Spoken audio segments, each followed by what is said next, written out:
Hello and welcome to this exciting full course in 9 hours of the Terraform. So we are going to cover all the topics whichever is required for the certifications of the Terraform, that is the certified associate exam for the Terraform. If you are a beginners or you don't have any knowledge in the Terraform, this is the best course for you guys. So what is the agenda of this course? We are going to discuss on this particular slide. What all topics of Terraform we are going to cover in this course, and the complete details about this course, how we designed it. So regarding the Terraform is a tools that help you to create and manage your computer infrastructure like servers, databases and networks in a way that easy to understand and repeatable. It uses the code to define your infrastructure, which means that you can create your infrastructure like a software, allowing you to automate its creations and changes. You can create a EC2 instance, for example, in AWS manually also, but you can create through the infrastructure as a code Terraform as well. Okay, so if you think like that we can do it manually in very easy steps, then why we need Terraform? But think about a scenario where you have the VPC and you have the private and public subnet in which you creating 3-4 instance. Okay, in the private or public instance there are several things linked with the route. So these types of a structure is very complicated, and you can write a Terraform code for that particular architecture and you can deploy in within a single click, or you can say that using the command you can deploy into the Terraform very easily, and you can manage the state as well.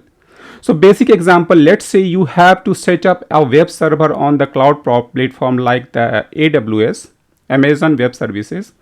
Instead of manually clicking through the AWS console to create the server, you can use Terraform to write a simple configurations file that describes the server specifications like the size, operating system that you are going to use, the security setting like the security groups, whatever the port you are going to define. You can put all the things in the code.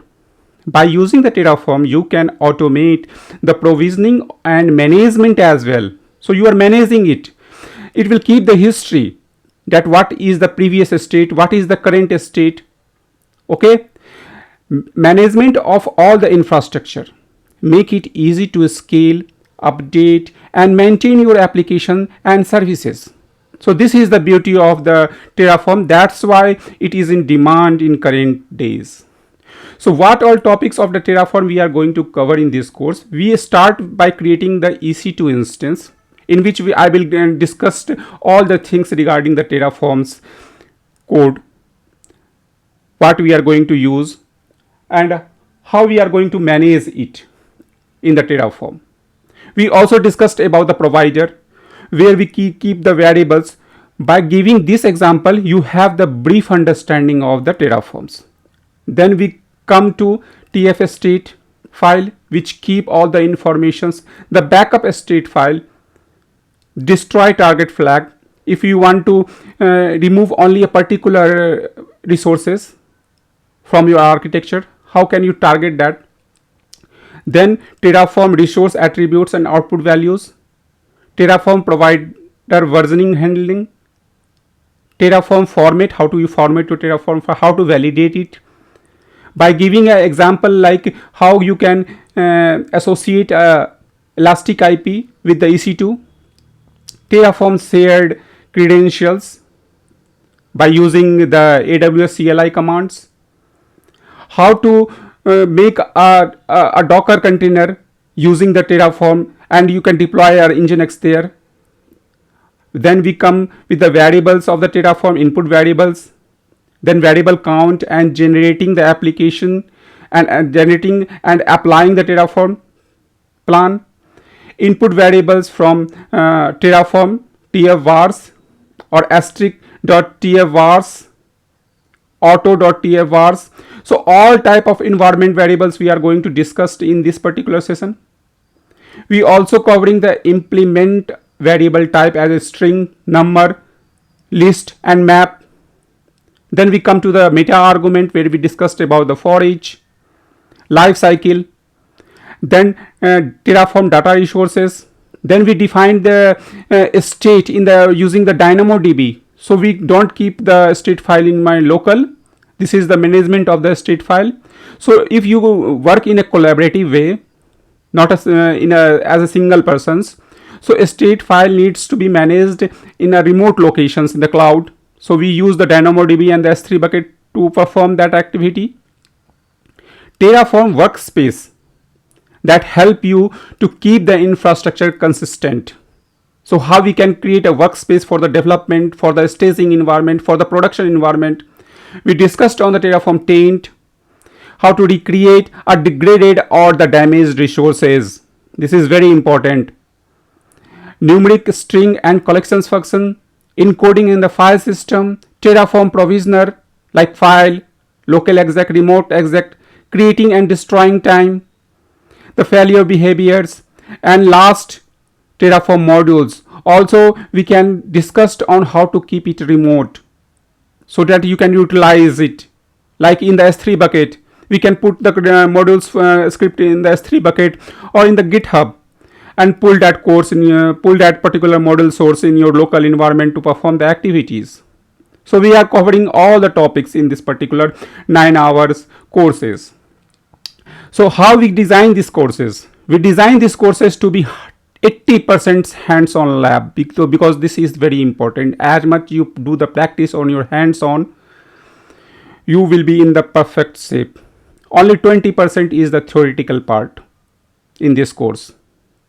Okay, because as per my understanding, I have the 15 year of experience, and the for theory part, any you have any difficulty, you can refer the documentation, and documentations get changed time to time, so you don't have to memorize all these things.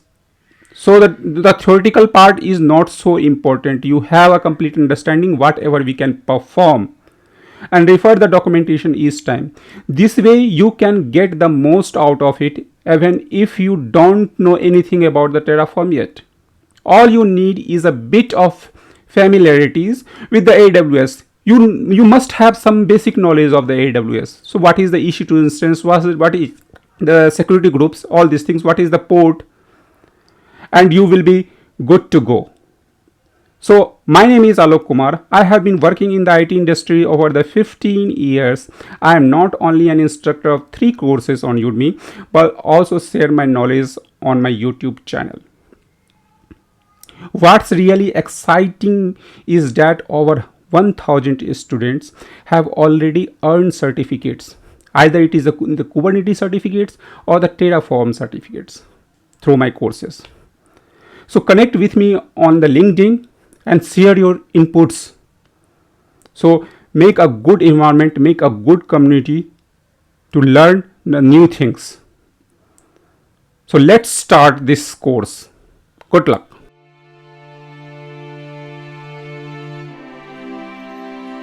Hello friends, and welcome to this exciting journey of the Terraforms.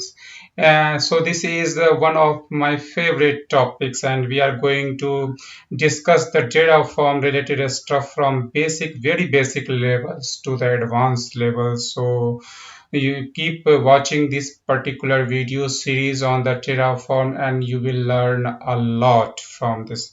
The cloud formations, which is specific to the AWS, is also one of my interesting topic, but this is related a vendor specific, means you can use the cloud formations only for the AWS cloud provider, but the Terraform don't have the vendor restrictions, means that it can tie up with the several cloud providers, so you don't have to learn the infrastructure as a code service for each of the cloud provider. You will learn one and try to implement it. For example, I am using AWS, but you can in the similar way, referring the documentations for the Azure, you can do all the stuff using the Terraform, build our infrastructure in the Azure environment, in the Google Cloud, in the Alibaba, whatever the cloud environment you have, the Terraform will use perfectly fine for all the cloud providers. So in this particular session, we are going to understand what is the Terraform all about, how it works, and we will demonstrate you one of the resource by creating one of the resources, the EC2 instance, which is a virtual machines, by using the Terraform. So we will do a setup also for the Terraform, or we will guide you how to do a setup for the Terraforms and how to execute the code from your local machines to just deploy a resource on the AWS environment. So let's proceed further for and see what we are going to cover in this particular slides or particular sessions. So what is the Terraform? So it's a simple that you have to write the code, you have to plan.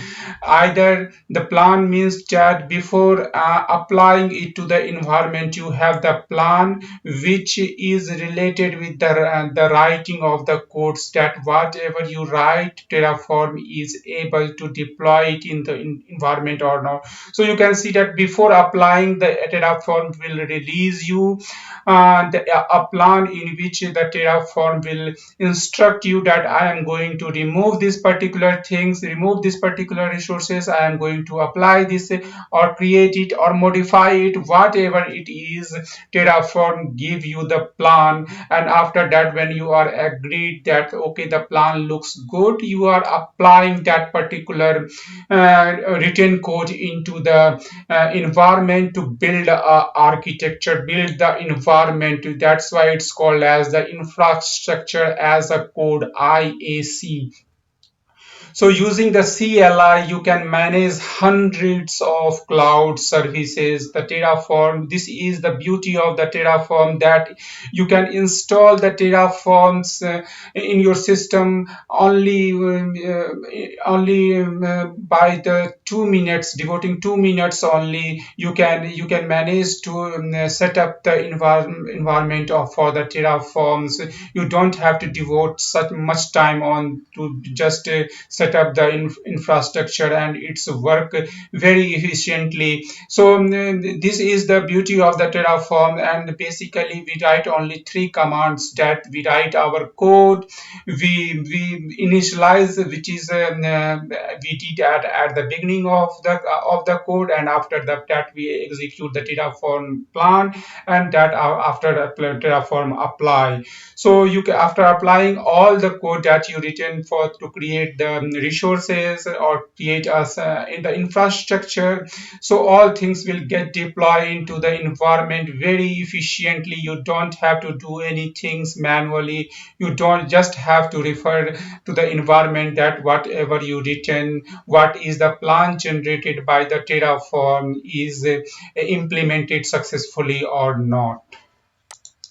So in this particular sessions, we are also going to cover how to create an issue to instance to just interest you on this particular topic, that how efficiently we creating. And as our sessions goes on, we will try to create several infrastructures related things, associating the elastic IP also to the AWS, associating the security groups, not the default one. So we are going to handle several things when in the next session, in which we are going to cover all these things. So basically you should have the AWS account, either it's free tier or not. It's you but it you have a AWS account open, and the Terraform installations will be done at your system, from which you write the code and you execute all the commands, you apply all the commands to the cloud provider. So when we try to initiate a deployment, so for creating the EC2 instance, the three important things that we need to consider, that how will the AWS will authenticate that you are the correct user. So you have to create a user, and you have to use the all the securities keys for that particular user, in which in reason you are going to create the EC2 instance, because there are several reasons we have in the for the AWS. So you have to be very specific, because the AMI will get changed per reason. Suppose you are going to create Linux image, Linux instance in Mumbai region, that particular image will get the name of the image will get for the Ohio. So in that particular things, you have to consider in which particular, you have to be very specific for that particular things, and also the resource type, which type of resource you are creating. So I am going to cover all the tutorials for the T2 micros, that is this will come into the free tier, so that you can learn the Terraform and you don't have to invest a single penny. So this is my main focus, to just learn the Terraform without investing any amount, if you have the AWS account, which is coming into the free tier. So guys, if you talk about, okay, that the EC2 instance, okay, we are going to create a EC2 instance into the Terraform environment. What it is a big deal. We can access the console and we will create it. We can associate the elastic IP address to the particular instance. What a big deal in this. Why we are going to use the Terraform? Okay, I means your question is very straightforward and very clear to me. Okay, we don't require it, but what about this particular architecture? Terraform is also good in creating these types of lengthy environment. In these types of complex environment, you can say within the 5 minutes. Are you able to create this type of environment using the window console in 5 minutes? Are you going to create a several instance into a particular VPC using all the VPC peering, all these things, database installations, DNS route domain services? You are going to create all these things in 5 minutes? No. That's why we are learning the Terraform. And what about if there is a problem in the infrastructure and you want to destroy it and create a fresh? You have to put all the times again into the environment, and then you have to create then you have to create again. So in that particular, say, you have to understand these types of things as well. It's not a task to create environment for the EC2 instance only. Think about a situation when you have a very complex environment, and Terraform is very good to deal with such types of environment as well. So guys, this is a very interesting tool and very in demand tool, you can say, in the DevOps industries. So now we are going to see how we can going to create all these things. So first in the steps, you should have the AWS account, like we have for the AWS, and I'm using the free domain for the AWS. You should also have that type of account for the AWS. If you don't have, create a one. It will debit ₹2 for the account verifications, and then after the verifications, it will refund you. So let's have it. After that, you have to create a Terraform. You have to download the Terraform as well. So you can download the Terraform either for the Mac OS, FreeBSD, Linux, OpenBSD, Solaris. like I'm using the Windows, so I installed the 64-bit and it's got downloaded. After downloaded, I moved that particular to this particular folders, binaries folders. Okay, so if you are not setting the environment path for this particular exe, the Terraform, then you have to use this particular path only to access the Terraform. So you have to set the environment variables so that you can access from any location. So for this, you have to go to the properties, and here in the advanced system settings, the environment variables, you have the path. You can see that I already added C binaries for the path. So whatever inside this particular is we can we just added the path for this so that we can go to the any path to access the Terraforms. So you have to do the similar settings and all these things only, guys. So you have now the complete setup of the Terraform. So it's only a less than 2 minutes job to set up the Terraform in your environment. It's very easy, and this is the beauty of the Terraform. So now I'm going to open a PowerShell. Let's clear the screen. Okay, and just zoom a little bit. There is some problem that is not related. Terraform means the PowerShell is working fine in my environment.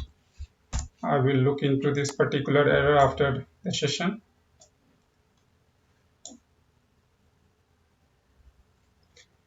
Okay, fine. So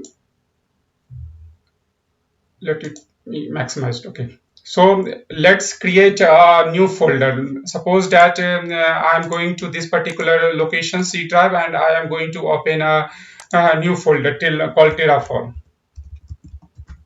Okay, and let's go inside this particular folder, copy the path, and now I am going to this particular path. Okay, let's write the Terraform to check the Terraform is working fine or not. Okay, so it's working fine. Let's clear the screen. Now, what we have to do, you have to use any editor. Whatever the editor you have, Notepad++, Atom, whatever the editor you have available, you can use it. But I am using Atom.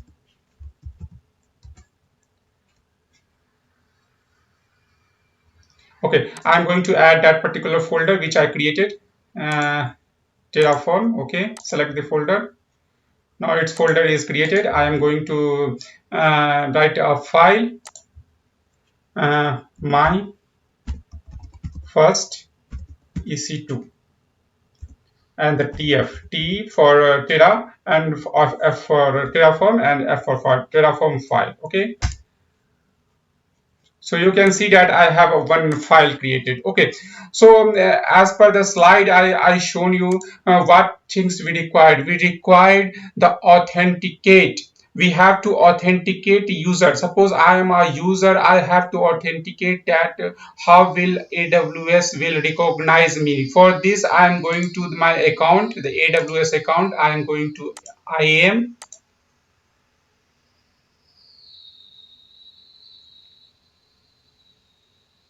Okay, I have a Terraform user already. If you don't have, you can create by any name. So go to this particular user, Terraform user,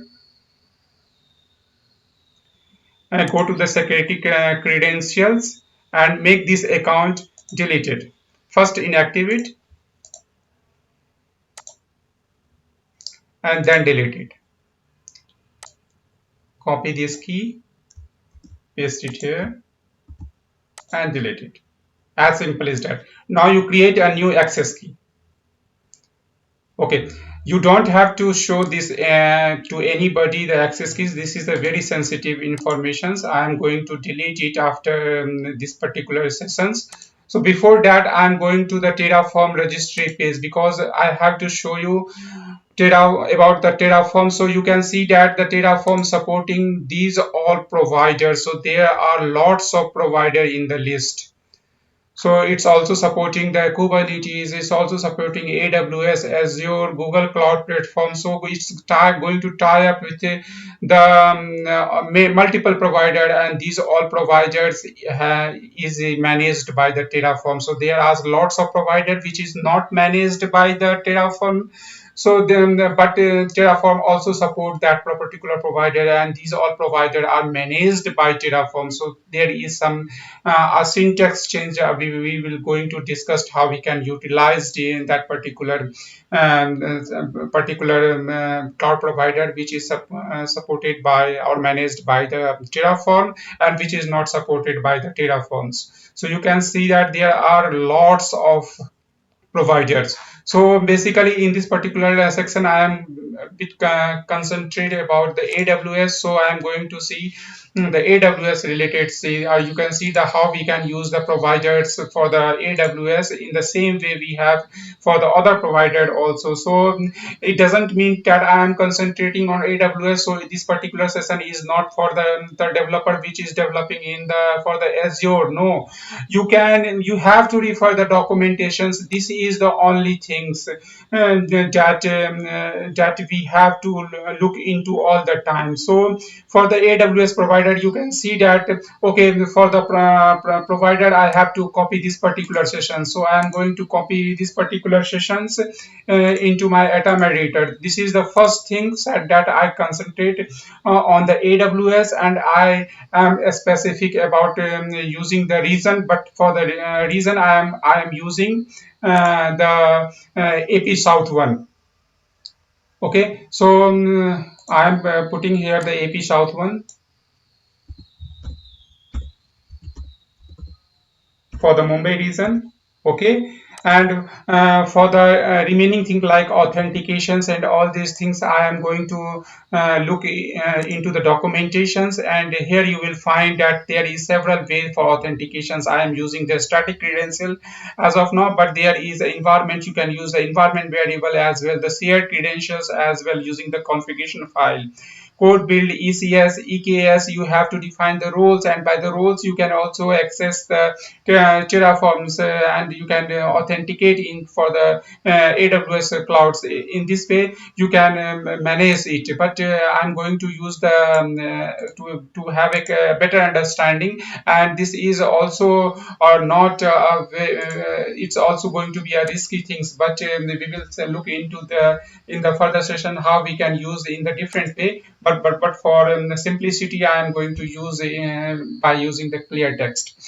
Okay, because after this session I am going to remove that particular key which I am currently using. Okay, so for the access key ID I am going to copy it. I am going to paste it here. Fine. And for the secret access key, copy it, and I'm going to paste it here as well. Just save it. Okay, so this is the first thing, that the authentications part is not complete, but this will not going to create a issue2 instance. How it will get created, because we didn't provide it how which resource I want to create it. For that you have to again go to the documentations. Just close this window, and you have to go to the documentations for the Terraform, and Terraform here you will find the issue2 instance. Okay, I have to create a issue2 instance. In the same way you can, if you go to the services for the issue2, you can see that the issue2 or the services that is related with the issue2s is listed here. So there are lots of settings that you can handle through the AWS console. Whatever the settings you can handle through the AWS console, you can use through the Terraform also. So there is a huge list to manage the AWS related things. So this is the you can say the hyper hierarchy for the issue2. In the same way we have the DynamoDB, in the same way we have Cognito, we have the code build, code commit, code deploy. So whatever you can perform through the console, means you can perform through the web console. You can perform using the Terraform as well in the similar way, like code star notification, cognito, cloud formation. So cloud formation is also a very beautiful IAC, but I'm going to show you that as well, that what is the difference between the Terraform, which don't have the vendor restrictions, but the cloud formation have the vendor restrictions, that it will work only with the AWS. So let me first provide the EC2 instance creations things, resource related information. So I am going to AWS instance. Here you can find the lots of informations, but to make it simple, I am taking this particular part, that I am going to create a EC2 instance only. Okay, so you can see that there is lots of things like argument reference, which is optional, which is not which is required. So all the informations you have, you can find it related with the EC2 instance here. So it will provide you all the informations, and you have to refer documentations, because this is not a simple task to learn all the things. You each time based upon your requirement, you have to look into the documentation all the time for the Terraform. Okay, so now I'm going to atom editor, and here I'm going to paste it. Okay, the resource AWS instance, you don't have to change this particular part, but this part you can change it. You can consider it as a alias. Okay, so my first EC2, this is my alias for the instance, that we can refer into the Terraform. This will not, you are going to show when the instance get created. And for the AMI related things, we are going to use for the AP South one image, because the image is the vendor is related with the region. So if for each region, the Amazon is the same image on the same machines, the image name get changed. I'm going to show you that as well. For the instance type, I'm going to use T2 micro. For the name tag, we are going to use my first EC2 using Terraform. Here, this is my instance when it get created with this name, T2 micro. And now only one thing is left, that I have to provide the AMI, that which AMI I'm going to use. So currently I am in the AP South one. So this is the same reason, AP South one. I also provided the access key, secret key, all the things will get provided here. The AMI is only missing, the instance type I already provided. So these all informations I provided to the Terraform file, and one thing is missing is AMI. So I'm going to catch the AMI. So whenever you launch the instance, let me show you.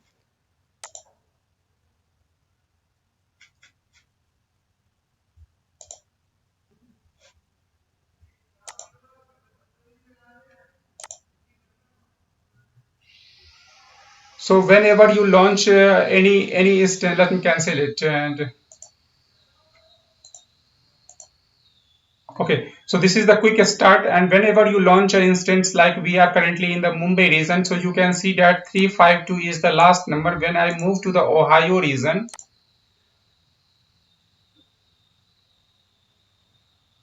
you can see that the image last three digit is get changed, not the last three digit, whole the image AMI get changed, but I am concentrating you on the last three, so that you can identify, okay, the changes going is happening. So the image, the same machines image have the different name. It's based on the region in which you are using. So I am currently using the Mumbai region, so I am just copying it for the image name that we have for the Mumbai region. Okay, I paste it here. Okay, that's it, guys. We have completed all the things related to with the terraforms. So when we try to implement it, it will create a new instance. And how we are going to run this particular file, so we are going to look into these particular things by executing the command. So we are currently in the Terraform. Let me Okay, so we have one Terraform file inside the Terraform folder. So you can see that inside the Terraform, under the C drive Terraform, we have one Terraform file. So what we have to do, we have to initialize the Terraform. So when we initialize the Terraform, it will going to look into the provider. So when it find that it's related with the AWS provider, it will download all the supporting file, all the binaries that is related to handle the AWS provider. It will fetch all the informations from for that particular provider, so that it will work for that particular provider. So I'm going to show you. We just need to write Terraform init. Oh, sorry, Terraform.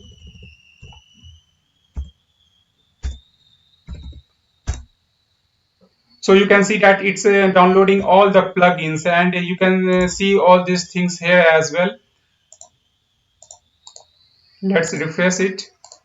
So when the plugin get downloaded, you can find that there is one Terraform folder created, and under the provider you have the HashiCorp, and under that you have the AWS, because I am using the AWS provider, so you have the AWS.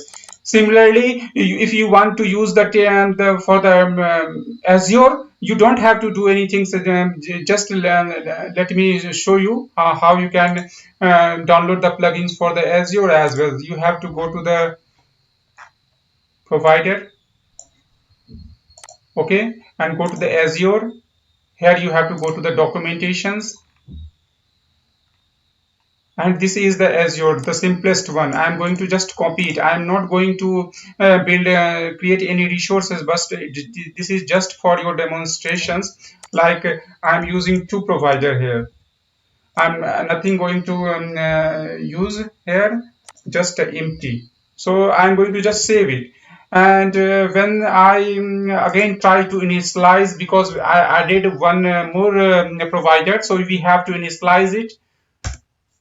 And you can see that it's again initializing, and it's installing or downloading the Azure, because AWS it's already find the plugins already get downloaded. Now it's downloading for the Azure, because it's in the Terraform file. It's fine that I'm going to use the provider for the Azure also. So this is the beauty of the Terraform. And if you go to inside this particular HashiCorp folder, you can find that all the plugins related with the Azure is also got downloaded. So when we are going to use the Azure, the plugin is also there, and it will start working in the full fashion. So but in the today topic, I'm just concentrating on the Terraform to create AWS EC2 instance. So we don't need to remove the Azure. Let it present. There is no harm on it. This is the only for the demonstration purpose I shows you. So let me run a Terraform plan.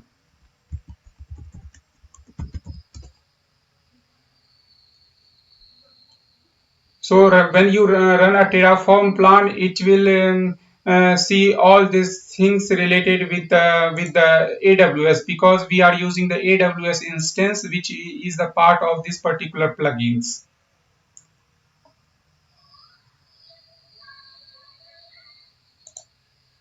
So you can see that we have the plan ready. The till plan, when it's created a plan, it doesn't mean that the EC2 instance get created into the environment. No, this is just displaying you the plan, that what is going to perform when we apply a Terraform apply command. So before running the apply, it's always a good practice to have a look on the plans, as it's going as per your need or not, or you have to change the code. So always run a plan before applying, just not apply the code, because after the Terraform init, if you apply the code, it will create a instance, but before that you have to run the plan to look into what it's going to create. So you can see that it's going to create this is the create plan, and it's going to create a EC2 instance. Okay, this is of type T2 micro, and this particular image it's going to use, and this is the tag name that we already used, and all the things will know after the apply, because we didn't provided any information, so it will create all these things as per the default. So you can see in the image or in the particular launch instance also, like we created, we trying to create using the console. We selected this particular AMI, we selected it. Okay, we selected the instance type. So you can see all the things coming as a default. So in this way, if we provide, it will override it. If I not provide, it will not get override, the default will be applied. The similar way the Terraform also works. So we don't have currently any running instance in the environment, and now we are going to apply this particular thing. So I'm going to apply this. So you can see, as per the plan, we have one resource that I am going to add. So I am going to execute Terraform apply. So you can see that when we apply it, is again taking, will take you confirmations either you are really going to create it, and it's also show you the plan. So each time you have to refer the plan, either it's going as per your requirement or not. So we are going to create a simple plan. So it's creating a EC2 instance. So now I confirm it, and now it's starting creating the, if the image, if you find there is a problem with the image, it will just show you that there is either error in while creating the EC2 instance. So when I refresh it, there is currently no instance that is currently in running state, because I have several other machines also running into the environment. That's why I put a tag of running only. So soon you will find an instance, and here you can see that the name of my instance is my first EC2 instance using the Terraform. It's coming into the environment. So you can see that I created a first instance using the Terraform with the name my first EC2 using Terraform. So you can see that this particular instance is now managed by the Terraforms. Okay, so whenever you try to delete it, and when we try to build run a Terraform, it will create a system again, and if there is a system already exist or not in the stop state, it will not impact and do any modification on that particular instance. So this is the beauty of the Terraform. Now this particular instance is now managed by the Terraform. So one more thing I just want to show you guys, like for the cloud formations, there is only, means the cloud formation is have a restrictions that it will work for only AWS, and Terraform will tie up with the other cloud provider as well. But the cloud formations have one beauty like designers, where you can create in architecture. You don't have to write any code, you have to just put and drop a instance. So you can see that I'm going to use the EC2 instance here, like instance. I'm going to drop it here, so you can see that it's automatically written a code, and if you look into the template, it will give you all the code with the EC2 instance that I just added. In this way you can draw the architecture, and the code will get written behind the scenes. So this is the beauty of the cloud formations, but there is also a defect that it will not work for the other cloud providers. And the Terraform has the beauty that I have to write the code, I have to refer the documentation, but it will going to tie up with the several cloud providers. So this is the beauty of the Terraform. And the similar way, I created an environment into the EC2 for the EC2 and EC2 machine. I am going to destroy it within the but just writing a simple command like the Terraform destroy. I am going to show you that as well.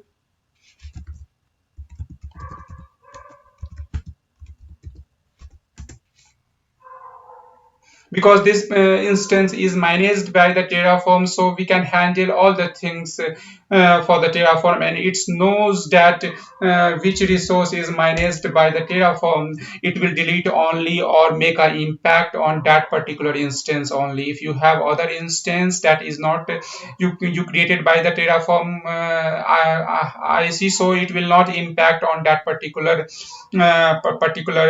resources. It will only create or destroy only those resources that managed by the Terraform.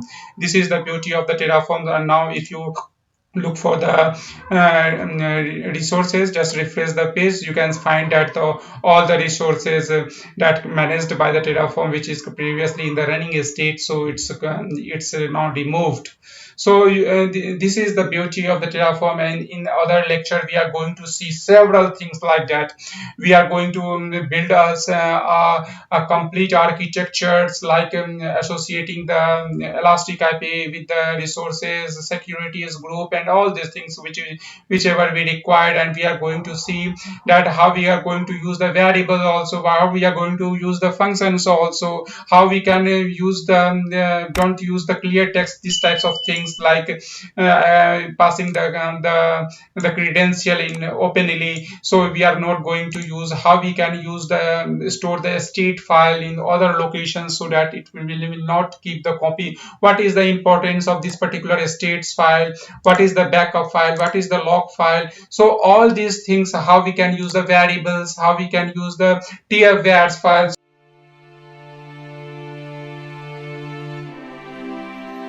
In these particular sessions, we are going to discuss about the Terraform state file, the state file, the backup file of the state file, and the GitHub repo. So we are going to look into the connectivity, or we will try to create a new repository in GitHub. And we are going to also see the how the destroyed target file help us to remove a particular instance or particular resource, you can say, from the architectural environment. So these all things we are going to see in this particular sessions, and this is going to be a very interesting sessions where we are covering lots of things. So you please watch till end of the video. We get learn more knowledge about the Terraform, how the state file will behave, what is the role of the backup file, the GitHub also, because we are going to create a repository in other providers, and that target file, how the target file will help to remove a particular resource, not all the resource, because whenever we run a Terraform destroy command without any target file, it will remove all the resources whatever we have in the configuration file. Okay, so this is our environment. Okay, this is our GitHub where we have two repositories, and this is the EC2 instance where we don't have any running instance.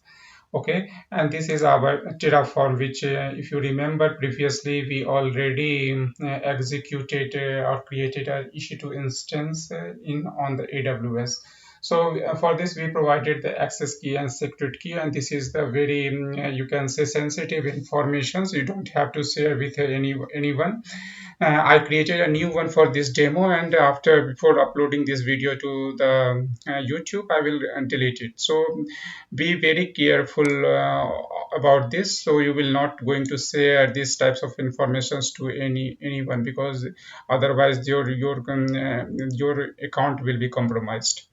Okay, so we have a file for my EC2 instance Terraform, and we have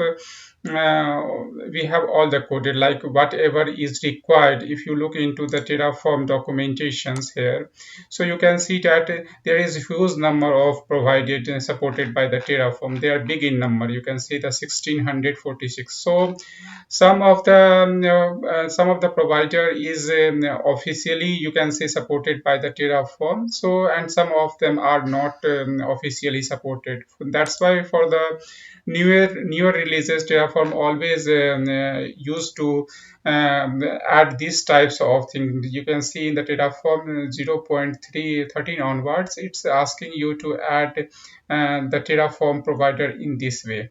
Okay, so in my if you see my file of the Terraform, I didn't add it because this is AWS is directly officially managed by the Terraform, so it's not required, but it's a good practice to add it in the or in the coming video.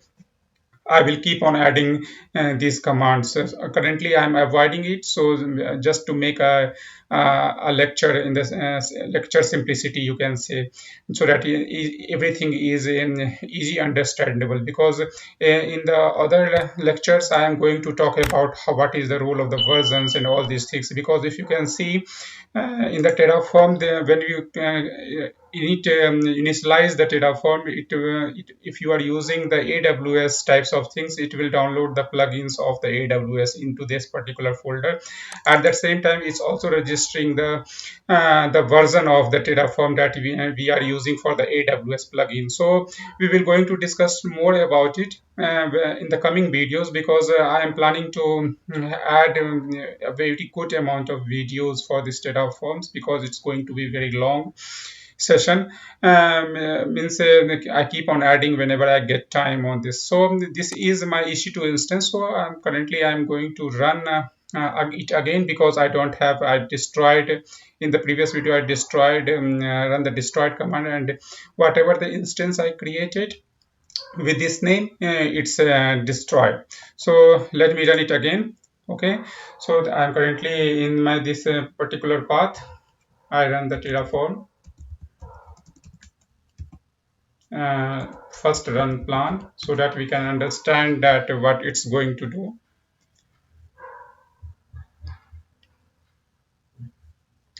So here you can see that it's going to add one resources. The name of the resources means it's going to create this particular resources of issue 2, and as per my configurations, it will create instance of T2 micro.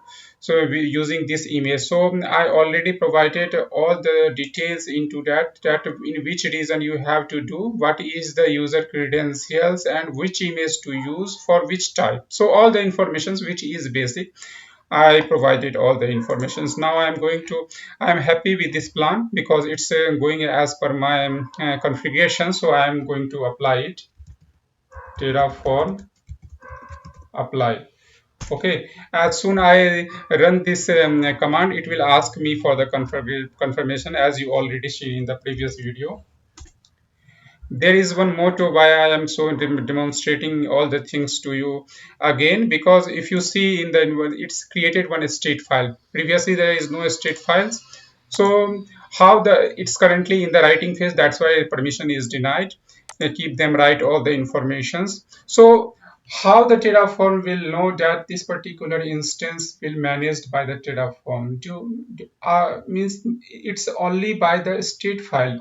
So whatever we are managing, or we are deploying the resources into the any provider, like for example I am doing for the AWS, when I configured all these things into the Terraform file and I run it, I apply that changes into the environment. At the same time, Terraform write a state file.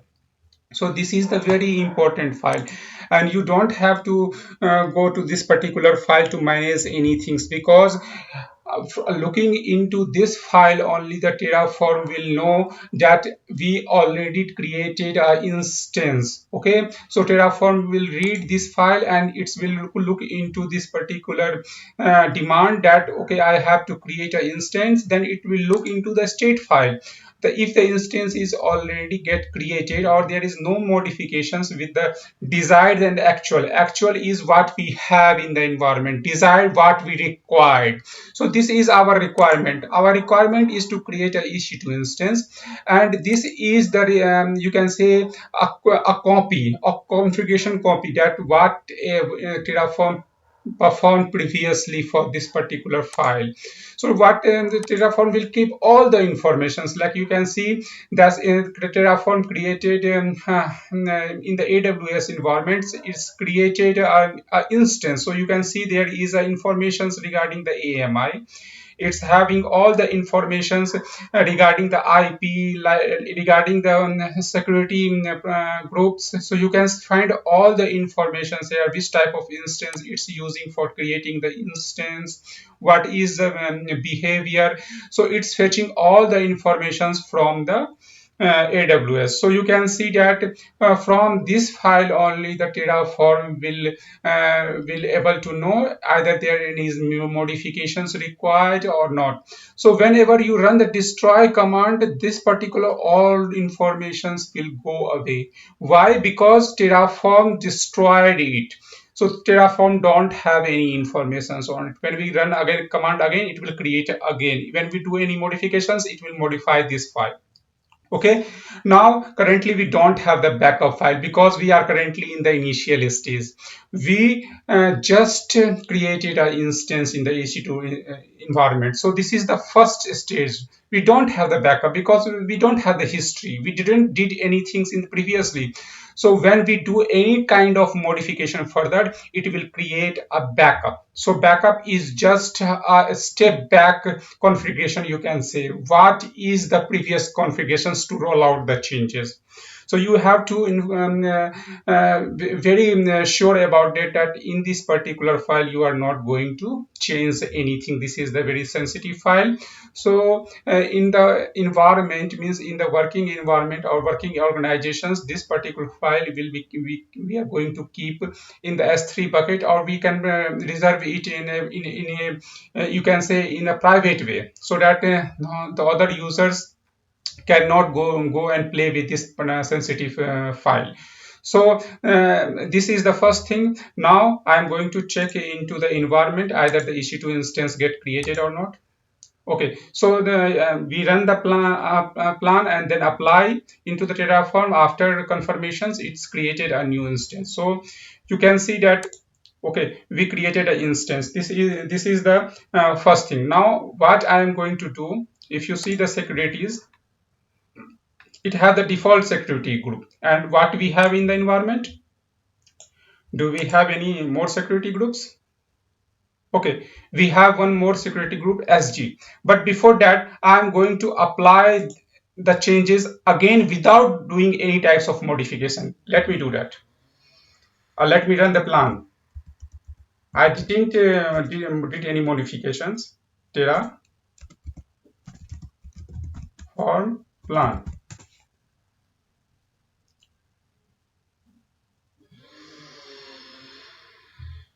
Okay, so now it's refreshing the instance what we have in the actual and what we desired. So actual is the environment. We are in the like for example AWS environment, and the desired is what we have in the configurations file. So it's currently matching with this file.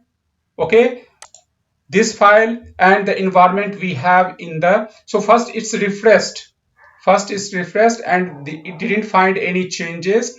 When it not find any changes, it's matched with the desired. So all looks good. That's why it's saying that there is no changes in the infrastructure. In this way Terraform compare the changes whatever we did. Now I'm going to change it, but I'm not going to change it at Terraform side, and I'm going to change it at the AWS level. What we are going to change, AWS have a default security group attached. I'm going to remove it.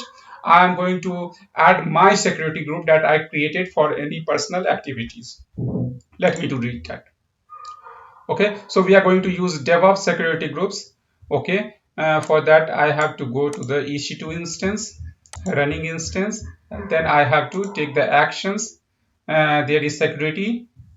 Okay, change the security groups, this one, and here I am going to add this one security group. Okay, default security groups get added. Now I'm going to remove this one and save this file. Okay, that's it. So when we go for the to look into the changes, you can find that now the default is removed because I already did it just time before, and we don't have these types of thing in the Terraform state file. This because Terraform state file have the default. Okay, so let me verify it as well. So if you look into the Terraform state file for the security groups related things, you can find those informations here. Look, here it is. So what in the state file, it's default, and what we provided, we didn't provided any informations regarding the security group. Whatever is mandatory, we provided, that is the AMI, the T2. So this is not related with the configuration changes. So let's run a plan again, and you will be going to understand what is going to happen this time.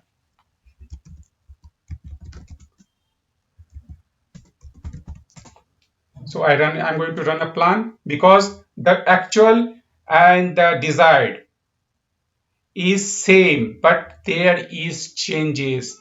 Why it's saying that no changes? Because whatever we have written here, okay, what we have written here is same, means the desired and actual is same, because we didn't mention anything about the security groups here. Okay, so it picked the default, and if I changed it, but when it's refreshed, it identified that the security groups got changed. Okay, so you can see that there is a security groups, and it's got changed for this particular. You can see the message is also appearing, there has been changed. Okay, so I'm going to refresh it. I run this command, so refresh only, it will not do anything in the environment, it just refreshed, refreshing the state file.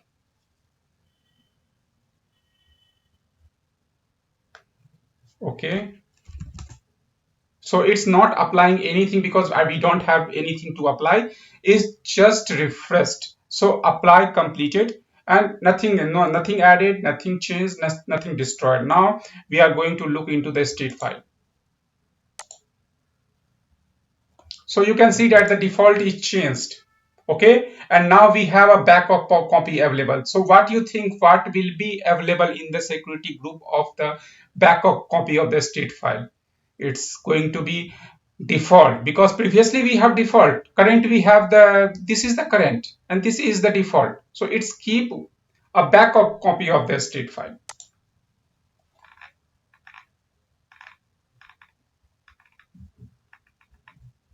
Look, so in the backup we have the default, because previously we have the default, we changed it and we refreshed it. So when we refreshed it, the whatever we have in the real environment, we have in the Terraform environment. So all the things get matched, but the backup will keep the backup of the, means the history of the architecture, and the state file, which is the main file, will keep the real informations what we have the currently in the environment. So you can understand in this way the things work, the state file and the backup file.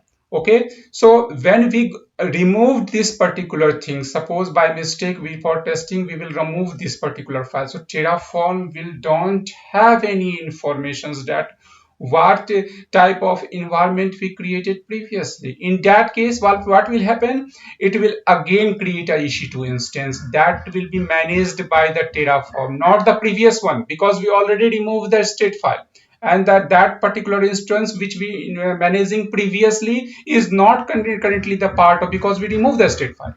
So now whatever the instance we created currently after removing the Terraform state after removing the Terraform state file will be the part of the Terraform, and that particular instance is managed by the Terraform, not the previous one. That one is the unmanaged thing. So how we can club that particular instance that we created before removing the state file, we will look into some other videos that how we can club that particular instance which is not managed previously by the Terraform. So these all things we can discuss. So this is the discussions regarding the state file and backup file. So I think you guys know all the things about it. So now I am going to use other provider. For example, this is the AWS related things, and now I'm going to GitHub. You can go to any of the provider, but you should have the informations, you should have the knowledge about that provider. So you can see that in the registry file, So we have this much of provider. Okay, and now we are demonstrating a Terraform or Terraform functionality using the AWS. But for better understanding, I am taking one more example of GitHub. After that, in the further sessions, I will concentrate on the AWS only, because I need to demonstrate all the examples, all the functionality of Terraform using one AWS provider. In this way, you have the better understanding. If I keep on demonstrating on all the providers, it will not going to in a simple way, because and you will not understand the whole the functionality. So you first thing, you should have the knowledge of the AWS, like EC2 is a virtual machines. If you're working with the Ocean Cloud, the droplet is the same as the EC2 of the AWS. So you have to understand those things. So in case you are working with the Kubernetes, for example, you go to the documentations, and here you can see that if you are using the Kubernetes provider, you have to set the config path, because in the Kubernetes all the things we keep in the config file, the cluster information, the user informations, the all the URL related things, all the context we are setting it. So that's why you have knowledge about that particular provider if you want to work with it. So this is the first thing. Now currently I'm going to going to GitHub. Let me browse it. So I'm going using the Google, and here I'm writing the GitHub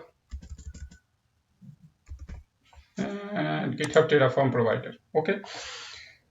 So in this way also you can search in a very easy way. So you can see that if I have to work with the GitHub provider, we have these particular things that we need to club it. Okay, so let me copy these things first, because I'm going to create one repository here. Okay, let me create one file, github.tf, tf for Terraform files. Okay, so we created. So these all file exist into the Terraform folder. So when we run the Terraform apply, it will read all the TF files. So there is also variable files that we will discuss when we are discussing about the variable file, tfvar files. So there are lots of things, but this is the best thing to manage it. So like we are using the GitHub, so we have to use in this way. Okay, so I'm going to paste it here. Okay, so whatever informations you have, now again I'm going to the documentation. So each time you have to refer the documentation. This is not the things that you can learn and then start working. Each time you have to open the documentations to start working on it. So you can see that for authentications you have to generate a token. So it's taking the token, so I'm going to copy it. Okay, so these all things are very sensitive information, so you have to be very careful. So for demo I am creating it, and I will remove it before uploading. So for the token, I'm going to remove it. I have to generate a token, because in the similar way, means for the GitHub, I have to generate a token that will give access that what we are going to perform in the GitHub. So let me do that. I'm going to GitHub. This is my account. I have two repository. You can see. I'm going to setting. Okay, here you can find the developer settings. You have to go to this particular things and the personal tokens. Okay, so you have to generate a token. Let's call it as a Terraform. Okay, I'm using it for the Terraform. For the repo, you have to select it, because you have to create a repository, and we have to delete it when we destroy it, because we have to see about the target flag also. So this is the good that I've taken the example from the two provider, and I'm going to creating the two resources there, one for the AWS and one for the GitHub. So I have to delete also. Okay, these only two actions I want anyone can use my token and perform it. So I generated this token. Let me copy it. Okay, and now I'm going to use it here. So under double quotes, paste it. Okay, so this is the first thing that I created, the provider related information. So now what I need to go, what I need to create resources, which resources I want to create, what actions I need to perform. So I have to do it in the resource section. Again, I am referring the documentations of the Terraform, and I'm going to resource. There we have a repository. Okay, this one repository, just need to copy it. Okay, this is the example. Going to the atom editor, and here I am going to paste all the informations. Okay, so this particular resource have lots of informations like template, so we can see into this particular documentations what thing is required. So name, description, visibility, definitely I'm going to make it private, not public. Template, okay, so if you go to the name is required, so we will keep the name as it is, we will not going to remove. Description optional, I will remove it for the simplicity. And what else? The visibility, okay, I will keep it to make it private. What about the template? So in this documentation you have all the informations which on the okay, template is optional as well. So okay, now I'm going to modify it. I'm going to remove the description part. Visibility, I'm going to make it private.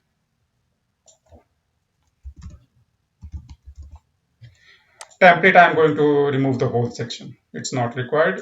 For simplicity, you have a better understanding when we don't have many things. Okay, all the things we are going to discuss in the other video, but not related with the GitHub. We will concentrate on the AWS. Okay, so all things looks perfect. Let's change it. My first repo using TF. This is the very good name. Okay, so what I am going to do, I'm going to create a repository. Okay, I provided the token to have authentications, what needs to be performed. I also assigned the roles, and we are going to use the Terraform for the GitHub. Okay, the version is also there. Now I'm going to save it. Okay, so we have in the state file, you can see the AWS instance is already get created. We created it previously. Now we have one more provider I added. So what we have to do, we have to run the Terraform init. Let's clear the screen. Terraform init, because I added a new provider. That's why I have to do it. Okay, so look, you can see that it's start downloading all these required things, all the plugins related things. It will keep 1 or 2 seconds, nothing more than that. Okay, now I'm going to run Terraform plan first. This is the first thing you have to do. You don't have need to apply it before. Sometimes whatever you desired is not coming into the plan, or something in different ways. Something modification, some instance is getting dropped by the plan, and some instance is again recreating. So you have to review each time the plan before using the apply. Okay, so it's adding one things. What is the one thing it's creating? What it's creating, it's creating the GitHub repository, and name is the example.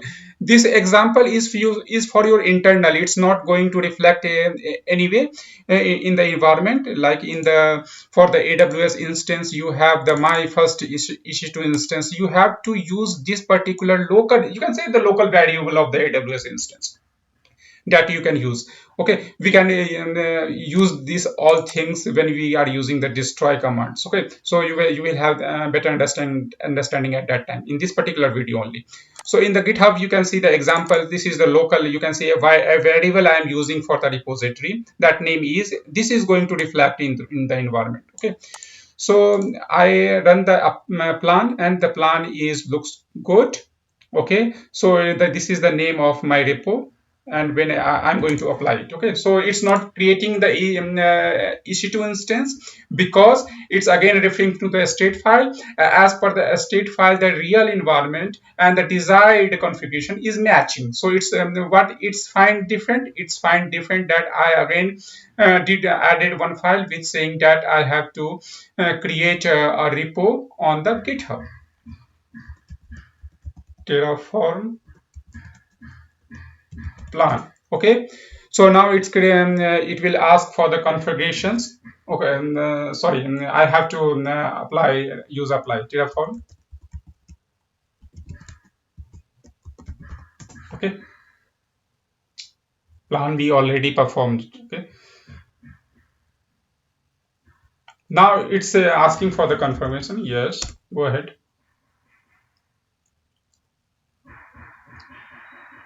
So now what it's applying, and we have a green signal that apply is completed. Now I'm going to that to see what it's created. So you can see that one repository got created. My first repo using TF. Previously we have two repo, and now we have one more repo. So you can see that the things works. Okay, so now we have a EC2 instance in a different provider.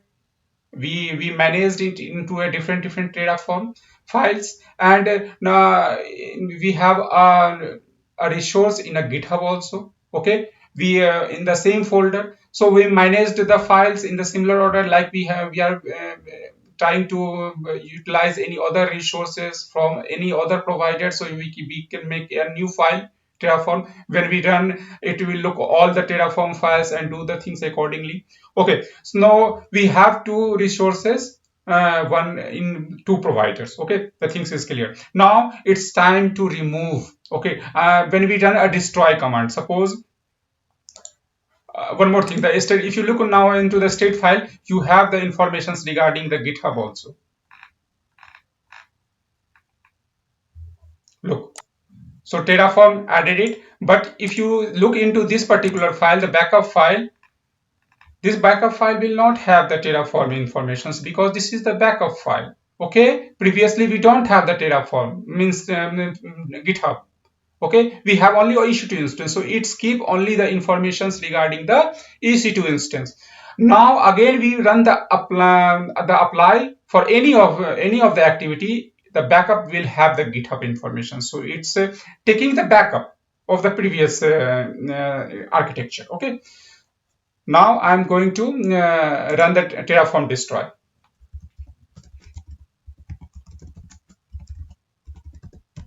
So what will happen? It will look into all the Terraform file, the state file, whatever we have in the environment in the two provider. It will delete all these things, and we don't want to remove our EC2 instance. At that time, what we have to do? We have to use the target flag, because I want only the GitHub repository to be deleted, not the EC2 instance. So now again, the target, what target? I go to the GitHub and will copy this particular things, GitHub repository. Okay, I'm pasting it here. Dot, what is the name of this local repository? Again, go to the metadata, example. I'm copying it, pasting it here. Now run it. So you can see that what this particular plan is destroying. So it's destroying only the GitHub repository, not AWS instance. So I confirm it, yes, it's destroyed. So you can see here that when you refresh it, you cannot find that particular repository, but in the EC2 instance we have the instance is still running, because we didn't remove it, because we set the target flag. Okay, so now we are going to look into the state file. The state file will have the current informations only related with the AWS, not with the GitHub, because we removed it. Okay, and now the backup have both the informations, AWS and GitHub. So you understand in a better way what is the state file, what is the backup file, what is the method to create a resource in a different providers. Okay, so you have the information about the locking also, that we are going to discuss in more in other videos. So I am not going to touch this particular part. So you understand all these things, and you have the state file. Now if I want to remove the instance of the AWS instance, let me do that. I will going to run the destroy command again. without any target flag. Terraform without any target flag. Because I have only one resource that in the environment, I'm going to remove that as well. It's better to remove it because otherwise you will get charged if you not have the free tier account.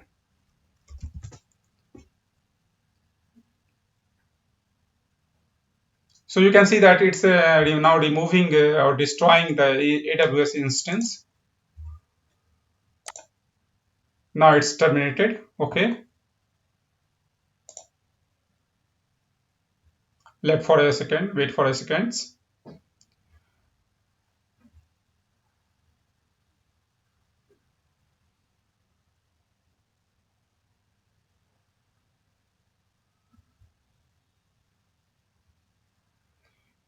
Okay, so now if you look into the state file, it's currently writing into that particular file because it's still running. Uh, it will take 1 or 2 seconds more.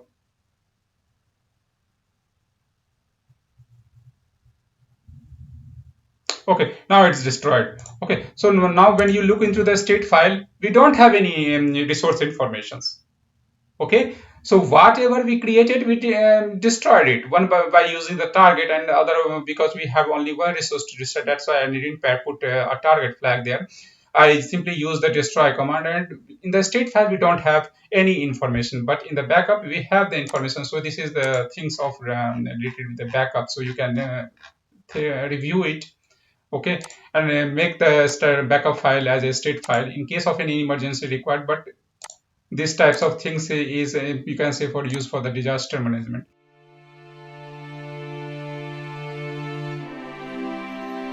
So in this sessions of the Terraform, this is the part 3 of the Terraform session, in which we are going to discuss about the basic concept of the Terraform. So in this particular video, we are going to talk about the Terraform attribute and the output value, which play a very important role when you have to fetch some values, the attributes, so that each of the resources have some properties like the ID, IP, public IP, private IP, ARN number in case of the S3 bucket. So you can fetch all the informations for the resources, and you can pass or simply output that value in the Terraform for the Terraform's resources that you applied. So we are going to look into all these things.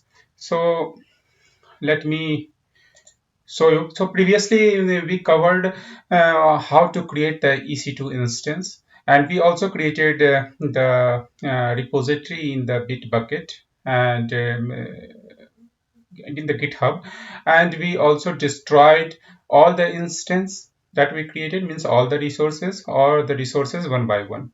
Okay, so we already seen how the states, the tf states, what is the mean of tf state file and what is the backup.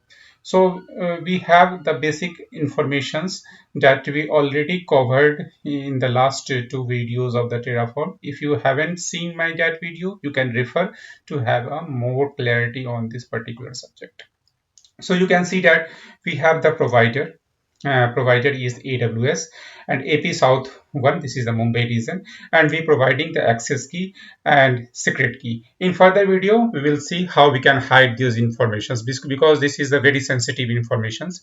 And soon after releasing the video, I just removed it so that my account will not compromised. Okay, so what in this particular video, in this particular session, we are going to talk about is regarding the attributes. Okay, each resources have some attributes, some properties, and how to get the output values. Okay, so suppose that we create the elastic IP. Okay, so elastic IP, when we create, we want the IP that assigned to that particular elastic IP comes as an output. Okay, maybe we can use it in other Terraform file. Okay, maybe we only want that output to display in the interface that this particular resources has been created, and this is the ARN number, this is the public IP. So this is the main agenda of today's sessions. So what we are going to do, we are going to create two resources. We will pick a S3 bucket. We will create a S3 bucket, and we will create a elastic IP. Okay, and then we will see how we can fetch the values for that particular resources that we created. We can fetch any of the values, and this is the things in which you have to always refer to the documentations. Okay, you can't memorize all these things. You always have to work with side by side with the documentations.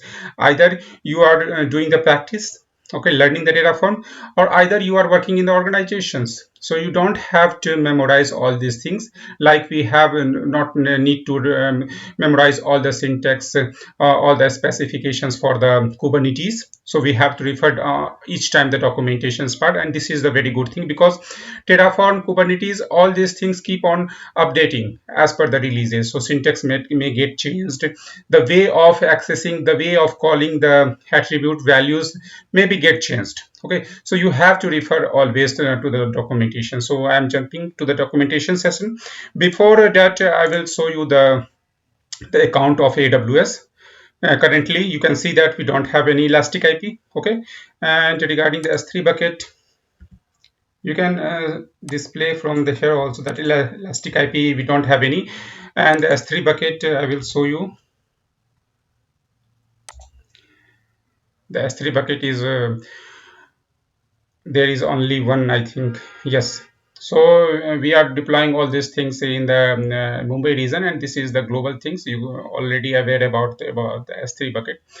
It's not linked with any specific reason. Okay, so now what we are going to do, we are going to refer the documentations part. So this is the documentations part. Okay, now the first is the elastic IP. So each time I'm going to refer to the documentations. This is the EIP. Okay, and here you can see that this is the code. But before that, I am going to show you some important things. This is the argument. Whatever the argument we are passing, it's which is optional, which is required. You have all the informations here, and this is the attribute. Like when we create the elastic IP, we can get the allocations ID, association ID. So this all informations we can get in the output. So that we can know that, okay, this is the ID, and this is the ID of the elastic IP which get created. This is the private DNS. Okay, so what we are going to do, we are going to create a resources, the elastic IP and the S3 bucket, and we will fetch some values and display in the output. So this is the main agenda of today's sessions. Okay, so what I'm going to do, I'm just going to copy this code. Okay, and in the atom editor I'm going to paste it here. As simple as that. Okay, so this is the LB. Okay, I'm not going to change anything, but I'm going to just remove it, because this is the things that you have to map. Okay, so elastic IP, when we create elastic IP, we will associate with a particular EC2 instance so that it will work. Because if you create elastic IP and you are not using it, then AWS will charge you, and you are allowed to create only one elastic IP, and that will be linked with a running instance of the EC2 instance. If you create two elastic IP, you will get charged for one. Okay, if you create elastic IP and that is associated with the EC2 instance, but the EC2 instance is shut down, then also you will get charged.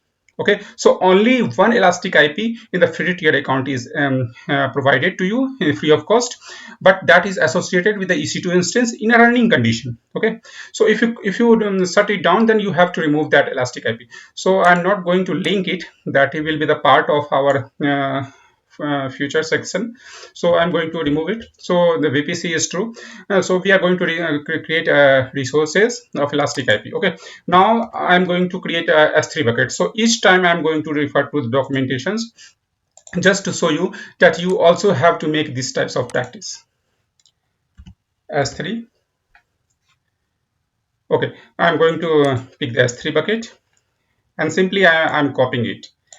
And in the same way, we have also here the all the attribute related things, that what informations. This is the argument sections, that what extra argument we have, which are on the optional, which is required. You have all the information, and below we have the attribute sections.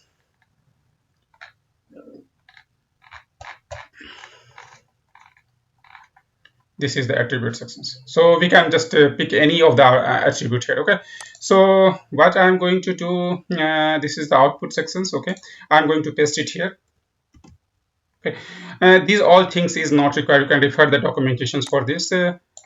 And as I am taking the sample, so definitely this bucket is already get created. So I am just going to put here the random number, like any of the random number, just like that. Okay, so that this makes the bucket unique. Okay, AWS S3 bucket. Okay, this is we don't allow to change it. This is our local to identify. Okay, and this one is the AWS resource. We don't allow to change it. Okay, so now what we are going to do, we are going to output also. Okay, so what we are going to do, we are going to refer the other, again, the documentations, the output sections, and just copy these particular things. You can search it through Google also, and this is the Terraform IO. You can search it as well in the from the Terraform IO page. And I'm going to simple paste it here. Okay, so just paste it 2 times. Okay, so now what we are going to do, we can we are using this to for the EIP, and we are going to change it the EIP output. This is the local name of the EIP output, and here we are going to use the AWS. Okay, this is the resource. Okay, and this is the local name. I'm going to remove it, LB. Okay, this is the same. This is our local to identify when the resource get created, and after that we can use the public.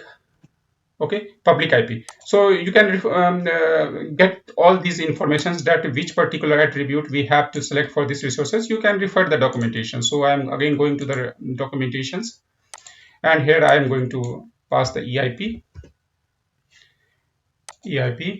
and going to the attribute. This is the attribute for the EIP, and you can find it somewhere in the public IP. Oh, here it is. It contains the public IP address. So I'm going to use a simple things. Okay, so this is the first thing. I modified it, and regarding this, this is the suppose S3. I'm getting the ARN value. So I take the change the name, and this is the S3 bucket. I'm going to use it. So this is the resource, and this is the local value. So B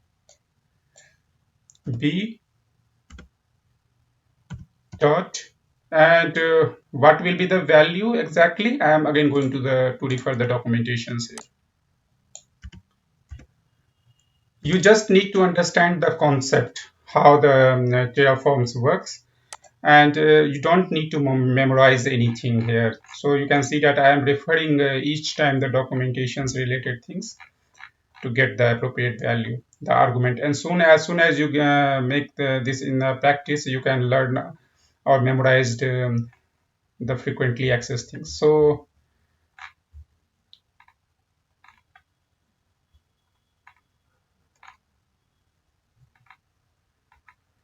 let me find it by, I think there is some ARN related information here. Let me find it by searching, because the S3 bucket have all very much information. You can see that the ARN word is simple used. We can use it in the similar way, but we will going to refer the documentations for using the ARN word. And here it is, the ARN. Okay, attributes. Okay, so I'm going to use it for the S3 bucket, and the simple ARN. You can match it as well. We are using the same ARN in the small case. Okay, so let's close it. So you can find that all the information is correct. Okay, so S3 bucket B, we are going to output the ARN, and in this case we are going to output the public IP. Let me make it more clear. Just cut it and paste it here below the elastic IP, the output related with the elastic IP. So this is the more readable, that this is the resource, this is the output, this is the resource, and this is the output. Okay, let's save it. and I'm connected with my PowerShell and pwd. We are currently in this path ls. We have the same file here. You can see the attribute output in which I changed. Okay, all things looks good, but let me run the plan first. So the things is very clear that I am creating the two resources. Okay, and just doing the output of the public IP and the ARN. But every time you have to be do such practice, like before running the apply, you always run the Terraform plan. So let make it. So it will give what when we run the apply, what we are going to create, or what will be the output values. So you can see that the output will be that we get is the output related with the EIP and the value that we defined there, and the S3 bucket and the ARN which we mentioned here. Okay, the S3 ARN. So it will give the output of this particular as a value. So it will not gain, it will we will come to know after when we apply the code. Okay, so what it's going to do, it's going to add two resources and gives the output. So the plan looks good. Now we are going to apply it.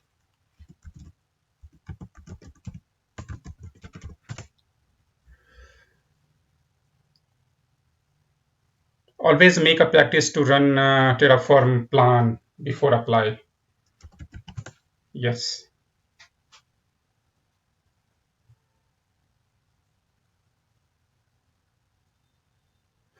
So you can see that I received output like the elastic IP gets created, and this is the IP. Okay, and this is the ARN of the S3 bucket. The S3 bucket is also created, and it's give the output so that we can refer whatever we can use in the other Terraform file. Sometimes we require some informations when the our resources get created. We require some attributes that we can use or refer in the other document. It's like, for example, we created the elastic IP and we created a issue to instance. Now we want to associate them.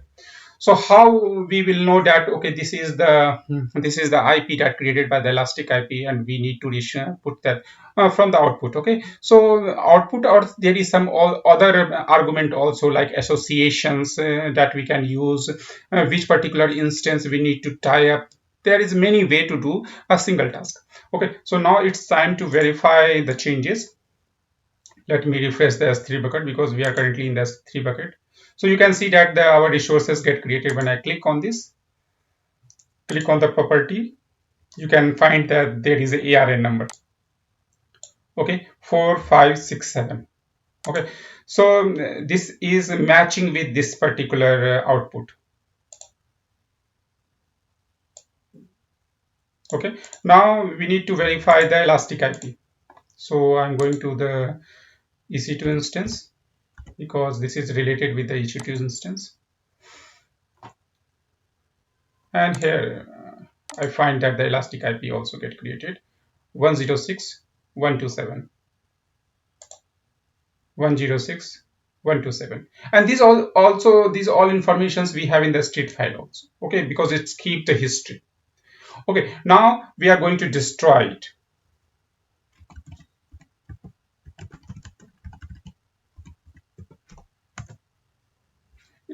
So you always have to make the practice when you create any resources for learning purpose, just destroy it after doing all the labs so that you will not get charged.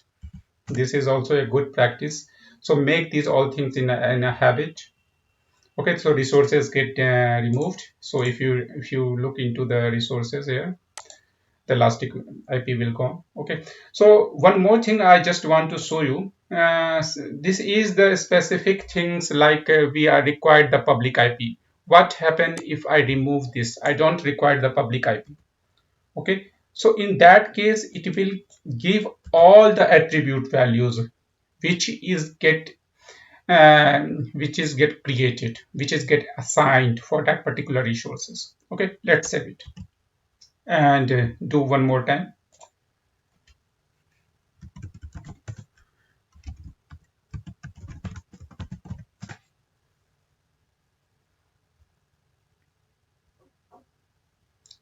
So I am running a Terraform plan after changing and saving the code. This time I'm not going to output a particular attribute. So you can see that when this particular Terraform file will get loaded, and when we apply it, two resources get created, but in the output we have several values that will get populated, and this we will know after apply. Okay, so you can see the list of values, not only one. Before we are looking for the specific, but this time if you want to display some specific, then definitely you have to mention it. But if you want all the attributes for that particular resources, you can get all the informations. Okay, so look, it looks good now. Terraform apply.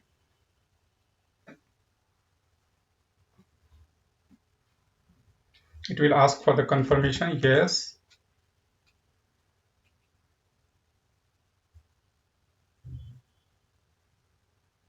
So you can see that when the resource get created for the elastic IP, we have all the values which we have filled, which have the linking, which have some value get assigned. So you can find the DNS also, you can find the elastic IP also.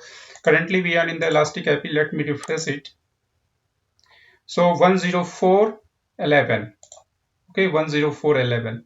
Okay, DNS number is also the private IP, not required in the case of elastic IP, because we associate the elastic IP in which we want the particular instance to be a static IP, because whenever the instance get restarted, the IPI, the public IP get changed.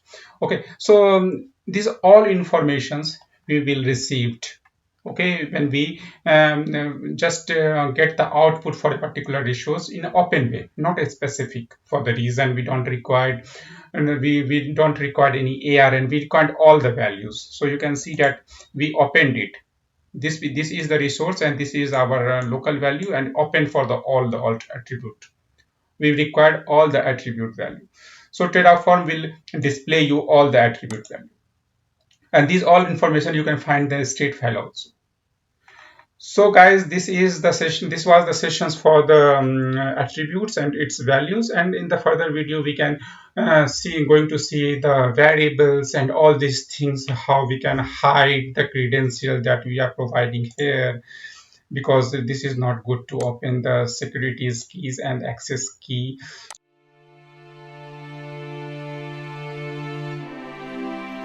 So today we are going to discuss about the provider that Terraform supports.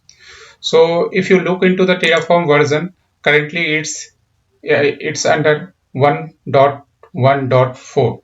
So I have the same version installed in my system. If you run the query Terraform version, it will list the same version. Okay, so this is the Terraform version, and the provider version is something different. So each of the provider have its own version, and keep on revising the version, and so that they can provide the full supports, different functionalities. Like the Terra version have increasing the version to make our functionality, the Terraform functionality, be in a better way, like introducing some function, introducing some features. In the same way, the provider also keep on updating the version. So if you look into the AWS, this is the AWS latest release. So latest version is 3.74, and you can see that before 13 days it was 3.73, before 20 days it was 3.72. So the provider also keep on changing, keep on updating, keep on fixing the bug they identified. So keep on they increasing the version number. So you can see that they update the provider version very frequently. This is the list of all the revisions you can see for the AWS provider only. Okay, so I'm going to the AWS and looking for the documentations. Here you can find the code. So you can see that the 3.74 is the latest one, and the Terraform is providing. So I'm copying this code and putting it into the atom editor. So you can see that we don't have any things in the Terraform folder you don't find any of the binary that we downloaded for any of the provider. It's fresh environment. So in the provider.tf I've just added this particular code. So what this code will do, this code will bring the latest versions. Okay, if we not provide the version number here, then also it will fetch the latest one. Whatever the latest provider version for the AWS, it will download that only. Okay, so I'm keeping this version information 3.74 and I'm going to save it and running our Terraform init, because I added one provider. Okay, so you can see that it's downloading the latest version. Okay, so you can see in the Terraform we have the provider, we have the registry, and here is the latest version of the AWS get downloaded. Okay, and there is also a log file.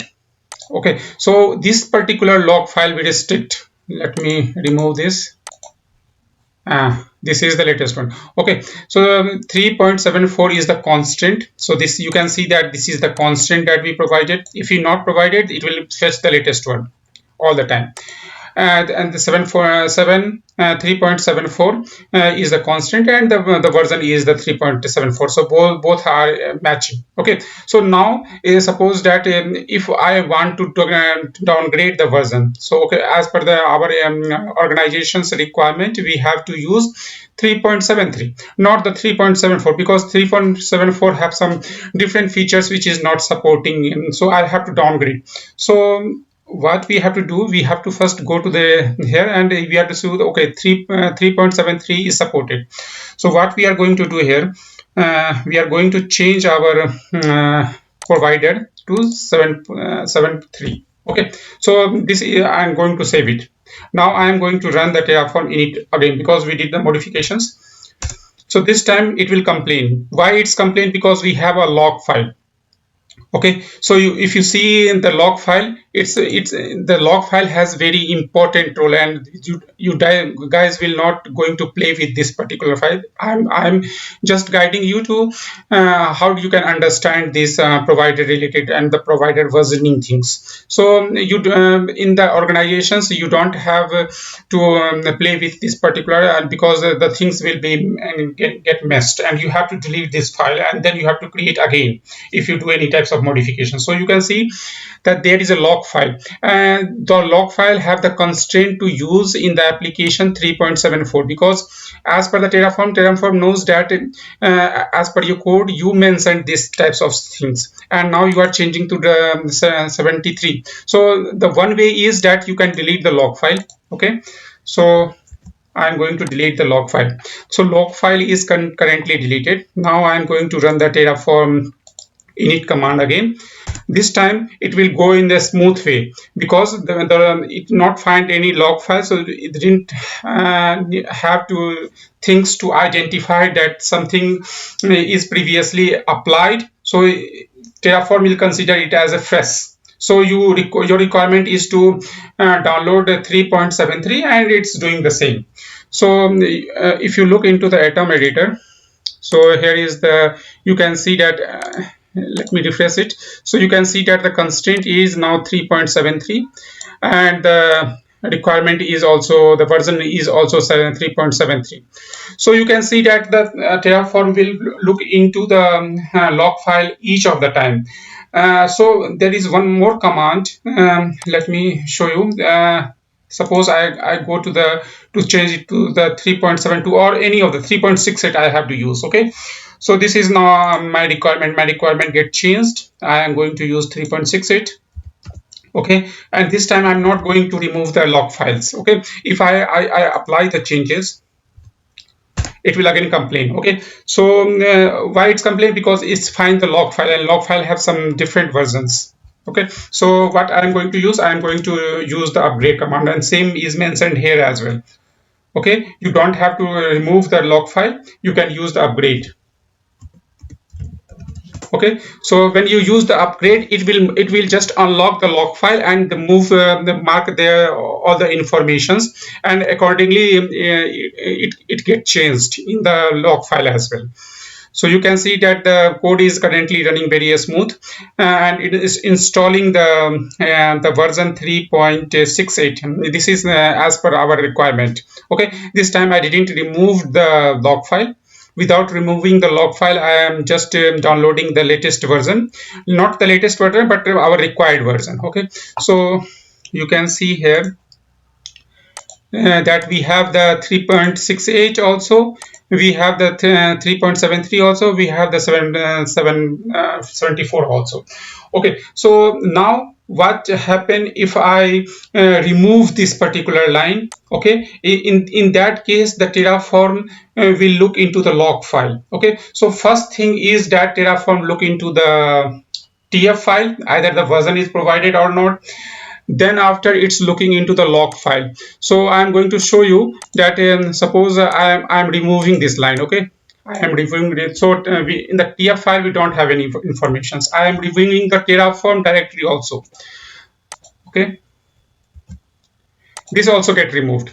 So now we have the log file, we have the TF file. In the TF file we don't have any version informations. Okay, but we have the log file. So if I run the init command, then it will look into the first the TF file. Okay, it will not find it, so it will jump into the log file. Either we have the log file for the version to use, so it will going to download this one, not the latest one. So let me show you that as well. I'm not going to use the upgrade. I'm going to use the init command only, because we don't have any binaries downloaded. So it will look here, it is downloading not the latest one, it's downloading the 3.6, because first time it's referred to the Terraform file. There the version number is not mentioned there, so it look into the Terraform log file, and as per the log file we have to use the 3.68. so it's downloading the binaries for this particular division 3.68. Okay, so this is the first thing. So now how we can use the version arguments? So we can use the greater sign equal to 3.0. Okay, we can use the less than. So in that case it will use the versions greater than or equal to the version. So it's quite simple to understand. Less than equal to say 3.0, and 2.x we have, if you use the tilde mark greater than sign, so it will use any version 2.x, and this is the range. So you can guide the Terraform to use any of the version between 3.10 to 3.50. Okay, so let me use any one. Suppose I'm going to use this one.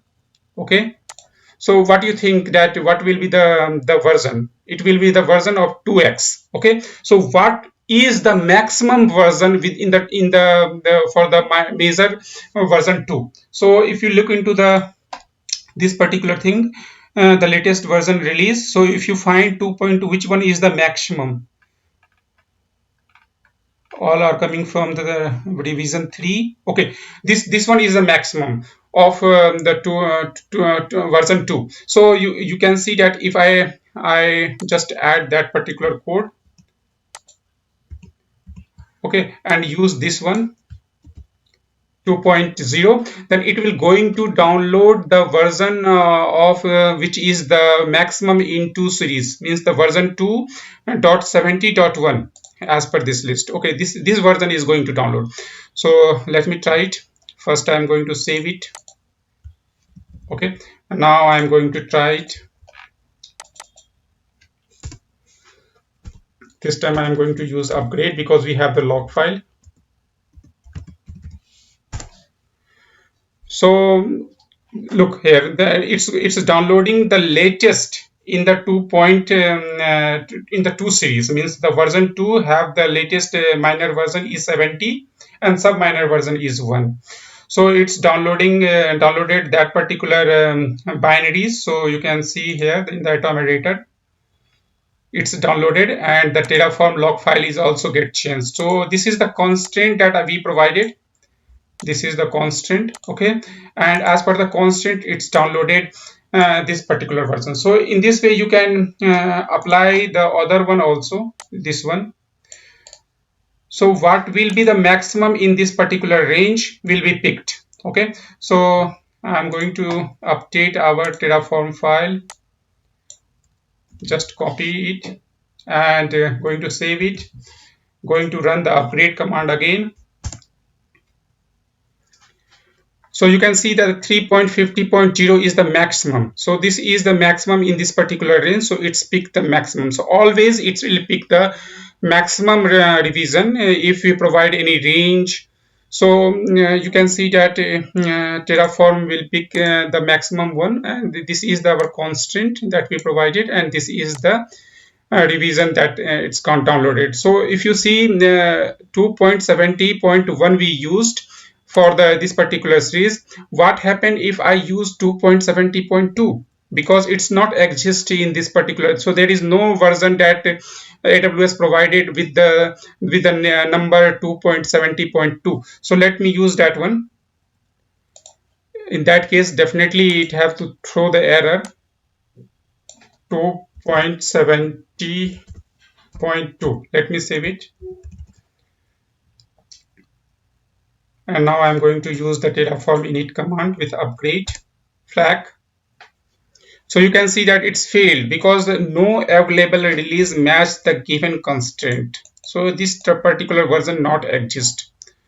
So this is the lecture regarding the provider only. So Azure have its own provider and keep on updating the Kubernetes have own provider. So you can see that it's very good features that Terraform apply the lock so that we cannot accidentally change the revision, because these things are very important, because our code works as per the version and we have to be very strict on using it.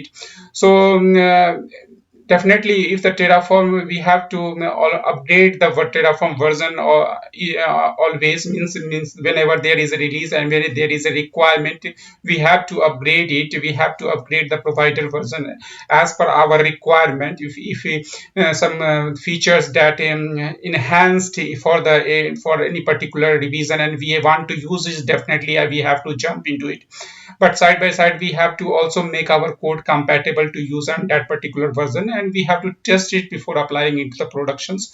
So this is the very you can say the very important things that we discussed in this particular session.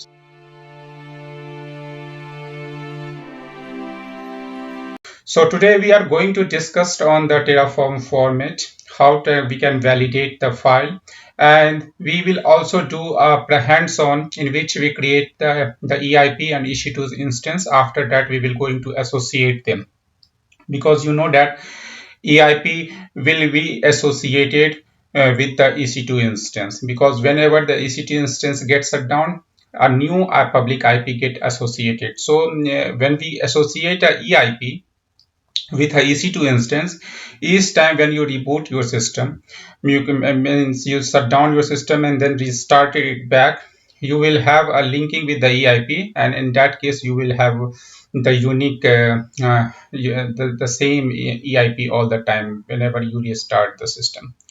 So thanks for guys, you just did a wonderful job. This motivates me. You subscribed, you liked, you put several comments on the LinkedIn also. You asked several questions, and whenever I get time, I just replied them back. You adding the questions or your comments in the YouTube channel also, and whenever I have the time, I'm replying it. So thanks for all the motivations. You the guys are doing really a great job, because within a 6th month I have more than 5,000 subscribers. This is not a easiest task, in which you supported me a lot. So thanks for this wonderful activities, I can say, because this is the learning and the teamwork. I am also doing the learning several things, and I'm trying to give back to the community also, so that we can make a good environment, you can say, the good learning environment where I also learn something from you guys, and whatever I will contribute, I'm contributing from my side. Okay, I learned a lot from the YouTube, and this is time to give something back to the YouTube through YouTube channel. So now I'm moving to the interface. because the main agenda of today's session is to give something new to you guys. So you can see that don't have any EC2 instance running. Okay, we don't have the elastic IP. I'm connected with the Mumbai region, so I'm doing all the environment, all the resource creations, all the things in the Mumbai only, because this is we don't have the some latency issues, because I am also in India. So the Mumbai will be fine for me to not face any latency issue. So we don't have any instance, we don't have any elastic IP. Now this is the atom editor.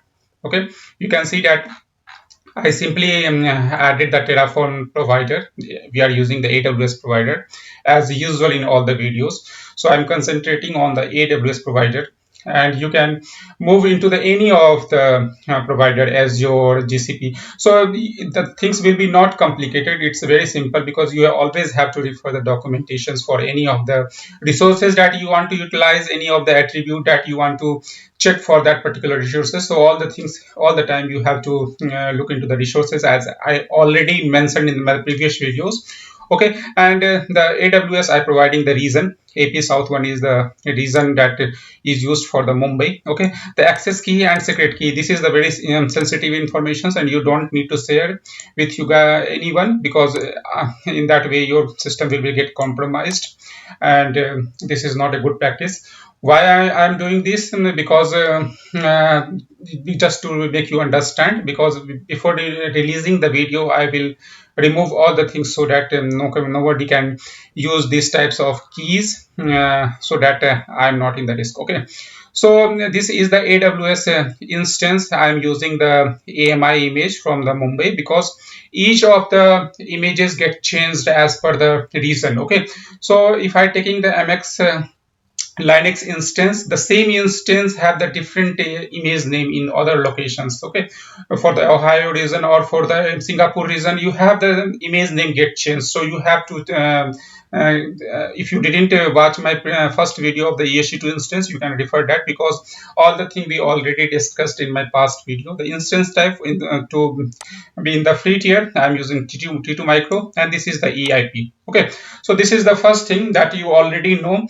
And what new we are going to do it, we are going to do some mess into it, mess something like that. We are just creating problem with the format. Okay, so that I can suggest you how you can format this particular file again. So I am just removing the space from all the resource or provider. Okay, I'm going to save it. But before that, as we don't have anything, you can see that I don't have the binaries that downloaded for the provider. So I am going to run it Terraform init. So it will look into the provider, and this provider matched. So regarding the provider versioning, I also released one video on the fourth part. You can refer that provider related things as well. That how we can handle it, how we can downgrade the provider version, how we can increase it, how we can upgrade it. So all the things we already discussed in the past video. So you can see that the provider related things is already get downloaded. So you can see that we have one new folder in which we have the AWS provider. Okay, so this provider get downloaded. This is a supporting, and we have the log file also. Okay, this is our constraint, and this is the version that they provided. Okay, so till this step all the things are clear to you. Now I remove the spaces. Now what we are going to do, we are going to use the command terraform for format. FMT command will used, and you can see that what happened. Terraform. Okay, so Terraform, the spelling is, there is some typo. Terraform. Okay, so you can see that I use the command terraform for FMT, and you can see here all the spaces, all the syntax get aligned, and the equal to sign is below that equal to sign. So you can see, you can use the Terraform format to just format your file. So this is the very useful command. When you code the things before committing into the repository, you can just apply the format command so that all the things get in a proper way. Okay, so this is the first learning for the today's video. So before committing the code into the repo, you have to run this command. Better if you are trying to use the plan, before that you can format your Terraform file. This is the best approach. Okay, the second thing is that suppose I added some attribute which is not exist. Okay, so like my machine. Okay, and name it as machine as a dev one. Okay, so this particular attribute not exist. Okay, so you can validate these particular things as well. So if you write a Terraform validate, so it will give you error that this particular attribute is not exist and not the part of that particular resource. So something like that, you get the informations. When you run the Terraform,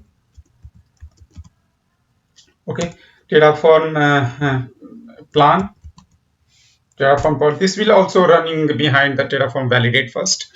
So either way, either you can use the validate to validate all your code, or you can run the plan, and this will also give you the any validations error in the file. But it will be better if you run validate separately, because plan is doing lots of things. After that, it's produce the error, because if you have the hundred of resources that you are creating and associating each resources with each other, there are several types of things you can, because you are capable to build a complete architectures, okay, in any of the cloud environment using the Terraform. So better you can validate simple. The validate will simple check for any types of code error. So I'm just reviewing that part. So this is the second learning of today's video. Okay. Now I am going to save it and run it, so that this particular file will it will do. It will create an instance of T2 micro and one elastic IP. Okay, so that's it. There will be no linking. So first I am going to create this one, and then after we will do a linking. Okay, so let me run the Terraform plan again. So it will be always better to run a plan before the apply. Okay.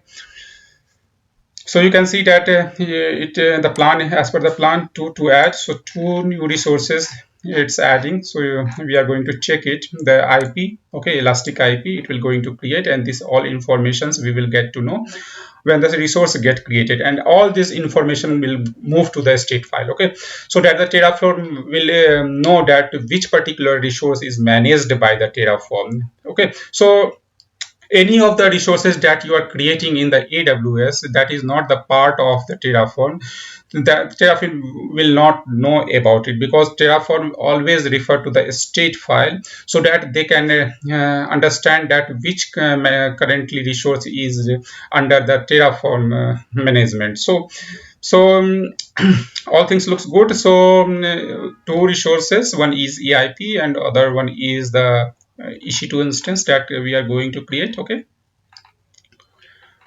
so all things looks good. So now I am going to apply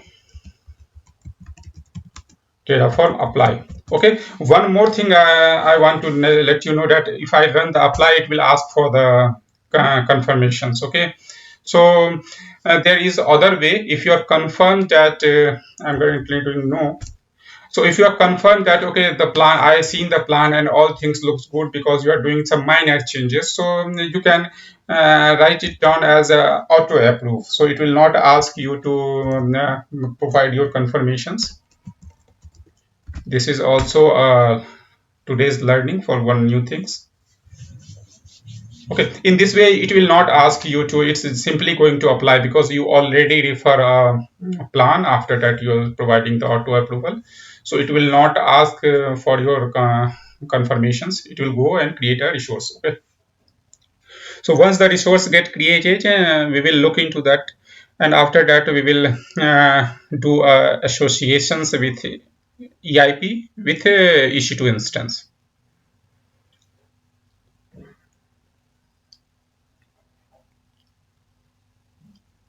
Okay, now I am jumping to it will have the confirmation message, and now I am jumping to the EC2 instance. Okay, here I am going to refresh it. So you can see that is one new instance and one elastic IP gets created. Now jumping to the elastic IP. So currently we don't have any information. Yes, we have. Now if you scroll a little bit here, you can see that the association ID is not there, means that we have the elastic IP created, but this elastic IP is not associated with any of the instance, so we don't have any informations here. And the EC2, we have the EC2 instance here. Okay, you can see that we have one running instance. Okay, so you can find all those information into the state file. If you look into the state file, let me refresh it. Okay, so this is the state file. If you look into the resources that it's created, so this is the one resource and this is the second resource. And the one resource, you can see the elastic IP, and you have all the informations related with that particular elastic IP that created, in which the Terraform manage all the resources that created by the Terraform and do the actions of any updations, any if you need the resource to be destroyed. So you can see the public IP is also 278. So you have the 278 EIP here. Let me scroll a little bit. Elastic IP 278. Okay, and the instance ID also information. So in this way the Terraform manage the things. Okay, but here the problem is the association ID is not there. So elastic IP must be associated with any of the if you are running in the free tier account. So one elastic IP is comes into the free tier. Okay, but that elastic IP should be linked with the EC2 instance, which is in the running conditions. If you have the EIP and that is associated with the EC2 instance, but the EC2 instance is currently in a shutdown state, in which and you are using the AWS free tier account, then the AWS will charge to you, because EIP is very costly, you can say.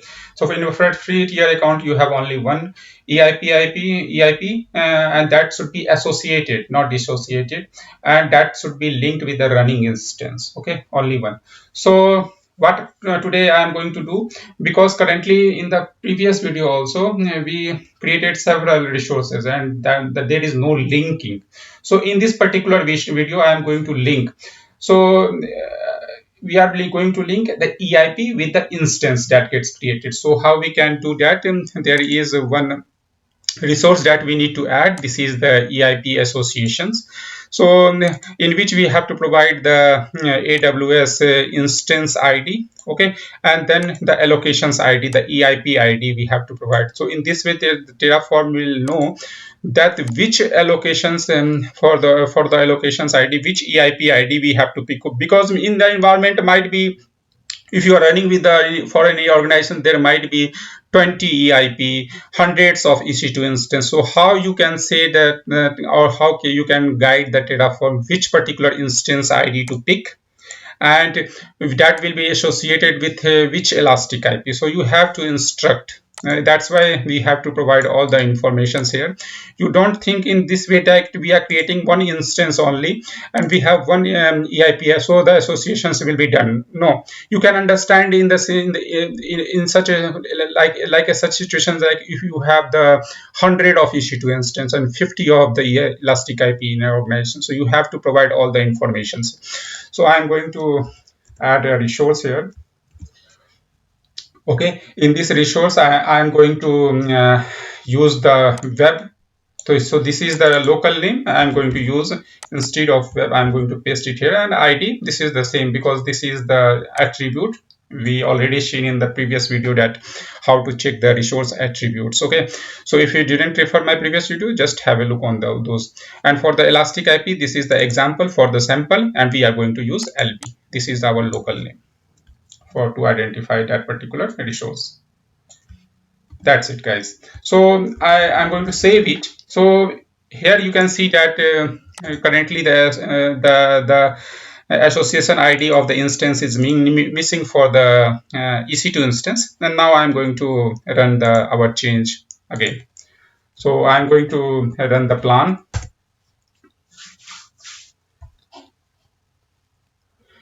So again, as per the plan, I'm going to add one resource, so it will give the informations. Okay, so it's have one informations like one to add. So what it's going to use? It's going to use this instance ID, the B3F. So you can see that currently our BDD is the allocation ID for EIP, and this is the same I mentioned here. Okay, BDD, FBDD. Okay, last four digit FBDD. Okay, and for the EC2 instance, we have here the one running instance is 2B3F. So 2B3F. So you can say that you can understand it that it's getting all the information from the state file. So we have the state file because both the resources is managed by the Terraform, and we have the state file locally in the system. In this way, Terraform know all the things which comes into the managed resource app for the Terraform. Okay, so this looks good to me, and I'm going to execute the plan, not auto approval, because I have to give the demo in several ways. So I'm confirmed. Okay, so if I'm confirmed, then I will use the auto approval. Okay, so what happened? Okay, this is not run, and in the plan you have to apply. Okay, my mistake.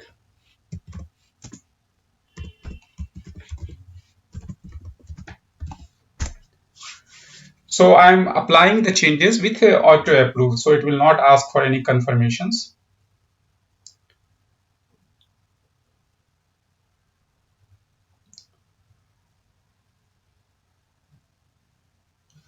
So the apply is completed and one resource get added. I'm going to refresh it.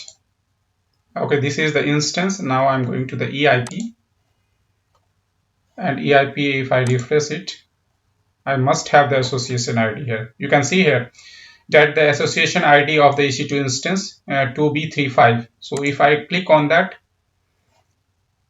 it will go to that particular EC2 instance that we created, and in the environment we only have the one EC2 instance. So if you run this particular, click on this particular instance, it will give you all the information regarding that.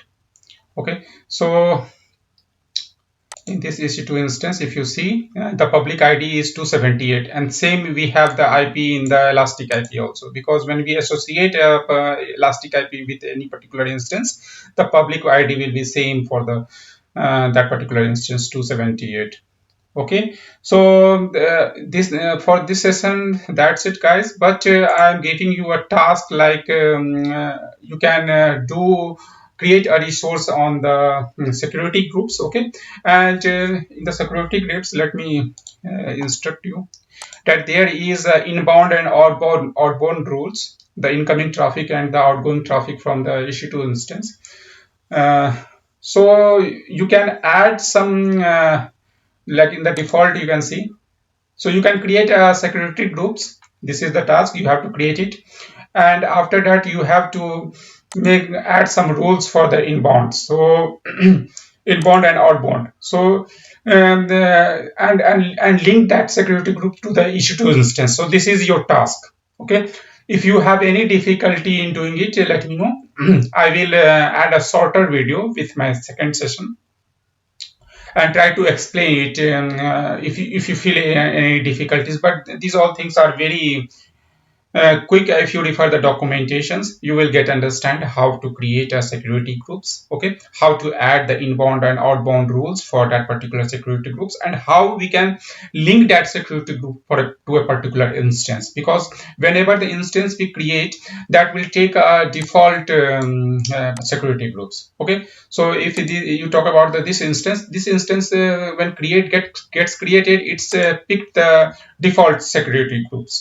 So you have to remove that security groups. That's not to take the default one. Okay, or you can just leave as it is. So default is also there, and the security groups that you created also get linked with this particular instance. Okay, and you can define some rules. You can just allow your IPs or on 80 port 433 port. So any of the things, so that you can familiar with how to create a resources and how to link with the resources. So this Terraform is also for to understand Terraform you have to do lots of practice, same as the Kubernetes, so that you can familiar with all the things.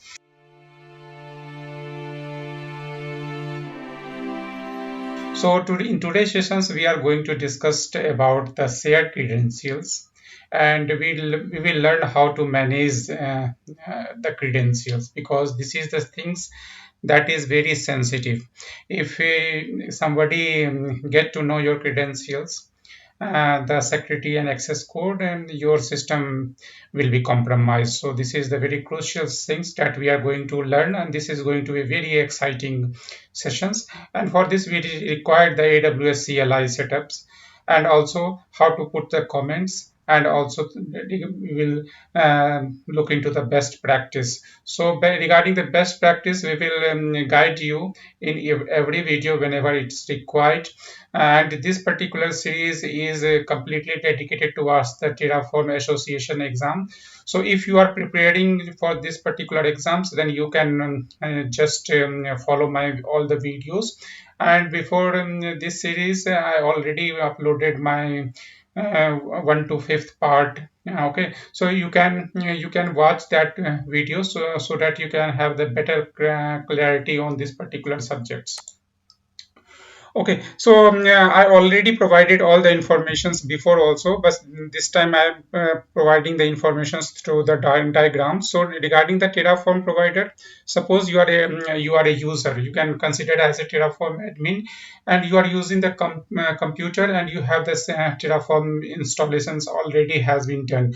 So this is the Terraform CLI, and through the CLI you are interacting with the registry. Okay, the Terraform version, you can see the understand in this way that you have that Terraform setup in your machines, and you are using the CLI, either the CMD command, or you are using the terminal, or you are using the any of the CLI tools for interactions. Okay, so you are initiating a Terraform init.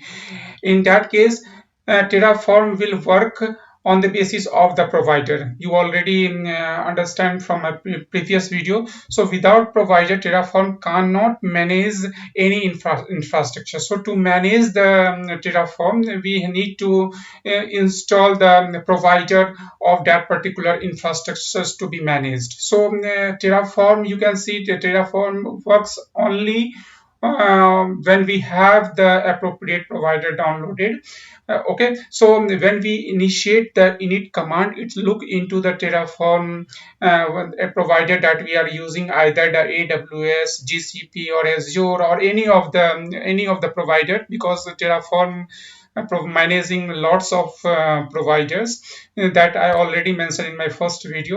So it's download all the providers which is mentioned in your TF file. So if I have that TF file, like for example I am showing you, so I am currently in the VS code. So you can see that I just provided the required provider version, this one. Okay, and the version I am using is 3.74. Okay, and the provider is AWS. So Terraform init command will look into the provider that we are using, and it will download all the things. Like in the current examples, we don't have any provider get downloaded. So when I run the Terraform init, it will download all the things. Okay, so when I go for this particular slide, so you can see that when the Terraform AWS provider downloaded, you can validate, execute the command for validations, the plan, and when you apply or destroy in the AWS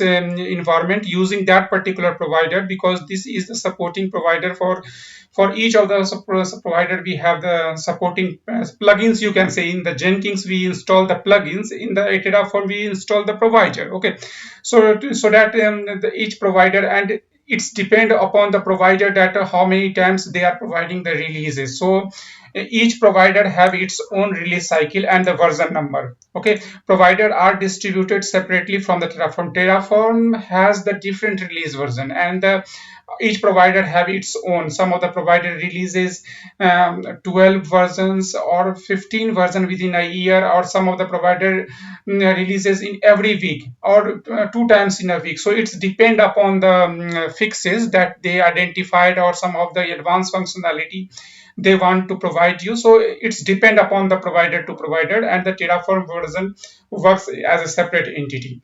Okay, so this is the things when you execute the Terraform apply. So using the AWS providers, it's just do the activity, means the desired or the actual asset after comparing all the changes. The Terraform apply or Terraform destroy commands get executed. Okay, so this is the thing. So currently in my AWS I am using the Mumbai region, and we don't have any instance. So I think this particular code is already familiar to you guys, because I already discussed in my previous video. The only thing is that I added this particular piece of code, the required version. So I am using 1.1.4, and I am just putting the constraint that and this is also required thing. You have to provide the required version. I'm talking about the production environment, because any of the version changes in the production environment bring some difficulties. So you have to be very specific that which particular provider version you are using and what is your Terraform version, because as per the version enhancement, some of the functionality get obsolete and some of the enhancement taken care. So it's depend upon the project to project that which types of features you are providing and what is the compatibility level with the Terraform version, with the provider version. So you have to think about and be specific to provide it in your Terraform file, because this will restrict that suppose any latest version comes up, then it will look into the Terraform version. Supporting version will be the minor changes will be there, like 1.1.5 1. So that when it is not possible that it will look for the version 1.2, because only the last minor versions will get upgraded as per your Terraform plan and the Terraform supported files. So what in the current sessions we are going to discuss, we are going to speak about the shared credentials and the comments also. I'm just mentioning how you can put the comments. So you can use the hash key, and this is single line comment. Okay, and you can use the forward slash as well. This is also single line comment. Okay, so you can see that the color gets changed. Or for multiple lines, you can just use this types of symbols like forward slash and the asterisk sign. This is multi-line comment. Okay, 1 2 3. Okay, you can close this with asterisk and slash. Okay, after that you whatever you write will be readable. Okay, so this is for the single line comments. So you have to either you can 2 times the forward slash or hash, or then you for the this is for the multiple lines. So this is the best practice to add always the comments that what you are using. So like in this particular things, we are providing the required version of the provider, required version of the Terraform, and here we are providing the credential like the reason, which is the required thing, access key. So this is previously we are talking about the static credential, and this is very dangerous, because if somebody knows about your static credential, your system, your AWS account will get compromised. Okay, so this is very sensitive. And why I am providing, I already mentioned several times before releasing the video, I already delete that particular informations from my account. So so that my system will not get compromised. In this video I am going to remove all these things, and what we are going to use, we will going to see into it. So this is the resource AWS instance, and this is my local name for the AWS instance. And here we are providing the image ID. Okay, it's depend upon the region to region. So if I am using the MX2 Linux instance, this is the image ID that we are using for the Mumbai region. For the Singapore we had different. Okay, for the to be on the free tier account, I am using T2 micro. Okay, so I hope this all things is very clear to you guys. I am just going to save it. Okay, and I am going to run it Terraform init. Okay, so we don't have any down provider get downloaded, so this is the only one single file. So I have to initiate the Terraform init, and you can find that something the exe supported provider for the AWS gets downloaded. Okay, okay, so the command gets executed perfectly fine. We will use Terra, and you can see that there is no output. Okay, so there is no changes in the file. My format is perfectly fine. If Terraform apply any changes or do some formatting, then you will have the output of the files in which Terraform apply the format changes. Okay, so we don't have any file information. It means that the all file is in the perfect format way. So I'm going to use the Terraform validate. So you have to execute your command in this way, like the Terraform init if you are adding any provider or resources. So Terraform format, Terraform validate. So all things looks good. Terraform plan. Okay, sorry.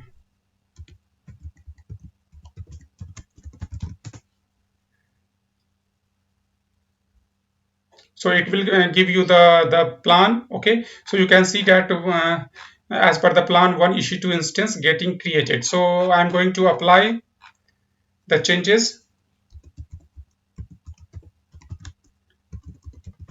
with auto approve. This is the flag, so that it will not ask for the any types of confirmations. It will just apply the changes. Okay,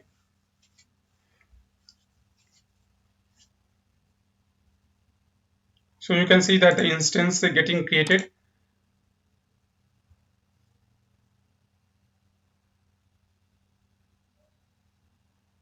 Okay, I think it will be available now. Okay, so we have the ec2 instance get created.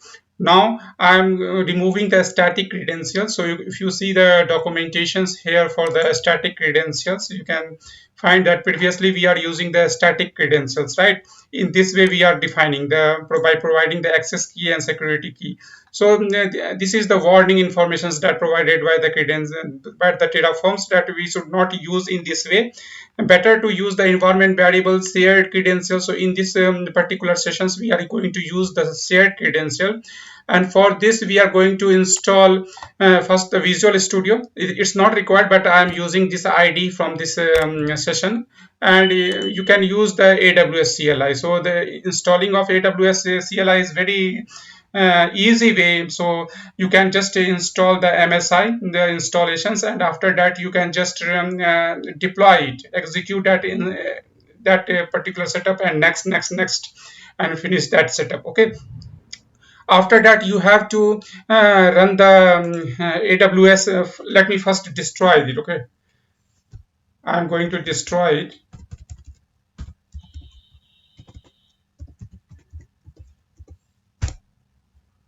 So my instance get created, and now I'm going to destroy it. Okay,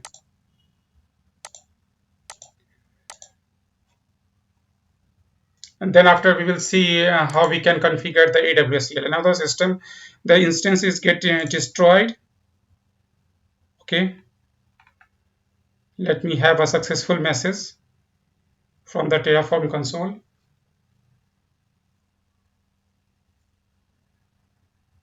Okay, then we have the message that it's destroyed successfully. So what I'm saying that if you have already set up, like in my system, I already set up the AWS CLI. This is the command line interface to interact with the AWS environments. Okay, so here we are going to hide our credentials. We are not going to use in this particular Terraform file, because this is the very sensitive information. In the first video, I already mentioned that we are going to hide in after 2 or 3 videos. So this is the time comes that I have to hide it, because this is not a good thing to show you all the time. I know that there is no risk because I am removing it, but I have to do it lots of time after creating the videos. So better to instruct you that.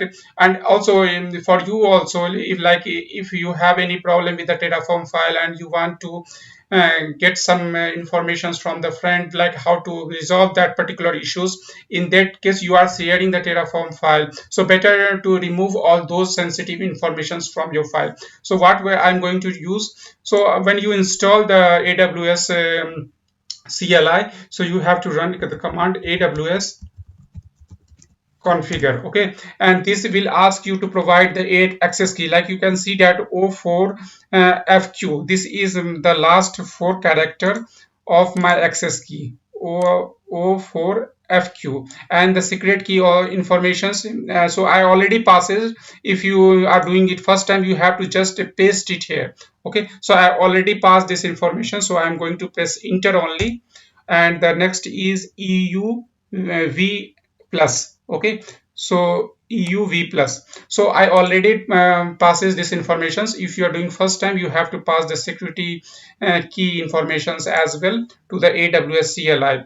And here I am using the Mumbai region, so I passed the Mumbai region as per your requirement. You can pass the appropriate region code here, and this is the default output. By default, the JSON will be the output, so you don't have to pass any information. Okay, so that's it, guys. So this will handle the AWS CLI will handle the access key required informations, and in the further video I will let you know how to manage these things more appropriately by using the roles, so AWS roles, so that you don't need to keep those informations in your system as well.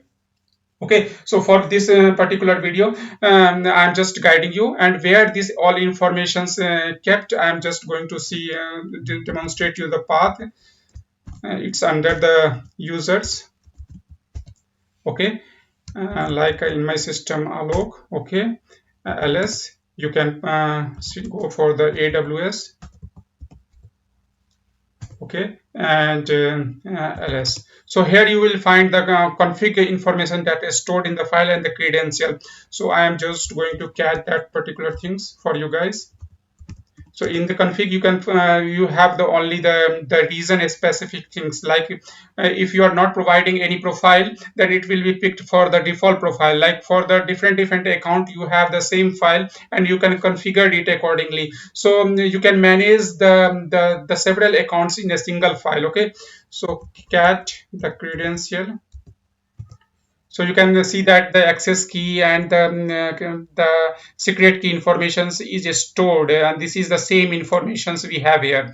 Now I'm going to remove it and I'm going to demonstrate you that how these things work, because I'm not going to provide any types of informations, any types of credential in the Terraform file. Now we have the CLI set up in my system and that will handle it. Okay, so I'm going to the path where we have the Terraform. So we have all the file informations here. Now I'm going to use Terraform apply. Okay, or we can use the plan before applying any changes, because we already destroyed the instance. So this time the plan will execute it, and again we have the informations like one resource it's going to add, and what is that resource is the AWS instance, because as per the file we only adding the resource. And this is the things like you already provided the reason, but you have to provide the reason again. So this is not a sensitive thing, so better to add it. Otherwise the Terraform will ask you when you run the plan at that which particular reason you want to create the instance or any types of resources that you mentioned in the Terraform file. Okay, so I'm going to execute it. Terraform apply auto approve. Okay, so I am confirmed that it's going to create only one instance. I am sure. But in the productions, you always have to run the Terraform plan, and then you can apply the changes. And after applying the changes, you also have to not put the flag of auto approve.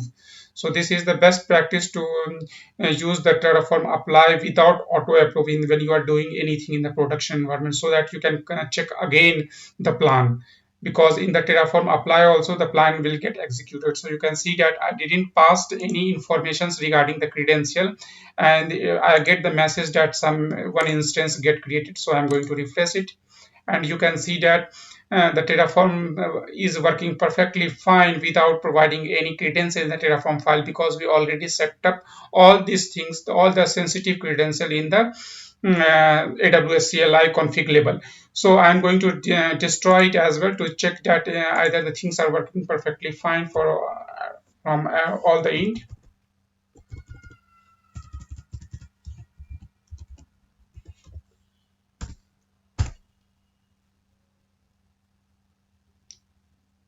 So now the Terraform will remove it.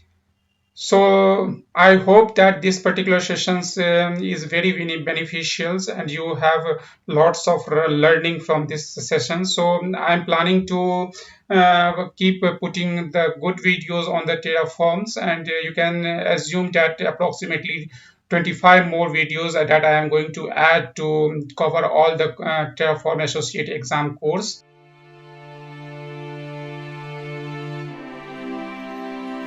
So in this session, we are going to discuss about how to create a EC2 instance, and then we will going to install the Docker on that particular instance, where we are going to run the Nginx applications.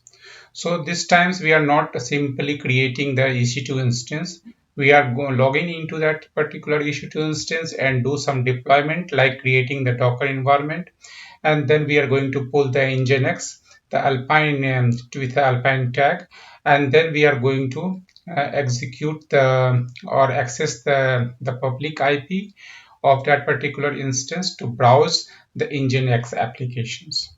So this video is going to be very interesting and quite lots of learning, because I am going to perform the similar things in three ways, like doing the manual things at a time, and then we are going to pass the user data when we initiate the EC2 instance, and after that we will make all the things in working in an automated way using the Terraform files. So in these sessions, there will be a much learning, and it's going to be a very informative session for you guys.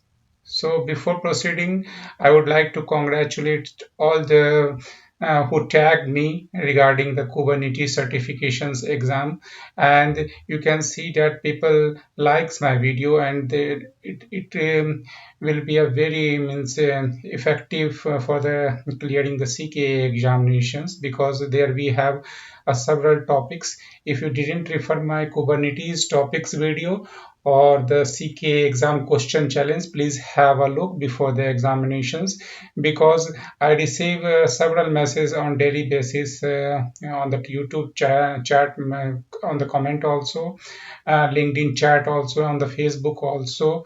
So these are the few people who completed the CK certification last week and tagged me.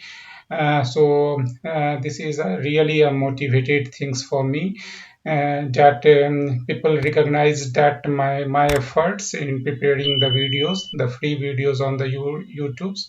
So if you didn't refer my videos for the Kubernetes, that will be very helpful. And if you are going to prepare for the CK exams, just have a look on those list as well. Thank you. Moving to the this particular session's agenda. So in this particular session, as discussed, that I'm going to create a EC2 instance where we are going to set up the Docker environment, and then in that particular environment we are going to run a Docker container with Nginx having the tag as Alpine. So you can see that this is the command, basically this is the user data that we are going to play with. First, we will go to do the manual stuff, and then we are going to do this using the user data with the infrastructure as a code, the Terraform. So in this session, you are going. It will be very lots of learning for you guys. So I am going to step by step. So now I am jumping to the lab session to demonstrate you all these things in a lab way so that you have a better understanding. Because theoretical aspect is something that you have understood, and now you have to understood in a lab way that how we are going to perform it. So now moving to the lab session. So this is my AWS console, and we are going to do the things in a manual way first, and then we will move towards the Terraform, that how we are going to accomplish the same task in the Terraform by using the Terraform. So I'm going to launch an instance. Here you can select the Amazon Linux 2 instance. I'm selecting the free tier, going to the configurations, and here I am not going to set any user data for first time. Okay, adding the storage, the same storage. The tag I am going to provide here, name will be Docker. Okay, and the securities, and because I'm going to create an image on the port 80, so I'm going to use the existing one which have all the ports open like 80, 80, 81. So I'm going to use this one. Okay, and this also have the SSH. So if you don't have the securities, then you have to create a security group of such type where we have the port 80 and port 22, so exist as a role for the security groups. Now I'm going to launch it. We're going to choose the existing key pair. If you don't have the key pair, you can create a new key pair, okay, by selecting this option. Now the instance get launched. It's currently in the pending state.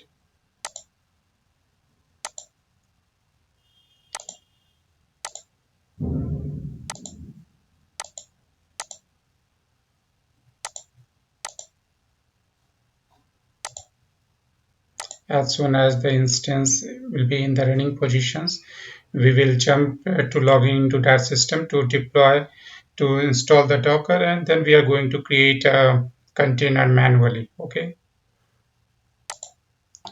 so it's in running. I'm using Mova Extreme session SSH. Here we are going to put the IP, and then using the PEM key.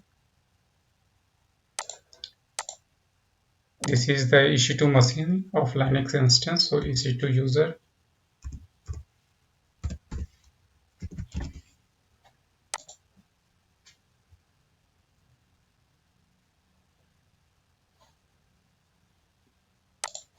Let me increase the font size, taking the sudo command, sudo su hyphen as a root. Okay, here I'm going to install the Docker. Yum install Docker, putting the flag of yes. So it will create a Docker. Once it gets created, we will start the service of the Docker, and then we are going to pull the images from the Docker hub, the Nginx image. Okay, so service Docker start, because if you check the status, it will be not in the running state, it's inactive. So we have to start it, and we have to note down all the commands because we are going to use it in the Terraform file, the same command. So service is now started. We can check the status. It's currently in the running state. Perfect. So now we are going to download the image.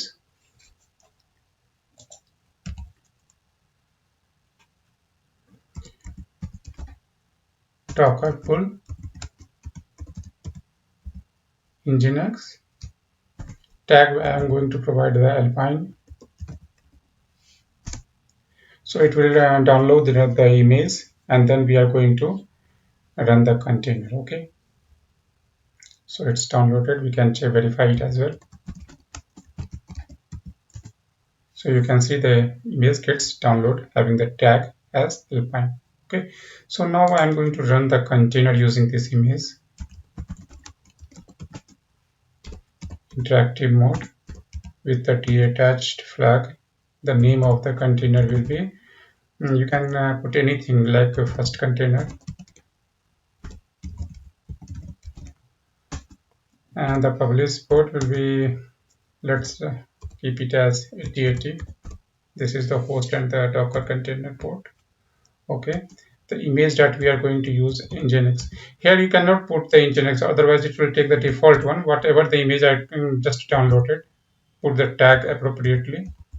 Okay, so it will not download the way, and you can see the container gets created, Docker. Yes, so this will can give you the running container informations. So you can see this just created 4 seconds. Okay, so now I'm going to the this particular IP. I copied it, and when I use it without port 80 default, this is a default port, so we do not have to add it. So you can see that the Nginx application is running. So this is the first way. Okay, now what I'm going to do, I'm going to just destroy it. I'm going to use it in the second way. Okay, so this is the running instance. I'm going to uh, terminate this instance. Okay, and now I'm going to do it in the second way. The second way will be that I'm again selecting the Linux instance. Okay, Linux AMI with having the type of instance IPT2 micro, and this time we are going to provide the user data. Okay, so this is the second way, and we are going to provide all these things whichever currently we did manually. Okay, so I'm going to do it. To have you a better understanding, I am performing all these steps. So you can see that this is the bash script where we are updating, we are executing the same things again. Okay, my first container will be the name, and the port is 80, the publish port is 80 colon 80. Okay, I'm using the same image that I just executed in another instance. So this will create a new instance, and at the time of creations, after creations, basically, and the virtual machines when get created, all the script will run automatically, and it will deploy the Docker and then pull the image and create a container automatically. Okay, so in this way you will understand the things, and then we are moving to the Terraform, that how the similar activities performed through the Terraform also. Okay, so now next storage will be same. The tag we are going to use, name will be Docker1. Okay, this time the Docker1, so you don't have the confusion. Docker1. Okay, the security groups, I am selecting the existing one, the same one. Okay, and the same security groups we are going to use in the Terraform also when we are performing the same activity using the Terraform. Okay, so review and launch using the same key here, launch it. This time I'm not going to connect to that particular instance, because when the instance get created, automatically all the script will run, and it will make the environment, install the Docker, and then it's pull the image and create a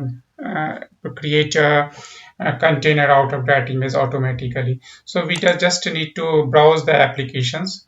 So we are going to copy this, and here I am going to paste it.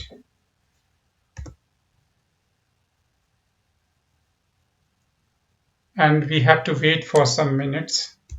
because it takes some time to install the Docker, also pulling the images also, so it will take 1 or more minutes. We keep refreshing the page, and as soon as we have all the things set up in the environment, we are going to see that particular instance with all the Nginx applications get deployed as a container. Okay, so this is the IP, this is the instance that is currently running Docker 1. Okay, and this is the IP that we are using, 13.235.242.122. Okay, and now I'm going to access it. So you can see that we didn't log in into the container to see what happens there. Okay, we created the instance and we provided all the commands so that when the container gets and when the system virtual machines get created, the automatically install the Docker, pull the images and create a container out of that images. If you want to verify, you can connect with that particular instance that we just created, and you can verify that either the instance all the things gets created appropriately or not, because we are browsing able to browse that particular container, so it created successfully, perfectly fine. So now we are going to kill this particular instance as well, because the same activity we are going to perform with the Terraform now. So I'm going to terminate this instance as well. So this is the second way. Okay, now I am going to move to the Terraform files. So you can see that all the codes that is mentioned here, you already have familiar with all those codes. If you don't have, if you have any confusion, then you can refer my previous videos, because I discussed all the things in more details there. The sixth video already we published, and this is the seventh video. So you can see we didn't pass the securities keys and access key here, because we already configured that in the AWS CLI. I'm just showing you AWS configure. Here you can find that I already provided, so that there might not be a security issues. So previously we are doing the hard-coded related things. Now my all credentials sit inside the configurations of the AWS CLI. Okay, so if you browse this particular locations, you can find that there is one Terraform file, and this is the same file. Okay, at the same from the same location. So here you can see that I am using the AP South one. This is the Mumbai region, and this is the required version of the Terraform files. I already discussed in more detail about the version related things. You can please have a look on those if you don't have the clarity on this particular point. And here we are going to use the instance, my EC2 instance. Okay, so now we are going to add some more details, because the instance will create it. After that we have to install the Docker, and then we are going to pull the images from the Docker hub, and then we are going to run the container, the same we did in the manual and the automated when we created the instance. Okay, same thing we are going to perform here by using the Terraform. So for this we are going to use the VPC security groups here. Okay, so if you look for this particular 69E, you can refer the security groups here. You can find it here. Okay, so we are using this one 469E DevOps, and here you can see the inbound rules and outbound rules. This is the same thing. Okay, you can verify it for it's open for the 80, 22 for the SSH, and 21. Okay, so you can we just need 80 and 22. You don't require this one, this all things. So if you are you want to create a security groups, you can create with this particular things. Okay, this all both, the last one is not required. Okay, so I selected this one. Okay, I assigned it with the instance here, and after that we have the one thing is missing, that is the user data. So I'm just pasting the user data related things here. Okay, so you can see that the user it's exactly the same that we used previously while creating the EC2 instance. Okay, we are updating, installing the Docker, and then we are going to starting the Docker, and after that we are pulling the Nginx with the tag alpine, and then creating the containers. So now I am going to save it. Okay, and after that we are going to run the Terraform init. So it will download all the plugins related with the this particular versions. Okay, so it's going to download all the AWS plugins with this particular version, and as soon as it's get downloaded, you have all the informations like you can see here. It's already downloaded the plugins with the same version. Okay, so now we are going to run the Terraform valid Terraform validate. Okay, just to check that either it's a particular TF file have any validations error. So it's saying that success, the configurations is valid. After that we are going to format it. So you can see it's outputted me a Terraform file, the same file name. It means that there is some format related issues. So it's fixed it in the code. So you can see that now it's the code is arranged perfectly fine. Now I am going to just run the plan so that we can understand what this particular file is going to do in the environment. Terraform plan. Okay, definitely I'm only creating a single instance, so it will provide me the informations like it's creating a single instance there. Okay, so you can see the create, it's going to create what it's going to create, it creating the EC2 instance. Okay, and we provided the user data there, so it will do all the stuff like downloading the Docker and pulling the images. After that it will create the container. Now I am going to apply the changes with auto approve because we are confirmed that what we are going to achieve, there is no problem with understanding. So once you are clear, then you can assign this flag auto approve so that you don't have to confirm second times. So this all commands we already discussed in the previous video. So regarding the Terraform, only the user data related things that we are going to discuss in this particular video. If you have any confusion regarding the Terraform syntax, you can refer my past videos. And now the Terraform will create an instance. Okay, after once the instance get created, it will download the Docker. Okay, install the Docker. After that it's going to restart it because when we install the Docker, it's currently in the dead positions. Okay, so it will restart it, and after that it will pull the image, the Nginx with the Alpine tag, and then it will create a container. Okay, so once the container will get created, we can access it through the public IP. Okay, so now I am going to use that particular things here. So now going to the EC2 dashboard, here we have one running instance. Okay, this is the instance we just created. You can see that we didn't provided the name here, and it's created just right now using the Terraform file. So I'm clicking here to copy the public IP, and here I'm going to paste it.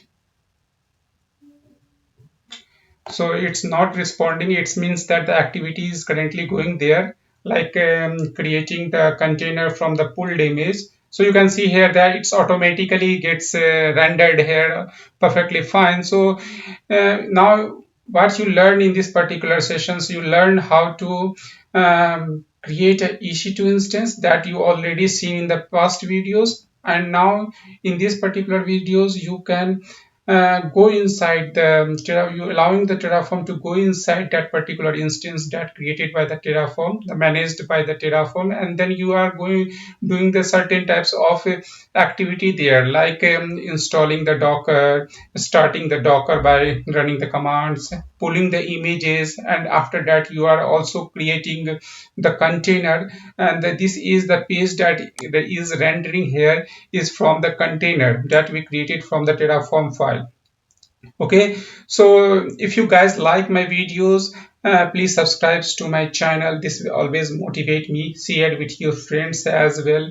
Share the knowledge. Make a good environment of the discussions so that you can also learn. If you have any questions, just add your comments in the YouTube channel comment sections or on the LinkedIn. You can follow me or connect with me. I will try to answer those questions. Okay, so I'm just going to destroy this instance which we created using the Terraform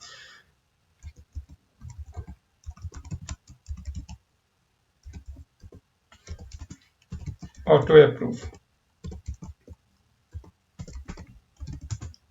So this will destroy the instance which is managed by the Terraform. Okay, and the instance will be gone from here. So if you browse this, you can find that it's not accessible after some time. You can see here now it's running. It's gone. So if you look into the AWS instance here, the running instance, just refresh it, so it's also gone.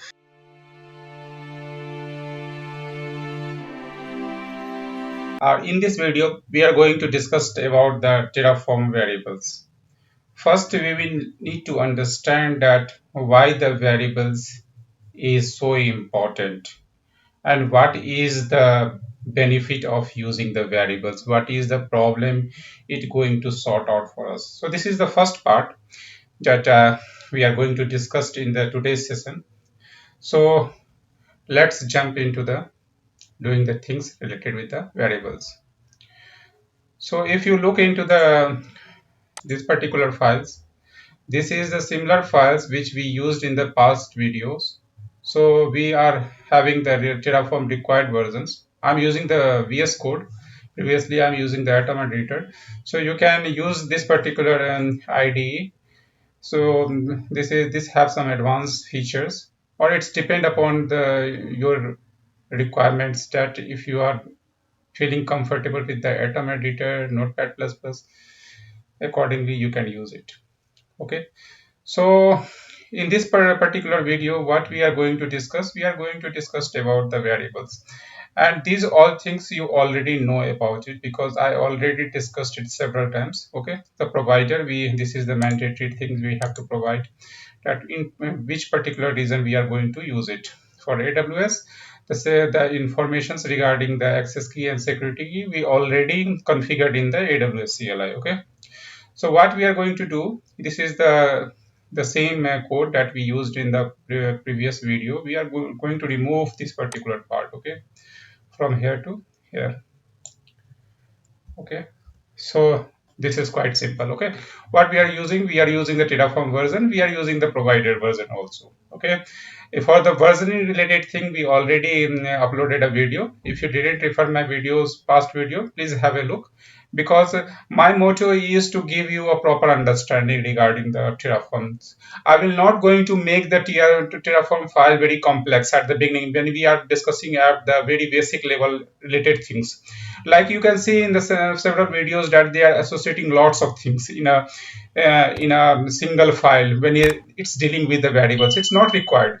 You don't have to create the VPC. You don't have to create the security groups. Why? Because you have to just provide the simple way of using the variables so that the people will understand. Making the Terraform file complex will not going to achieve any motto. So my currently motto is to make you understand that how the variables related things works. Okay, so this is the file, and this is the you can say that I pointed it this particular location. So let me clear it. This is the problem not related with the our Terraform. So Terraform code will work fine in this. So I'm going to switch to C Terraforms. Okay, here we have all the things. If you do the ls, you can find all the related things. What we did here, that I just modified the file name with the Terraform variables. That's it. All the codes is related with the previous, and you already have the informations. What is the AMI, why we are using it, instance type, all these things. Okay, so in this particular video we are going to look into the variables. Okay, so suppose see the some difficulties, but and then we will come with the benefits that why what the variable will sort it out. Okay, so I'm going to, if suppose there is a requirement to create 3 instances, not only one. Okay, so I'm going to paste it here. So what you guys think? So it will going to work perfectly fine or not? Okay, so I saved it, and now I'm going to jump and write the Terraform init. Okay, first we are going to initialize it. Okay, so it's saying that the init command will not run because you are using the duplicate variables. So this is the local variable, my EC2 instance. You can I already mentioned these all things in the past video. So first variable, local variable is fine, but the repeating of the same local variable, the local variable is tagged with the instance. Okay, this is the instance that we are using for the resources. Okay, so you don't have to change this particular things, you can't do it. Okay, so in this way the provider associates this particular resource is associated with the AWS, and the plugin will get downloaded as per the version we provided. So this is the local name. Okay, so what I am going to do it here, I'm going to make it a meaningful. You can do it as a, this is my EC2 first, my EC2 second, and my EC2 third. Okay, okay, so what we did, we changed the local variable. So this particular local variable have one AWS instance associated. Okay, and this particular local variable have this instance, accordingly third one. Okay, now I'm going to save it, and again I'm going to use Terraform init. So in that case, it identified the local have not a conflict with the duplications. All the local variables for the AWS resource instance have its unique name, okay, to identify the resource. So why it's get filled?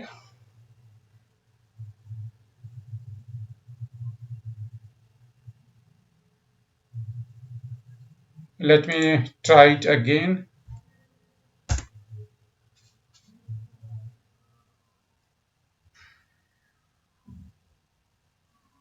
Okay, so there is no problem. It's failed due to some connect issue with the registry. Okay, I tried it again and it's succeeded. Okay, no issues. Okay, there is no problem in the code. So let's validate the code as well. Terraform validate. Okay, and the format related thing we not required because we are using the VS Code and it's already can get formatted automatically, because supported plugin for the Terraform I already downloaded for the VS Code. So now I'm going to use the Terraform plan. Okay, so as per the plan, definitely the 3 resource will get created as per the code we provided, but we are not going to apply it. My motto is not that, but you have to let know that suppose these particular things we are doing for it for the development environment. Okay, this is the code and we are doing it for the development environment, no issues, but we hard coded it 3 times. Suppose we require it to large instance, then we have to modify it accordingly. Okay, but suppose we are doing it several times for the staging, this the same file will we are going to use, and we have to modify each places, like in we are creating the VPC environment where we have there is a requirement of creating the several instance of the same instance type. So if the requirement get changed, okay, at that time you have to modify it several places, the same thing, because this is the duplicate things. Okay, and this is also, so you want to put this variable as a variable so that you can change the variable, and the same reference will be taken at here, used at here, and you have to do the modifications at single place. Okay, so what we are going to do here, we are going to define the variables here. Okay, control space variables. Okay, and assign some name like I'm using, sorry, I'm using AMI ID. We are not going to use only for the AMI ID. We are going to use it for the instance type also. And why not for the reason? We have to define them. Whatever you can do for to put it as a variable, you have to do it to make the code simpler. Okay, because sometimes there is a requirement that you have to deploy this instance to this particular reason, this instance to other reason. So it's depend upon the requirement. So I put it as a AMI ID. This is the variable name, and again you have the description. So better if you are working for any organizations, better to provide a descriptions. Like for example, I am doing it for this particular variable. Rest variable you can define it when you are working for the organizations. Okay, this variable is used to define AMI ID. Okay, so this is just for the informations that why you are using this particular variables. Okay, and now uh, it's loading. We can use the type related things. We will come back to this. The default variables we are going to use. This is for the AMI ID, so I'm going to use this one. Okay, as simple as that. Now we are going to make a second variable. Okay, and the name of the variable is like instance type.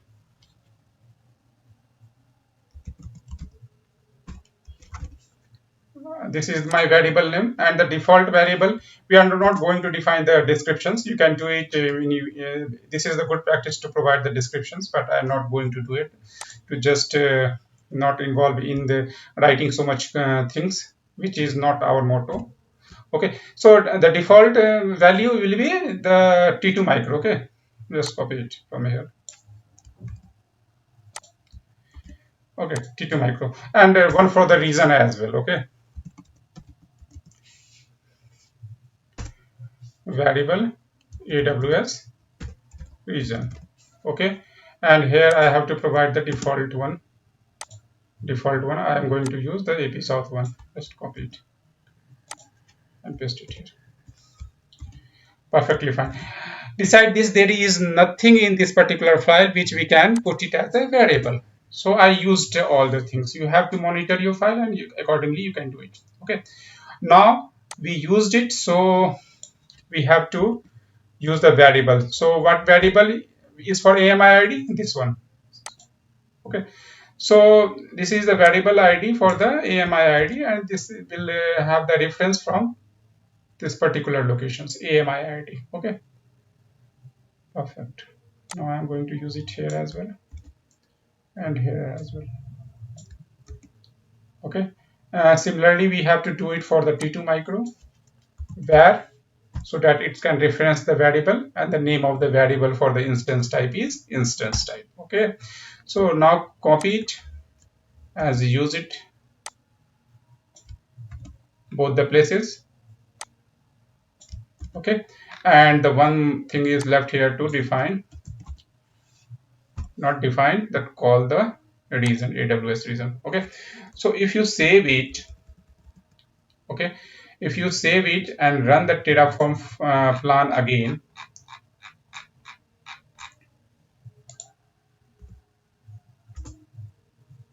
okay, so you will get that similar output. But the benefit of this particular thing is, like you can see here, it's referencing the T2 micro for all the instances, creating the 3 instances, and all have the similar instance type. Okay, so this is the beauty of using the variable. Suppose I change the mind and it's not going same file, we need to deploy it in the staging environment, not in the development environment, and there we use want to use large, so we have to change at a single place, and this will replicate accordingly for all the things. So if you go down and use the same command plan, so you can see that it's automatically get reflected for all the instance, because we are using the variables, and this is the purpose of variable, to change that one places. T2 large for this instance, number 3, T2 large, and t2 large.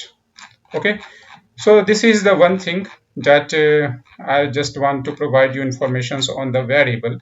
Okay, and the second thing is that not to use all the things in the single Terraform file. This is not a good practice. So what I'm going to use, just going to copy all the three variables from here, just remove it, Control X, okay, and I'm going to save this file, and I'm going to use a file, Terraform file with the name variables, okay, tf, and here I'm going to paste it. Okay, so we provided all the informations, and this file don't have any informations related with the variables. So when we run the Terraform init or Terraform apply plan, it will look into that file automatically. Okay, you can name it anything like but the variables related things is more common to use, so that the other peoples will understand. Okay. Similarly, we can move it for it this particular things also, like this is the variable related things. Okay, and you can move this particular also into a single Terraform file for the instance name, like instance dot, yeah, ec2 instance dot tf file. Okay, so you can manage or make your Terraform related files very means very understandable for anyone, that okay, this is the Terraform that keeps the variables related things, this is the Terraform files that keep the ec2 instance related things. Okay, so in this way you can just make your Terraform folder, you can say, where you're keeping all the Terraform files in a simplest way. Okay, so I put it here, and if you run these things again, you can see that there is no changes. So it's picking all the things, all the variables related data accordingly. So you can see that the three, it's going to again add the three. I'm not going to deploy anything in this particular video, but just to demonstrate you that how the things work. So if you change it here again I'm going to put it T2 micro. Okay, let's save it, and when I'm going to use it, it will now the instance type will get changed from large to micro. Just have a look on one instance. Other will also have the similar informations because we are referring the same variable files. Okay, now what happened if I remove this? Means I'm not going to provide any default value, I'm just removing it. This is I'm demonstrating for the single variables. Okay, I'm just removing it. So what will happen? Because we are using the variables, that variables don't have any default things get assigned. So this is the things that you may definitely it will coming in exam, Terraform associate exam several times. Okay, so the Terraform plan will not going to give you an error, but it will ask you for the entry. So what is the instance type entry? Okay, so if I run the Terraform plan, at that time it will ask you the variable instance type don't have any default value, so what will be the value? Just enter it. So when I pass it here the t2.micro, it will assign instance type for all the instance. Okay, so this is the thing how the Terraform works. And suppose the default value is already provided here in the Terraform file, but you don't have the permissions to modify. You have the read-only permissions. You cannot modify in the variable file. You are not authorized, but there is some requirements comes, like you have to deploy this particular file and you have to build the instance, but you have to use the t2 total large instance, but you don't allow to modify in any of the files. So what will you do? You can use the take the help from the CLI, means you can override the things in this way. Like I'm demonstrating you for the Terraform plan. Similar things you can use for the apply also. Okay, So what you can do, you can use the Terraform plan, but in the file you can see that there is t2 micro, and you have to use the t2.large. Okay, but you are not authorized to modify in the file, in any of the file. You don't have the permissions, but you have to do it as per the instructions. So you can do it very easily, because you have the CLI, and you have the role to create the instance. In that case, you have to put the var flag here. Okay, and you have to use the variable. What is the name of the variable for the instance? Because you have the read-only permissions. Okay, you can review it. So just copy it, and paste it here, instance type, and then you can use the t2.large. Okay, and when you run it, it will override the default value, because the order of taking the variable related things, this have the you can see this comes into the higher order level to take the values. So it's overrides the default value whatever you provided in the file. So if you see here, like for all the instance, it overrides the default value. You didn't modify anything in the file. The file says the default should be, it's a default. Okay, and whatever the value you can put through the CLI, it override this default value. It's not going to look into the what is the value for the, because you are providing the information from the CLI. So for all the instance, it's get changed automatically. Okay, but what happened if I not provide the default value for the reason? Let's check it out. So this time I am not providing the reason. Will it going to ask? Reason is very important thing. I already discussed in the previous video also. So it is going to ask you for the reason. So what you have the reason here? What you have the reason here for the AP South one. So I'm going to copy it. I'm not going to save it. I'm just copying it, and here I'm going to pass the reason. So it will pick and automatically it will run. Okay, so in this way, whatever the value you will now provide, like I show you the things related with the instance. Similarly, whatever the value will you not provide, and it's not a good approach to ask the value for into the CLI. It's not a good. You have to provide all the informations, and the overriding related things is come into the picture when you have the not have the means you are not don't want to change anything into the file. You have to, or you want to override the things, or you don't have the permissions in your organizations, and there is a requirement that you have to change. In that case, you can do this. Okay, so this is the plan, and the similar way we are going to see all other related things related with the variables in the coming video, like how can you define a variables in the tf var files. Okay, and then how you can customize, use the customized file for the variables. Okay, because there will be a simple names for the tf files, and that you have to use it. If you are changing the name, Terraform will not understand it. Okay, in that case you have to say the Terraform that you have to read this particular file for the variables input. Okay, so all these things we are going to see in the next videos. Okay, because for the variables we may have more than 2 or 3 videos related with the variables, because this is the things that very important regarding the exam prospect also.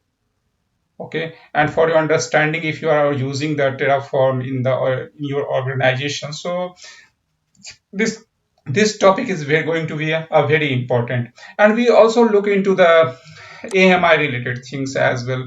Like currently we are doing the hard coded, this is the hard coded thing, right? And for the reason specific, the AMI get changed, In the similar reason also the AMI get changed after some time. Suppose for the Linux instance, if you are using this particular AMI for the Mumbai region, and after 2 or 3 months, this AMI not exist in the Mumbai region. So if you have a requirement to pick a latest AMI for any of the region in which you are using, so you can do it in the Terraform file without passing any default values. So we are going to look several things regarding the Terraforms. What is the functions? Okay, which types of functions we can use and how to use it.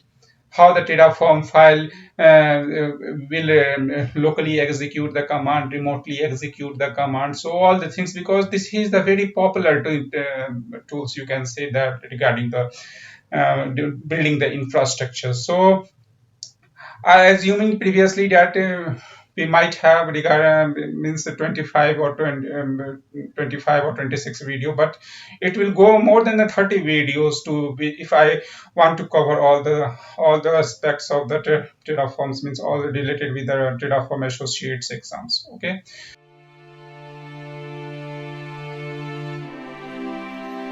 So currently we are covering the variables, and in the past video we covered the variables part 1, and this is the part 2, in which we are going to discuss about the meta arguments, that is the count.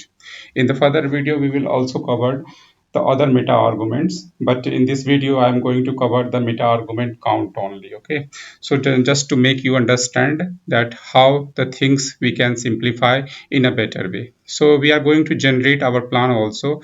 After that the plan will we will going to apply, okay, accordingly. So in this session we are going to see the things related with the variables. So now I'm jumping to the lab sessions for this particular uh, variables related part 2 video. Okay, so this is my AWS instance. Okay, we don't have any this instance currently running, and here you can see the count metadata argument. Okay, so meta argument, we are the count we going to use. Why we are going to use? So if you see my and the Visual Studio Code, so there is one changes that I rename it to the variable 2. Okay, rest all the things is exactly same as per the last video. If you didn't refer my video, then you can have a look on my past video on the variables.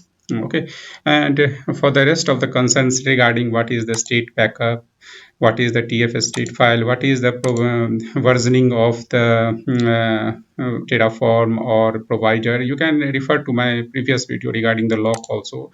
So in I discussed all the things in much more details about it. Okay, so this is the variable, and here we are referring all the variables, that variables are kept inside it. Okay, so if you look into the variables related things, you can see that for the instance I use the variables AMI ID and instance type, but the code is exactly same, and we are repeating it 3 times, okay, to create the AWS instance. So what we are going to do in this particular video, using the count meta argument, we are going to sort it. Okay, so let me comment it out. So we are going to do exactly the same things, but in a simplest way. So I'm going to comment it. Let me save it as well. Okay, and now I'm going to the Hasicop Terraform document site. Here you can see that we can use the count meta argument for the resources as well. So this is exactly the code of piece I am going to use. I'm copying these things, and I'm going to use it in my editor here. I'm going to save it. Okay, let me remove the comment part as well. Okay, so what it's going to do, it's going to create a 4 instance. Okay, but our requirement is to create the 3 to make it exactly same. So I'm marking it as a 3. Okay, and the AMI ID, because I've already created a variable for the AMI ID, I'm going to use it the same. Okay, copy it and use it here, the AMI ID related things. And the instance type, we already have the variable defined, and all the variable you can find it here. Okay, so when we go to the Terraform, we are going to modify it with the variable that we use for the instance type. Okay, regarding the server, we are going to use the same name. Okay, this is the same name that I am going to use to make the things exactly same in a different way. Okay, the count index, it will pick from 0. This time we are using because index start from the 0 and we start it from the 1, so it will pick the index from 0, 1, 2 for 3 instance. The name will be tagged as 0, 1 and 2, my ec2 dash 0, 1 and 2. Okay, so this things is again the hard coded, so I have to convert into the variable. So I'm going to the variable here. Okay, and just copy it and paste it here. So in this I am using the instance count variable name as instance count. I'm going to copy it and use it. Okay, I saved the file, and in the variable I'm going to use var dot instance count. Okay, now I'm going to save it as well, and when we run it in the Terraform, so you can see that I am currently in the TCS in the C Terraform folder. Okay, so Terraform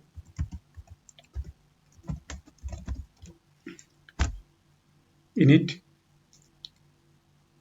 just to initialize it. After that we will run the Terraform validate, so that to check that there is no any syntax error. We don't have need to use the format. We are going to apply run the plan for plan. This time I am not using any CLI overriding related things. We will look into it later. Okay. So there is some problem with the AP Southeast one. Okay, so what we did, we have to change the code which we hard coded here. If you look into the code for the variable, let me save it.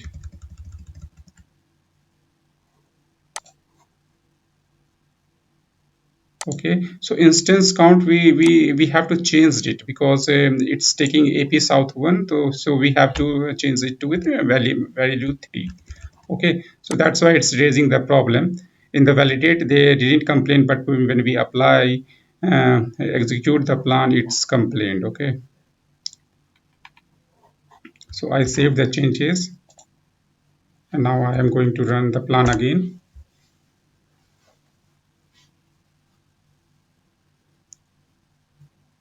I hope it will run perfectly fine. So it's going to add 3 resources, and you can see the name of the third instance is my ec2 2. Okay, it start from 0 and the instance type is large. If you go scroll up a little, and you can find that the instance, okay,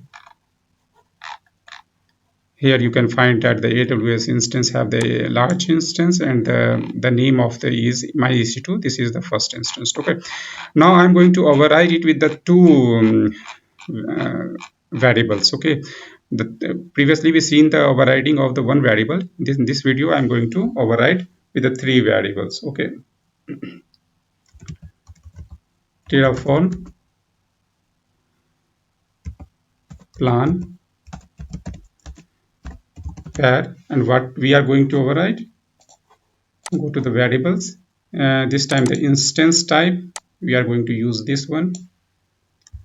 Just copied it and pasting it here with t2 micro. We have a default variable of t2.large, t2 dot what micro. Okay, and again one more variable. So in this video we will see how many we can override through the CL commands, as much variables as it requires. Just not to use the default one, just override it as per your requirement, in which environment you are deploying your Terraform plan and Terraform apply as well. Okay, so for second I'm going to use AWS instance, this one. Okay, and I'm overriding it with that means you can say 1 instance. I'm not overriding with the, so it will create only 1 instance. Okay, so let's copy it, paste it here, with 1. Okay, so this is the plan. This will not going to create any resources in the AWS. We will see it later how we can do it. So you can see it's overrided the default value with 1, and this is the name of the instance, and the type is T2 micro. Whatever we have in the default, we have T2.large, but through the CLI command we override both the things, this one, okay, and this one. Default is to create the 3 instance. I override it with to create a single instance. Okay, this is the first thing, and you can execute this with the apply also. Okay, so if you want to apply the similar changes, you can override it. So the changes will be get reflected into the AWS environment. But I'm not going to apply it. I will go generate the output, the plan for the Terraform. I'm creating, mentioning it as a no. So apply is now cancelled. Now what I'm going to do, I'm going to generate this plan, because this is the scenario when we are overriding 2 variables, but we have the scenario like we are overriding 10 or 20 variables. So putting all the things in the copy paste, or might be there is a typo that you applied into the environment, so better to save it in a file, and whenever it's required you can apply it into the environment. So we are going to generate the plan.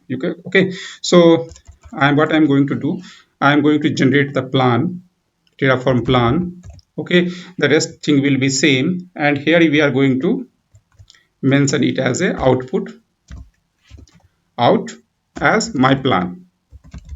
So we will keep this plan in a file. The extension will be the plan. Okay, so it will create a file, and I will show you the file when it's get created. So we don't have to write each times to override all the things. So you can see that my plan gets overridden, generated, and here you have the plan. Okay, previously you don't have, and this is the in the binary format, so it's not understandable by a human being.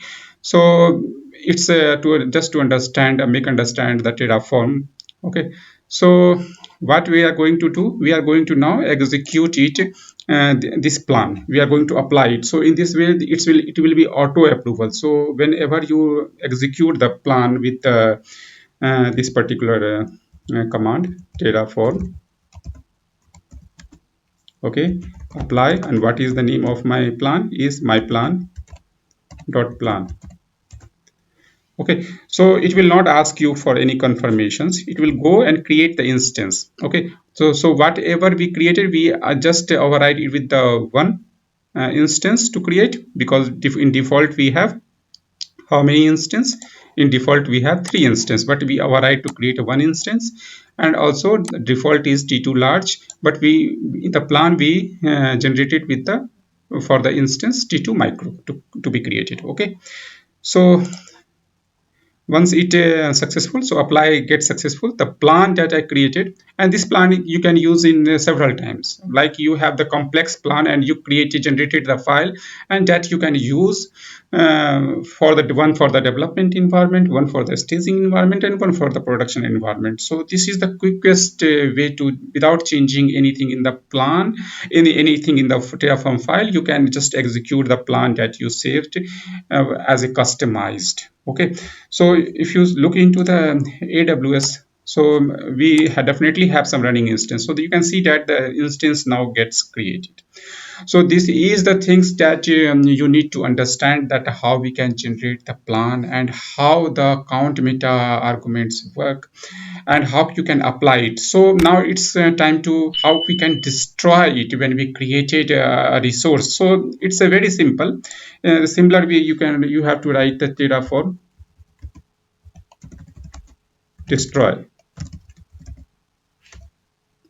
and it will ask you for the confirmations, because this is a simple command. I didn't pass the auto approve, so it will definitely ask for our confirmations.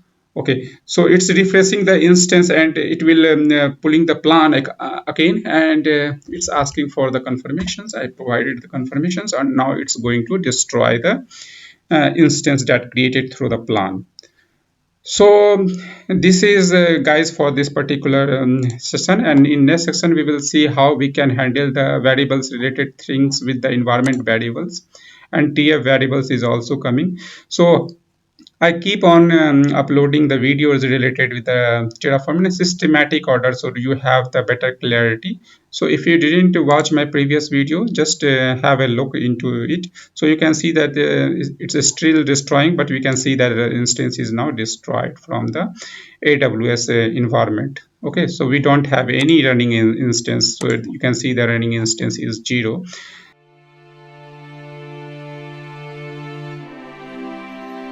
We are discussing on the variables, and this is the part 3 of the variable, in which we are discussing going to discuss about the terraform.tfvar files. Okay, and then we are going to discuss about the custom tfvar files, because Terraform will recognize only the tfvar files which have the name of the Terraform. Okay, so for custom you have to in the CLI command, you have to instruct the Terraform to read this particular TFVAR files, not the Terraform.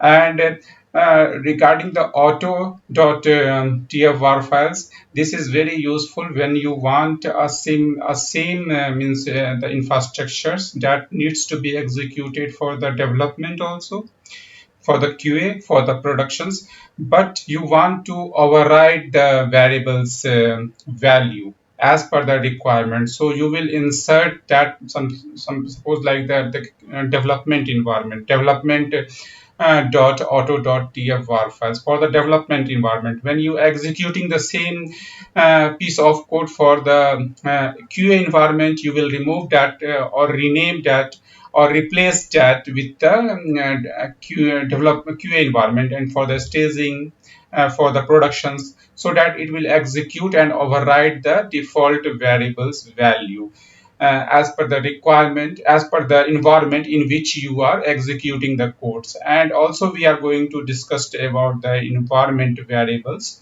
Okay, how can we set the environment variables and how to unset it? So we are going to discuss on those things.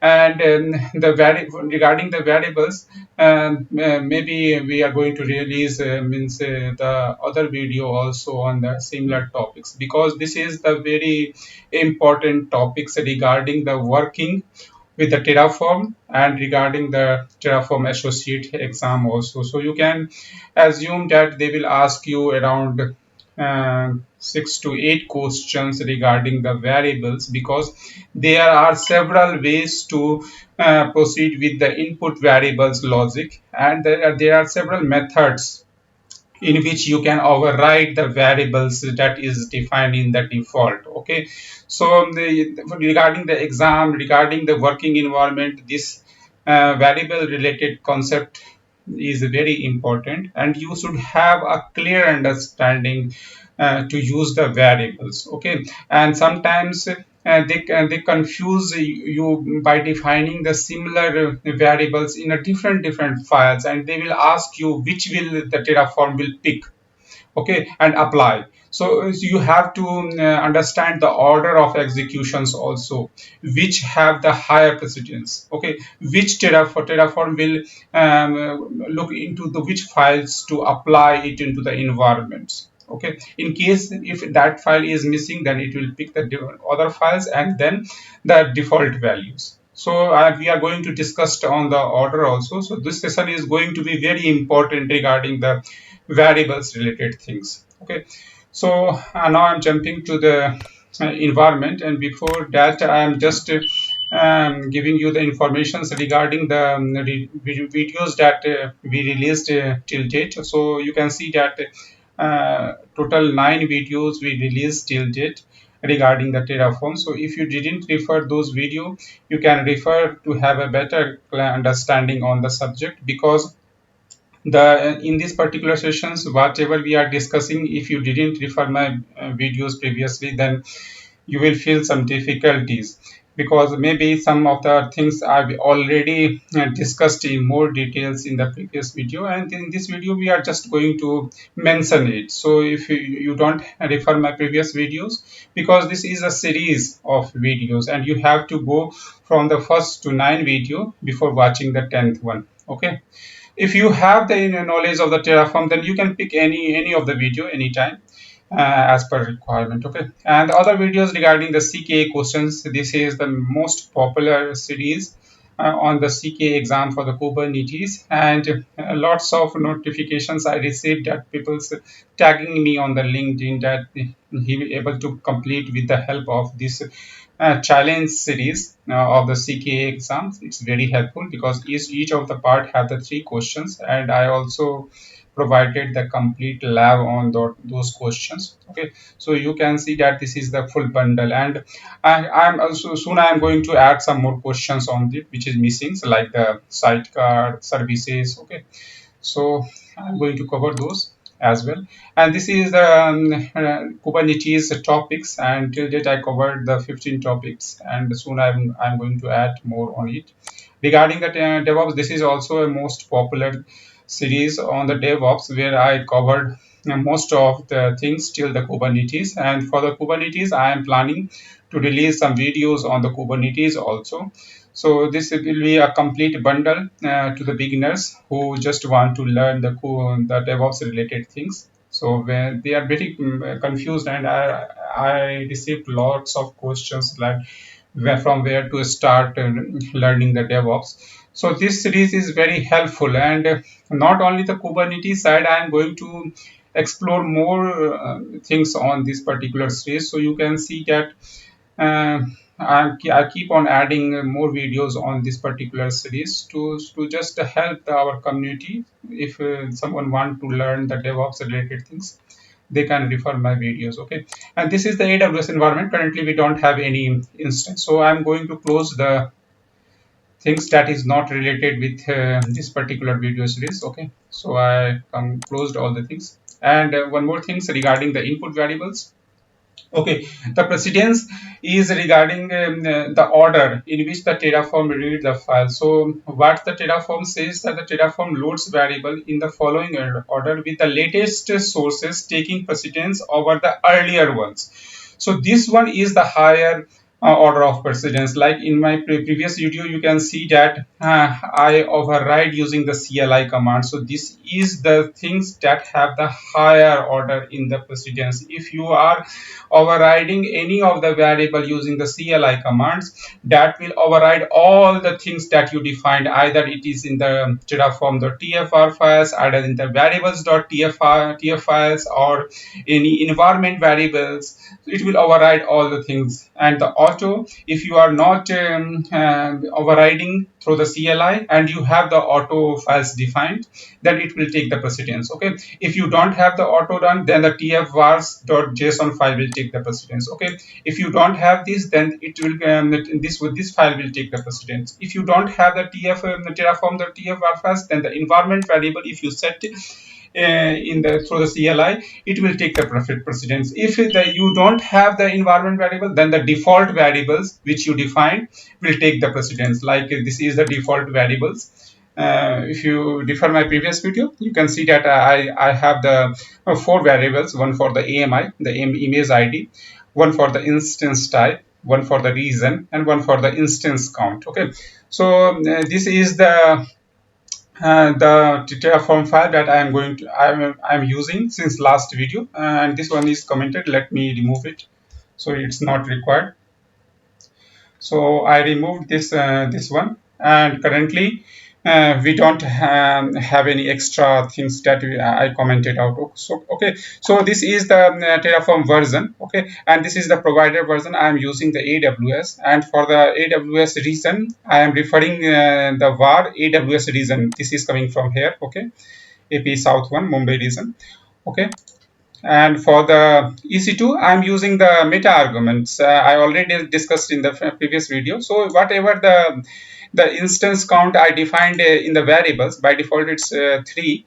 So it will create a 3 instance in the AWS environment. Okay, and it will tag the accordingly. So this is the things that we discussed in the past video also, and this is the instance type, that which type of instance I'm going to. So by default I've assigned it to the T2 large, and we are going to see in this video how we can uh, use the other overridings related things like the Terraform, the tfvar files. Okay, so let me run it as it is first. I'm not going to apply it, just the Terraform plan. So Terraform init, just need to initialize it because I used in the previous videos, and it's better to initialize all the things. If we have any modifications, then it will apply those changes as well. Okay, so it's fine. So Terraform validate, just to check that there is any syntax error anywhere, then we will rectify those as well. Okay, this is fine. Terraform fmt, just this is also required because you can see that the two files names comes into the picture. It means that the Terraform find that there is a format problem, and it's fixed into those two files. Okay, perfect. Now Terraform plan, I'm not going to overwrite it or not going to save in the other files that I did it in the past sections. So if you want to refer my those how to make write all the things, all the command in a plan and then execute it for further use, so you can refer my past video. Okay, I'm not going to apply it. I'm just going to show you how what it's going to do. So it's going to create a 3 instance. Okay, and the type of all the instance is instance type is t2.large. Now I'm going to create a one file here. Okay, let me create a with the terraform.tfvars files. So I'm going to create a terraform file here, terraform.tfvars. Okay, so you can see that it's recognized it as a terraform file. Okay, now what we are going to use, we are going to override two variables. Okay, this one instance type, I am going to copy it, I'm going to paste it here, and what it will be the type, I'm going to override with t2 micro. Okay, and the other variables that I'm going to pick is this one. Okay, I'm going to copy it here. Okay, and the default is 3. It creates it the 3 environment with the default setting. I'm going to use it as 1. Okay, so 1 instance. So now if I run this command, I just define it. Okay, terraform.tfvars. So you have to be very strict with this naming convention. Okay, there will be no typo. Okay, terraform.tfvars. The Terraform will automatically pick. Now these variables have the lower precedence and this one is the higher. So if the terraform.tfvar file exists, like in this example, this file exists, and we don't have any this also have the lower precedence. Okay, this one is the higher precedence. We don't have this file, we don't have this file, and we don't have this file, and we are not going to override with the CLI command because this have the very higher precedence. Okay, so what we are going to do, we just created this file and put the value there. So we apply it. Okay, so by default, what is the type? t2.large. What is the instance? How many instance count? 3. And we override with a t2.micro and only one instance. Okay, now I'm going to save it. Now again I am going to run a simple plan. So this time, as per that logic, it should have to create only one instance. Okay, so one instance. Okay, this is for perfectly fine. And what is the type? The type is t2 micro. So the previous default type is now override. Okay, This is the first thing. Okay, suppose that you have the default setting, all the settings you done, that is, this is the Terraform variables and this is the Terraform files. Now if you want to use the other file name, like in this example, let me create a queue for the qa one. Okay, qa.tfvars. Okay, I'm going to, and I'm going to just copy the all the things from here. Okay, and not I'm going to paste it, but here I'm going to use the we have the t2 large. For the qa we require the x large. Okay, t2 dot,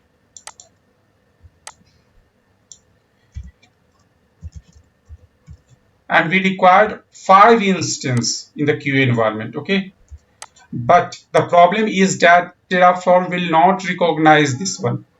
You can see that the Visual Studio, the Visual Code Editor will recognize it as a Terraform, but when you run the Terraform, it will not going to recognize it. It will going to recognize it only this file. Okay, let me show you this as well to have a better understanding. So you can see that I created, and this one is not saved yet. Let me save it. So this is the value for the type t2.xlarge, and the instance count is 5. Fine. Now I'm going to just run the plan again. So this time also the plan will say that we are going to add only one instance. So you can see only one instance it's going to add. Why? Because the Terraform will not recognize this file. So you have to make this file recognized explicitly. You have to say Terraform that I want you to refer this particular file, not the terraform.tfvars files.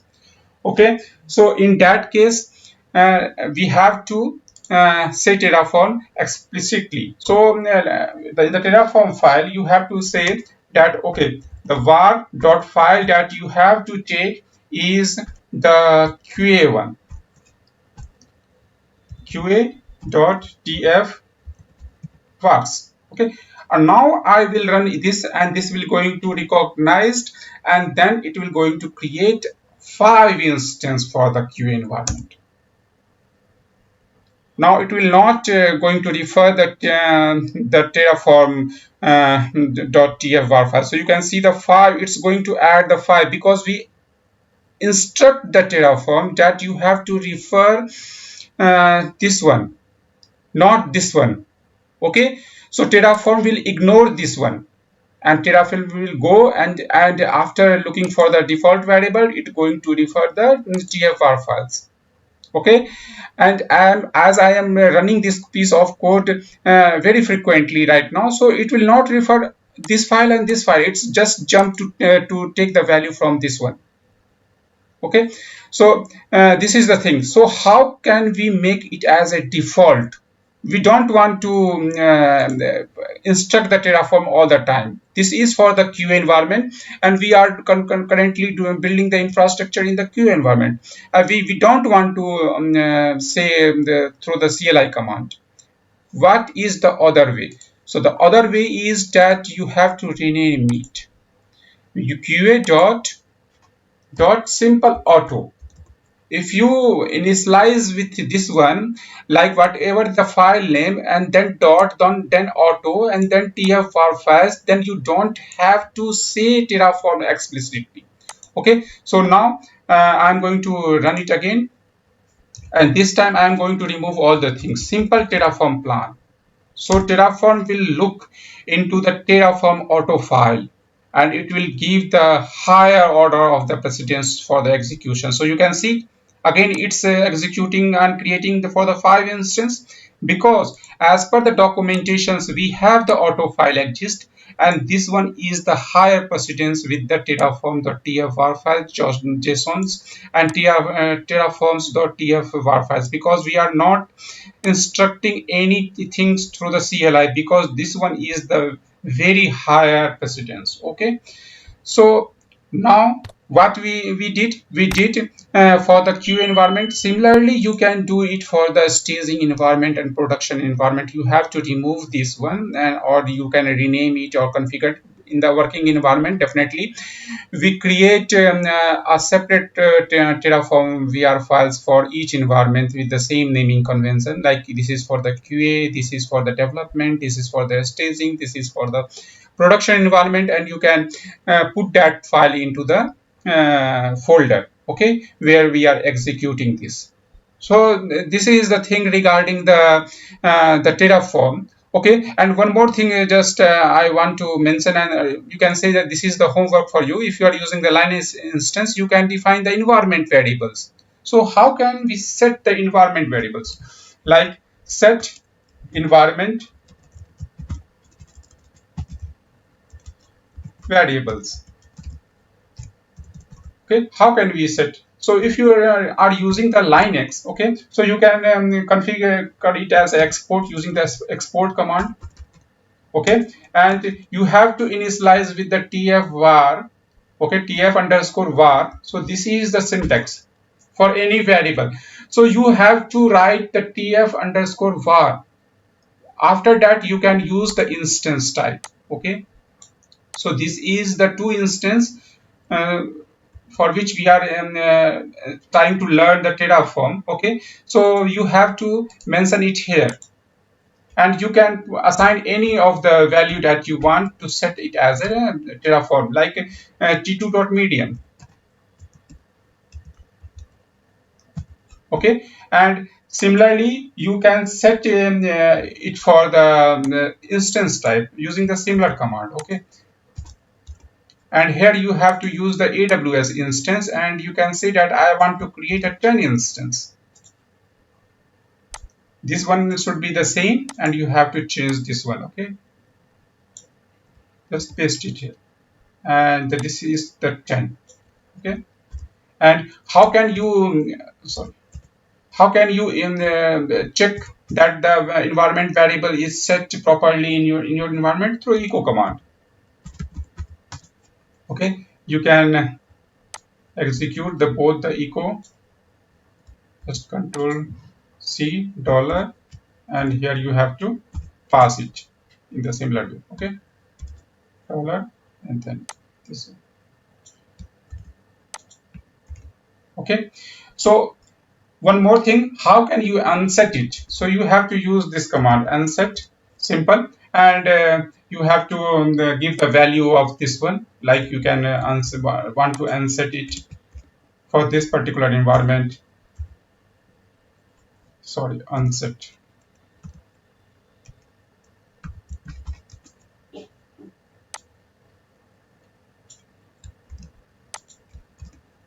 Okay, so you can this is the you can say the homework for you guys. If you have the Linux instance, you can set, but this have the lower precedence. Lower precedence will go accordingly. This have the lower than if you have the Terraform tfvar files with the name Terraform. Okay, and any customs, then you have to explicitly say the Terraform that I am want to use this particular tfvar files, like for the QA productions. Or if you have the auto, then it will take the higher precedence, and in the through the var, for a CLI command, or any file that you want to mention to take check for the variables that you want to use to deploy or configure the infrastructure in any of the environment.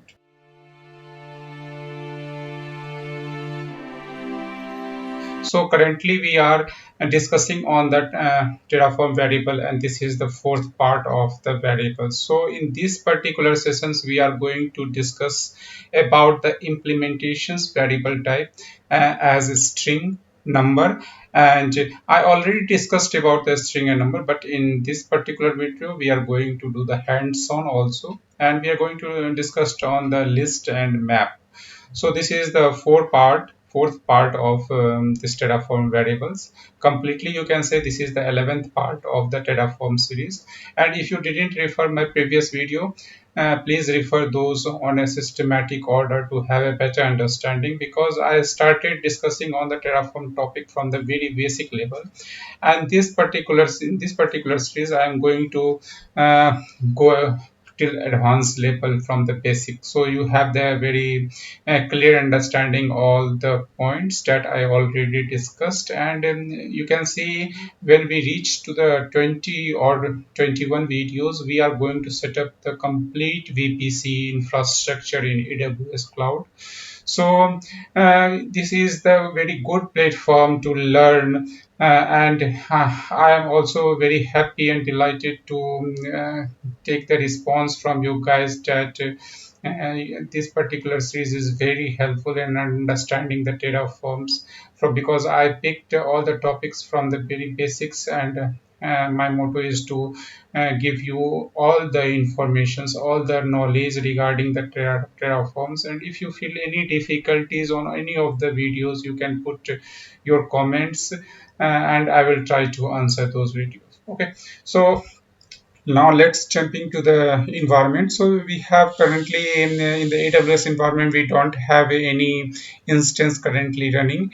And this is the input variable related things that you can refer time to time, because the referring the documentations is very important. Similar way in the Kubernetes also, because time to time both the versions gets updated, some of the functionality gets included. So this is the very good things and very good practice to refer the documentations, because you can't remember all the things like in the Kubernetes.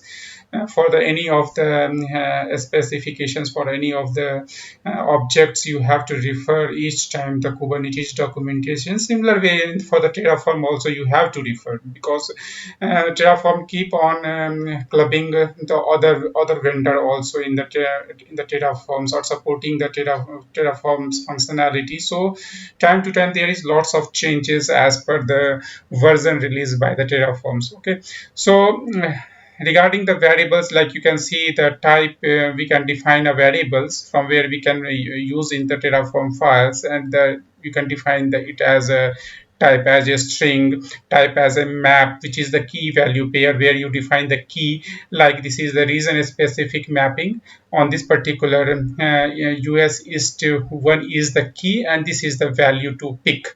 Okay, so when you run the for a particular reason, it will pick the appropriate image. Okay, so this is the first thing. And you can see that we can define for any variable the type, which is optional, default, which is also optional, and descriptions, which is also optional. So it will pick the default value in each of the cases. Okay, so for the string, you can define like which type of a strings it's going to take as an input, as the it will be a string, or it will be map, it will be list, or it will be number.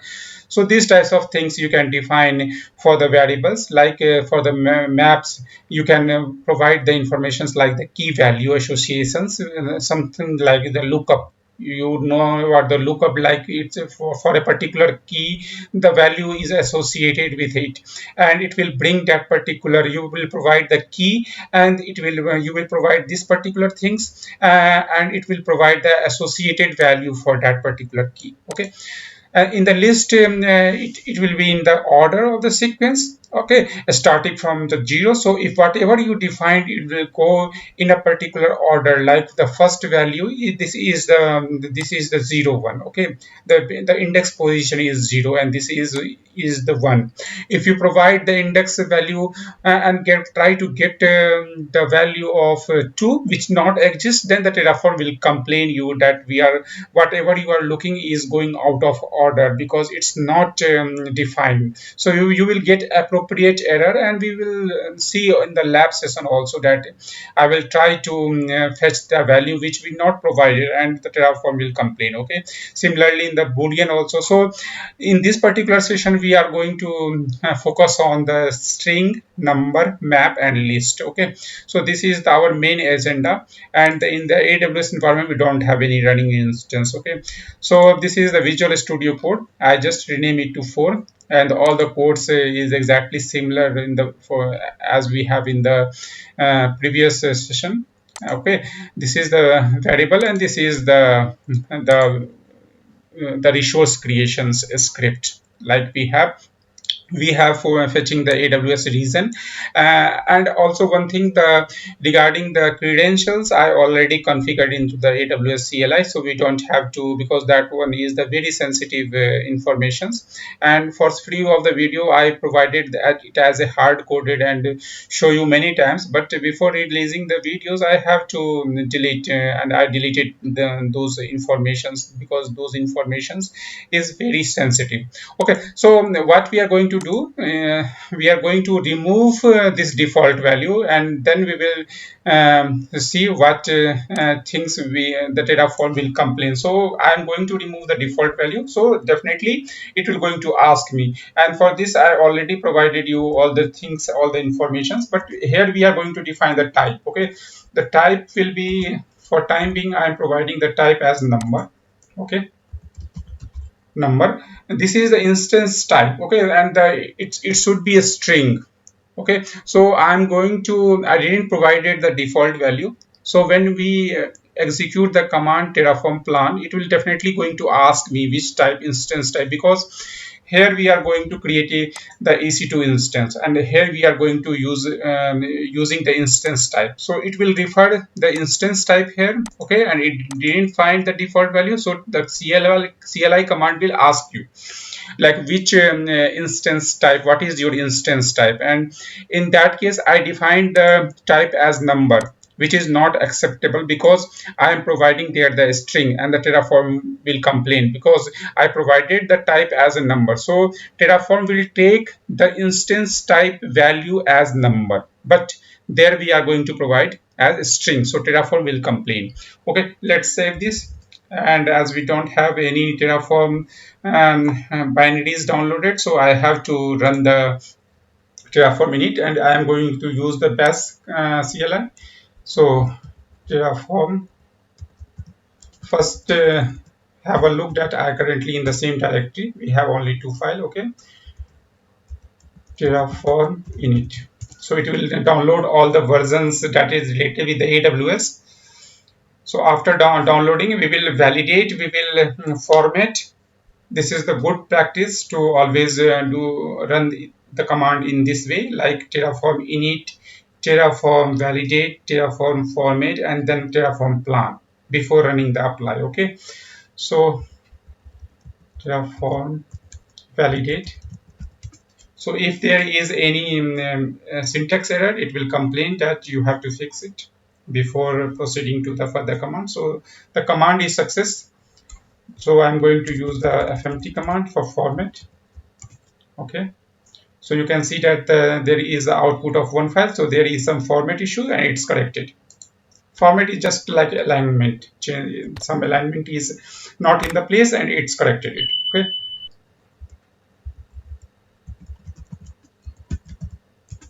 so I am running the Terraform plan, and it asking me to provide the instance type because we didn't provided the default, and here we are going to provide the t2.micro, which is not a number.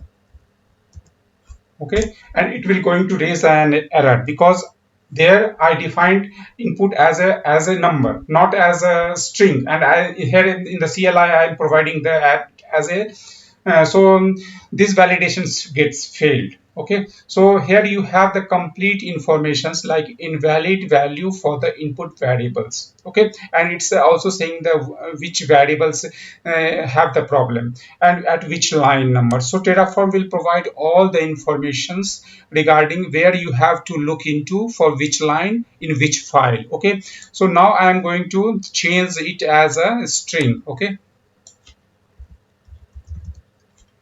Okay, and again I am going to save it and run the Terraform plan again. Again I am going to pass it as a t2.micro.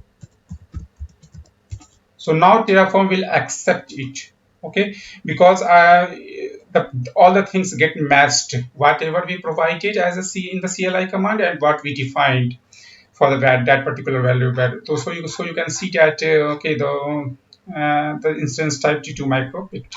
Okay. In the similar way, you can set it for the number also. Okay. Now coming to the list type. So I defined here the type as a string. Now I am going to define it as a list. So we are implementing the variable type as a list.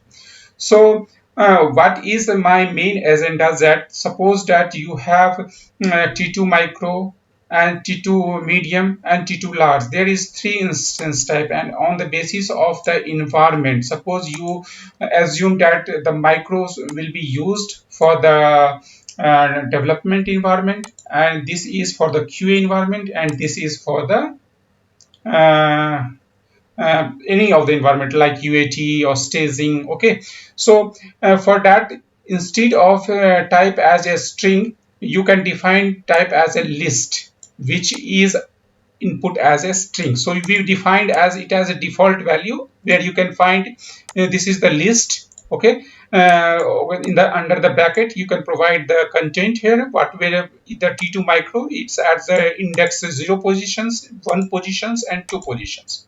Okay, similarly when you utilize that variables, you have to provide the index. If you don't provide the index, it will throw an exceptions. And you, similarly you can see the 0 positions when provide a T2 micro get assigned to the instance type. Okay, so I'm going to copy and paste it here. For the type, I'm just replacing this content, and the type you can indent it in a perfect way, like so that it's or otherwise you can run the command fmt and it will align the syntax accordingly. Okay, so this is the thing, and I have to use the variable when we call the instance type, we have to provide this index. Okay, so let me save it, and I am going to use it here. Okay, index type, and here I am going to use it as a suppose 1.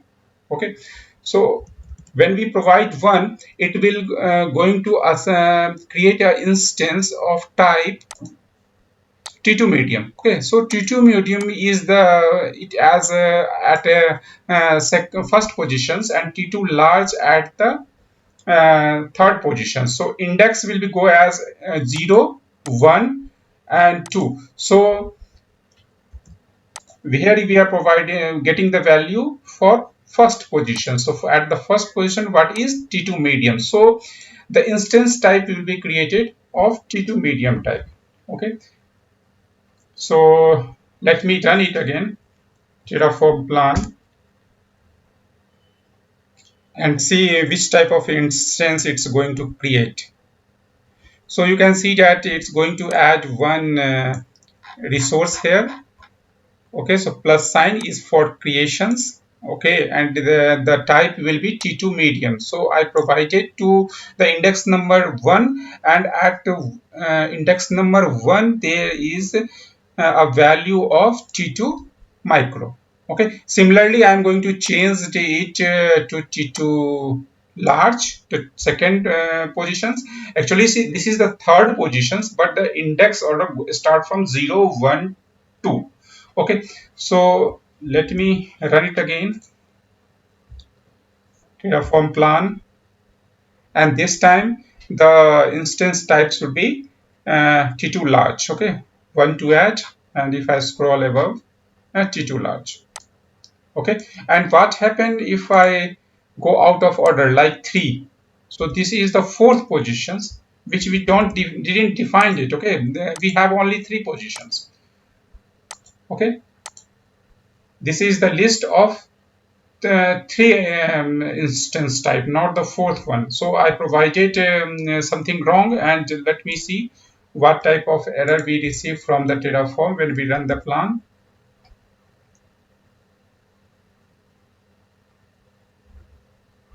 So this is the invalid syntax. So it's quite understandable. So this is the beauty of the Terraforms, that we always receive the meaningful informations, like which file have the error, okay, at which line number, and what is the problem. The problem with this particular instance, and it's going out of the collections, out of elements. So we define the three elements, and we are asking for the fourth one, which not exist. Okay, so this is one thing, and let me show you about the map also. So let me correct it, either from 0 or anything else. Okay, so now I'm moving to the map. So similarly, for the map, you have to mention the type as a map. Okay, it will also have the value of the string. So you can see this works as a key value associations. So this is the key, like I am referring for the development environment. I am referring to set it, the instance type for the QA environment, UAT environment. So we will provide only these value to the from where we are calling the variables, and it will pick the instance type accordingly, like T2 medium, T2 large. Okay, T2 large for the UAT. So in this particular example, you can see that when we call we will assign the value from the variable. At that time we are calling for the dev, so it will pick the value of the dev as a T2 micro. Okay, so this is the map. So implementations of variable type as a list. Sorry, this is as a map. My mistake. So I'm going to copy and paste it here.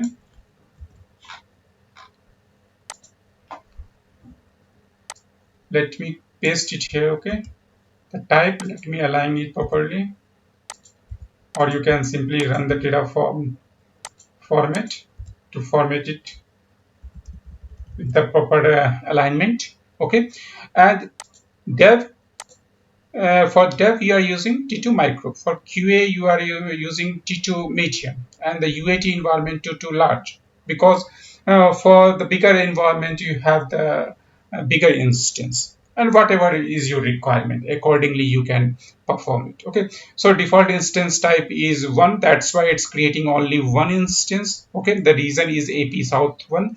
So you can map the variables in very different way as per your requirement. So you can create a variable for the reason, like AP South 1, which environment, development, and as per the environments, all the logics get changed accordingly, that which particular instance to use, which security groups to use, which type of instance you have to create. So this is just an example to give you a clear picture, and you can make your logic very complex using these variables. Okay, so this is the thing, and I'm going to use it for the any of them, like QA.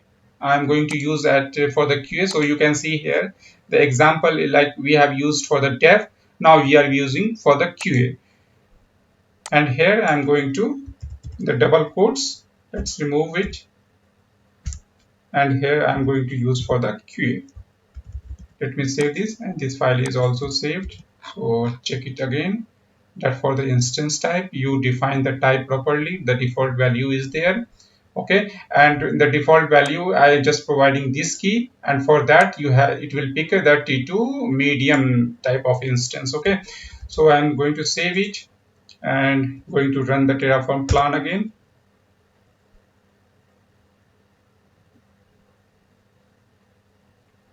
Okay, so one it's going to add the single resource. Okay, it's set of T2 medium. If you want to create a two resource of the same type, you can just change the variable here. For the variable, you can just change it to the 2. So it will assign this value to the instance type here, the count variable, and the count variable will get assigned to the tag also, and accordingly it's changed the name and as add the tag for that particular instance. So you can save it and run it here again. So in this case, the two instance will be created of G2 medium because I'm creating the instance for the QA environment.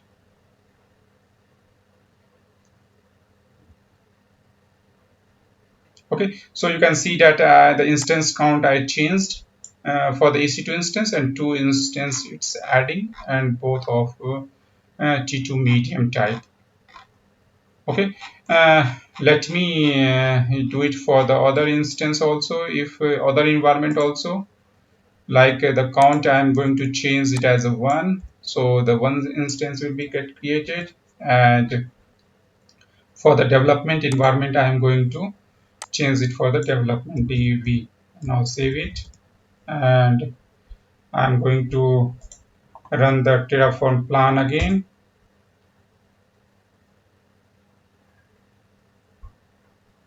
So this time one instance will be created of T2 micro, because that we picked the key, we assign the key of development environment.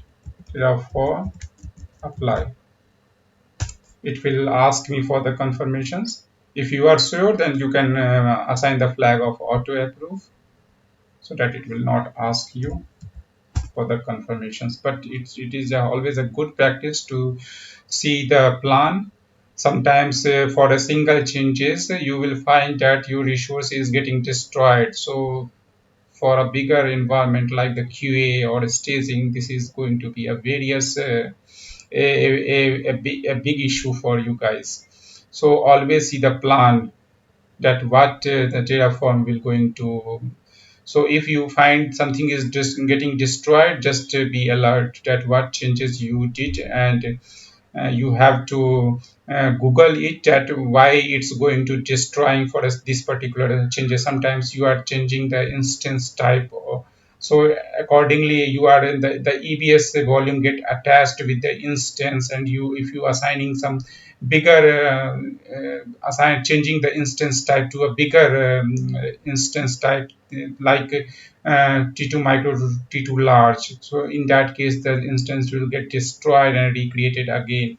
So you can see that the apply gets completed, and if I refresh my console for the instance, we will find the one instance is running. So you can see that my instance, the name of the instance is my EC2, and 0 get assigned because here we are using the count. Okay, so if you see it here, okay, the count index, so I taking the first index and count start from the 0. That's why the name of the instance is my EC2-0. Okay, here you can see the tag also.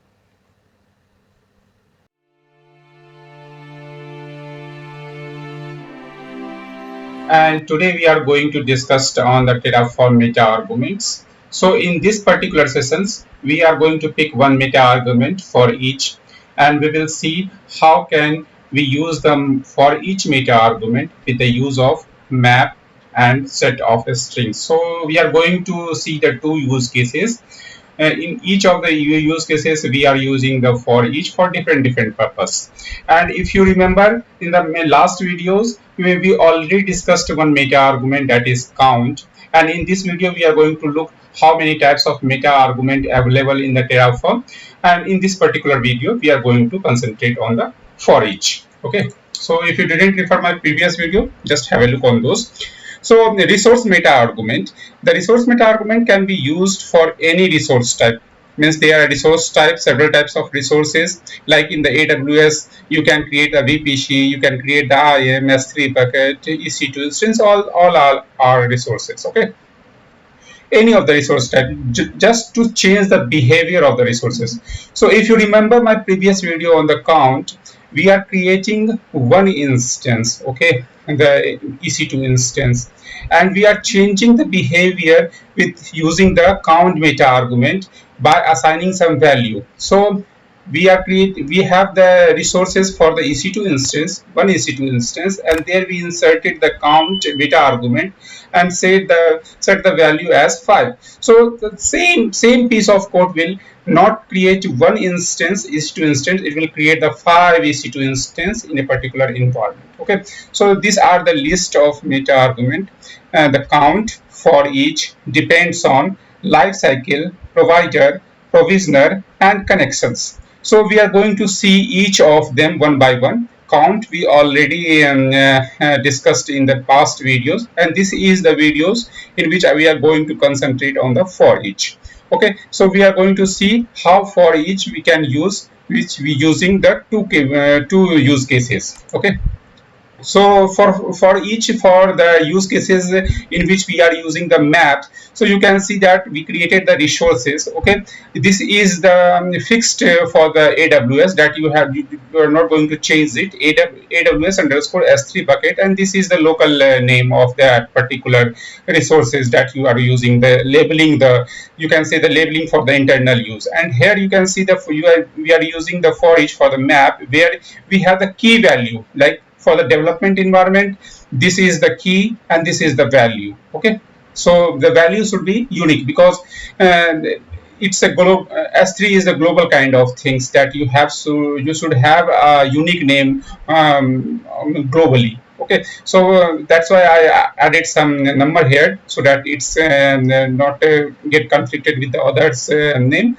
And this is the key for the QA, and we are using this value for the S3 bucket. And productions, we are using the prod key and this particular value. Okay, and this is the bucket name. So here we are going to get the each dot key. So each dot key, it will goes in a loop and read one by one each of the key and the value. So in the first the first iterations, it will pick this one as the key, and using the dash symbol, it will pick this as the value, and this is the bucket name. The ACL we are using for the S3 bucket creations is the private one, and we are using the tag. Again, we are setting some values, some environment, so that you can understand that how can we use for the tagging also. And this is the bucket name that also we are going to use as a tag, and here we have assigning the bucket name. Okay, so this is the first use case where we are using the for each meta argument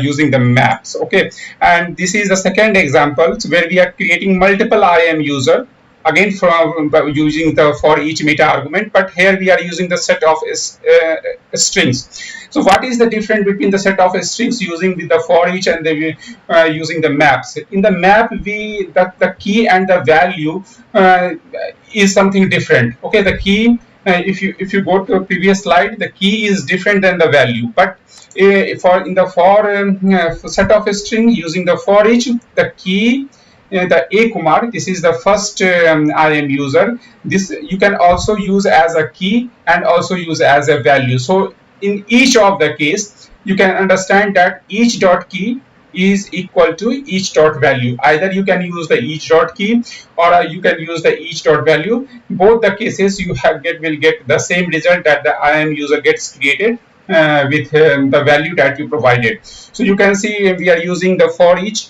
to set, and this is the set of strings. That's why we are using here the two sets, and here we are passing the name of the IAM user. Accordingly, it will go into the environment and create the IAM user. Okay, so I'm now jumping to the lab session. Okay, so just demonstrate you, this is the VS Cloud, and you already familiar with all these things.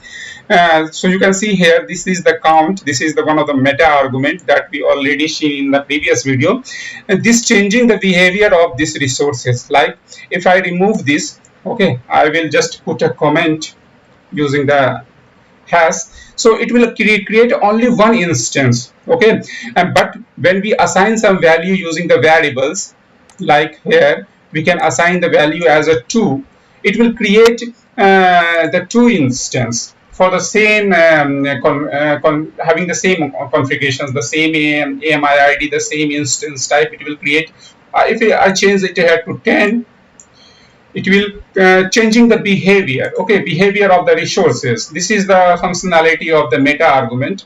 Now it will create the 10 resources of EC2 instance, okay. But this particular session is on the for each meta argument. We are going to learn the other one, so we are going to comment it, we are not going to use it, okay. And now we are going to uncomment this one. This one is the for each using the map. We already seen this, okay, and there is no need to provide you the details again, because we already provided this is the key and this is the value. The key is not equal to the value. This is the difference between the using the set of a string and using the map for the for each. So for the ACL we are using the private, and we are setting the appropriate tags for the resources, okay. So I'm going to save it, okay. So here you can see that I already commented, so no EC2 instance will get created into the environment. I can show you the environment. Here we don't have currently any EC2 instance. And now I am jumping to the S3 bucket. Here you will find, I think, one or two S3 bucket I already created. Only one S3 bucket we have, okay. And using this, we will get three more S3 bucket, okay. So I'm using the git pass, okay, and I'm going to change my drive to Terraform. Here we have the two files, the same we have here also. So you can see that in the region we are going to select all the things will get deployed into AP South one. This is the Mumbai region, and the AMI we will pick. But in this particular session, we are not going to create the EC2 instance, okay. And the security keys, all the things we can already configure in the AWS CLI, so we don't need to pass it again here, and we just need to initialize. So I'm going to initialize Terraform init. So this will create all the binaries, means download all the binaries supported for the AWS, so that it's interact, communicate through the API through the AWS. This is the provider, and we already discussed all the things in detail in the previous video. Just have a look on those. Terraform validate. We are now going to validate our Terraform file. I'm going to save it, and the same command I'm going to execute again, because I did forget to save that file after modifications, okay. Terraform fmt, just to check, okay, there, this is also fine. Terraform plan. Before using apply, I will just want to see the plan. So this will create three S3 bucket, and now I'm going to scroll it. You can see it's creating for the QA, for prod, and for the development environment. So three buckets it's going to create, and this is the name of the bucket, okay. This should be unique, and the tagging is also they providing all the informations accordingly for the each reason for productions prod. So all things looks good. Now I'm going to apply it.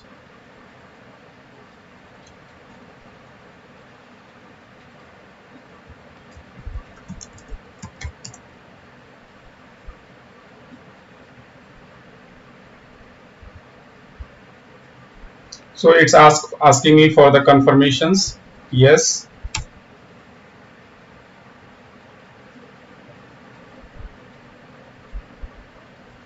So it's going to create the three S3 bucket. Now I'm going to refresh it here.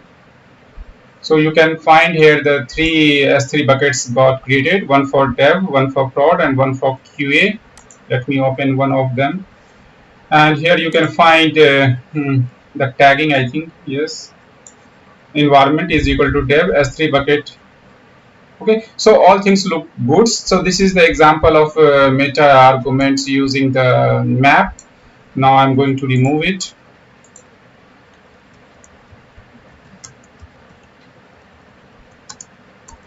auto approve. So this will remove the all the three buckets that it's got created.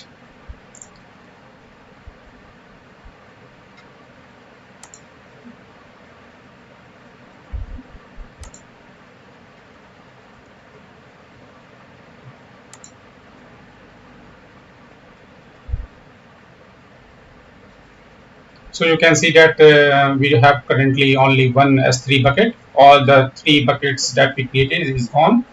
Okay, so now I am going to look into the other example, the meta argument with using the for each for set of strings. I am going to comment it.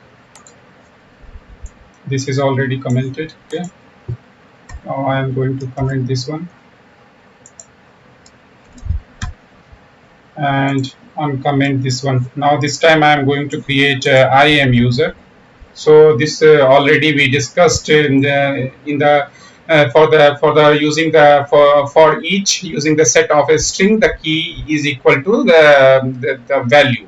Either you can use the key or we or value, the result will be same. Okay, so this one is the key is equal to value. Means both are same, and we are going to create for IAM user using this these resources. Okay, so I'm going to save it. Now there is no need to create execute the init. I'm just validating.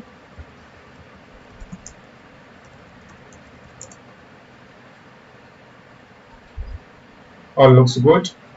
Terraform format, no need required. Terraform plan, yes, we need to see the plan. Before that, I'm just going to see, just show you how many IAM user we have, so you have a better understanding at what's get created. So in the users, we have only two users, one with the name DevOps and other Terraform users. And by you executing this Terraform plan, we are going to add four new. Okay, so V Gupta, Umesh Singh, R Kumar, A Kumar. So all the four IAM user is going to get created using this apply command. Okay, so all things looks good. Terraform apply auto approve. This will create four IAM user using set of strings. So you can see it's started creating. Now I'm going to jump and just going to refresh it. Let me refresh it from here. It's disabled.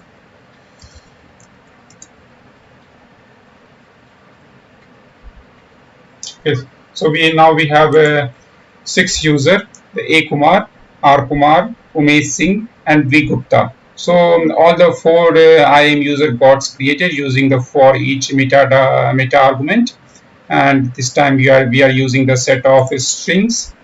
Okay, so I hope the for each meta argument is now clear with the two use case example.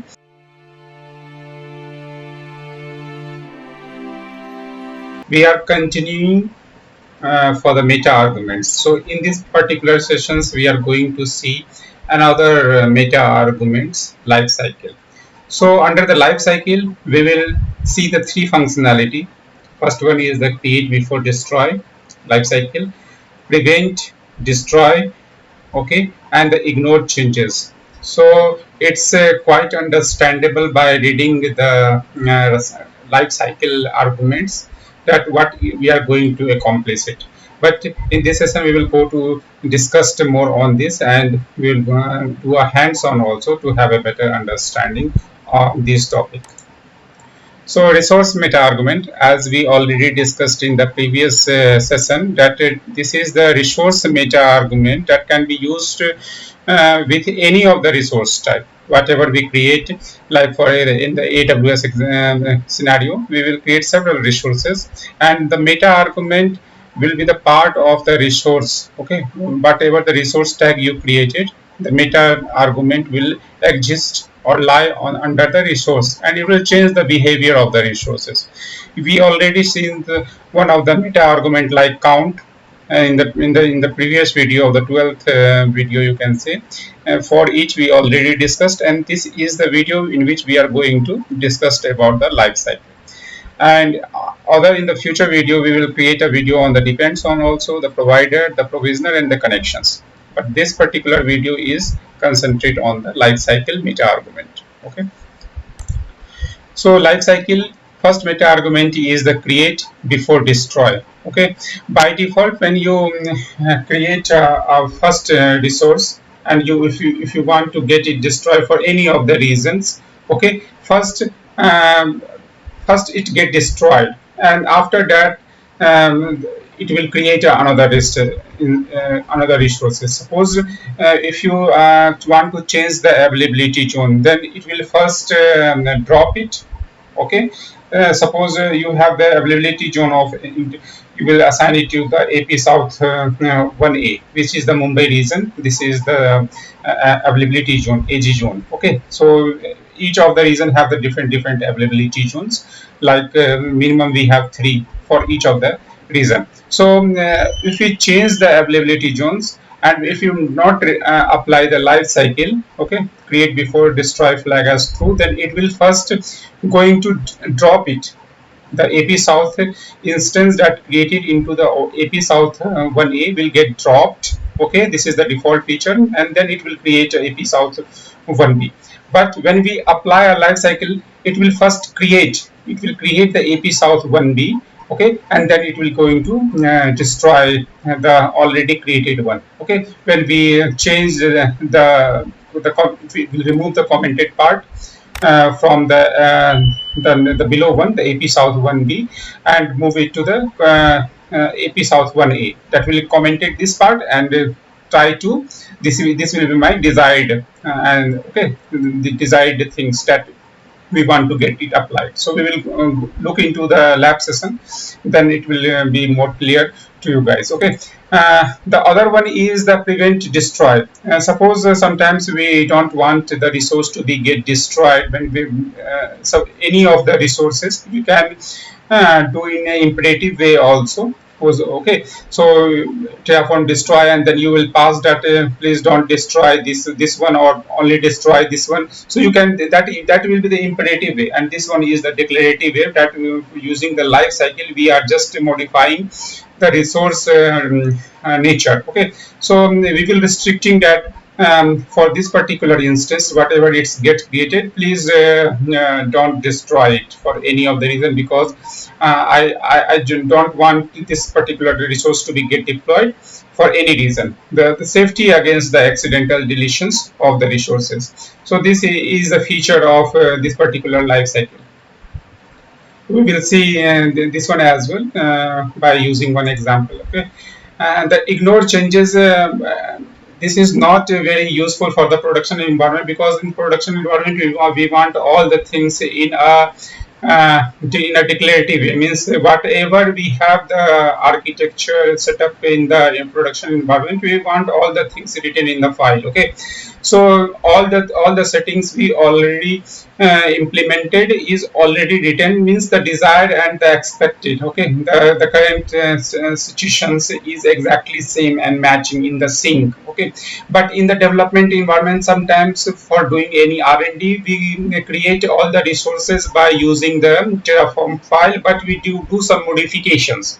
Okay, at that time we don't want Terraform to be get involved in this. If that will be successful, then we modify the Terraform's definitions file in the declarative way using the file. But for what time being, we want we will apply the life cycle to ignore that changes. Okay, so we will see that in ignoring the changes using the tags. Okay, so this particular tags things we need to ignore by using the life cycle. So now I'm jumping to the lab sessions to demonstrate you.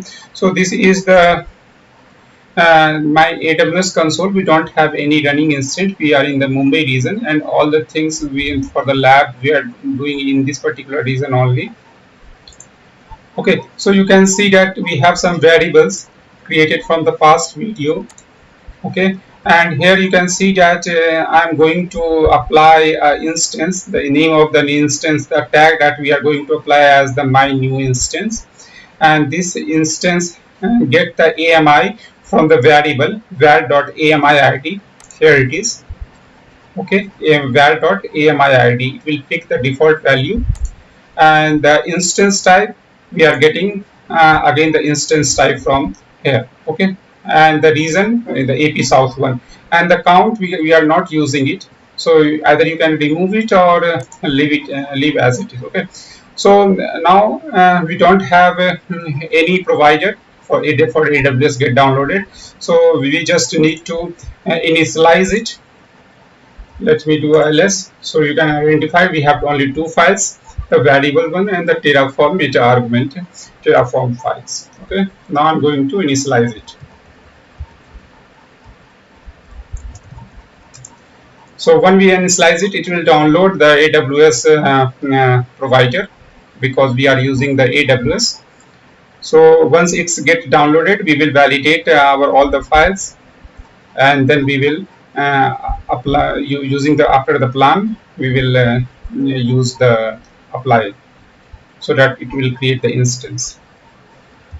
Terraform validate.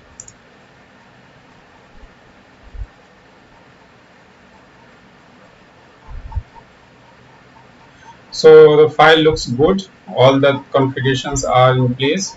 So Terraform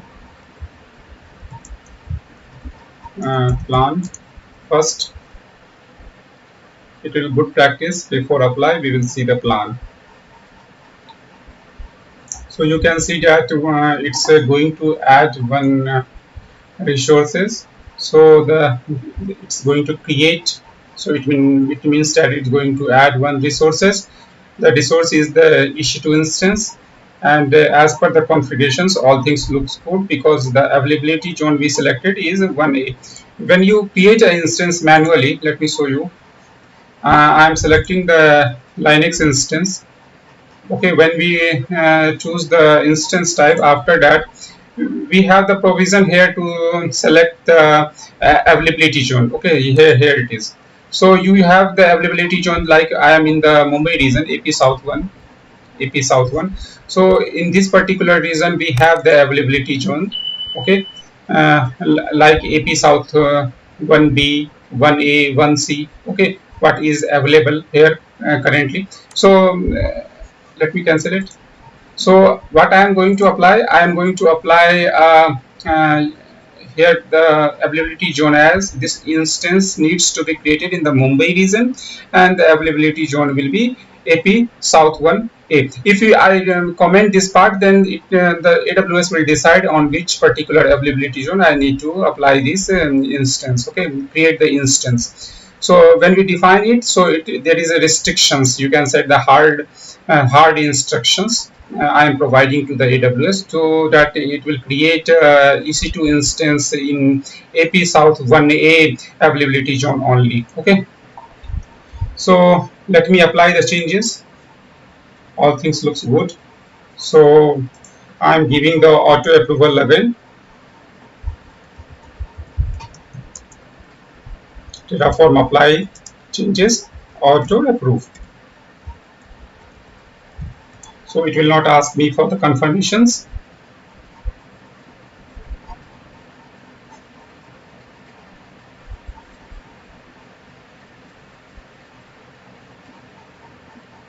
Now it's starting creating the instance. Let me monitor these changes. Till now we don't have any instance get created. Let me refresh it a few more times. Is still in creating stage. So you can see that the new instance get created in AP South 1A. Okay, let it create, and then we will modify some changes. Okay, then we will see the default feature, so that we have a better understanding. Let it create completely. Okay, it's get completed. Okay, so where it's completed, AP South 1A. As per my design, it's got created. Now what I'm going to change here, I'm just going to comment this part, now I am doing the modifications that now I don't want the this instance to be created in the AP South 1A, needs to be created in AP South 1B. Okay, let me save it. Let me run the plan again. This time you will identify the changes what the provider will going to execute. That's why looking into the plan is very important before applying the changes.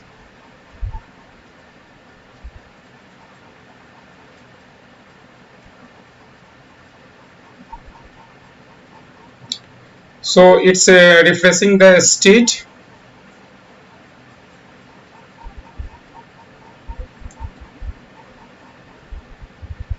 So here you can see that the minus and plus means that it's destroying the instance and then creating. So by this you can understand that this is the default features. Okay, so it will destroy the instance in 1A first, which we created previously, and now then create the instance in 1B. Okay, so here you can see the force replacement. First, it will destroy the instance that created in 1A, and then it will create a new instance in 1B. This is the default feature. It must be replaced. This is the flag that appear means that first it's going to drop it and then recreate it. Okay, so you can see all the things whatever it's going to change and whatever the informations we will get after applying the changes. So okay, this is the default feature and I don't have any problem with this. Let me auto approve, Terraform apply, and we will monitor the console. So what is currently going on? Previously, now it's refreshing the state. AWS instance is refreshing the instance, either there is any modifications before seeing the plan and applying the changes.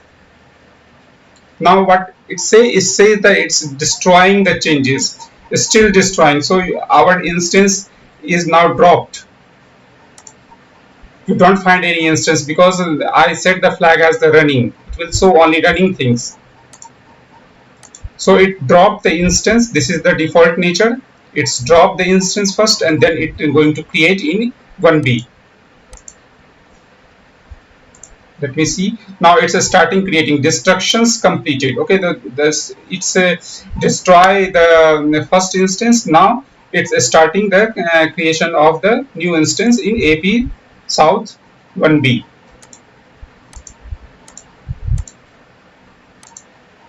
Soon we will going to see one instance in AP South 1B. So this is the default nature. Okay, so we have one instance get replaced. Now this instance is the part of this availability zone. So all things is clear.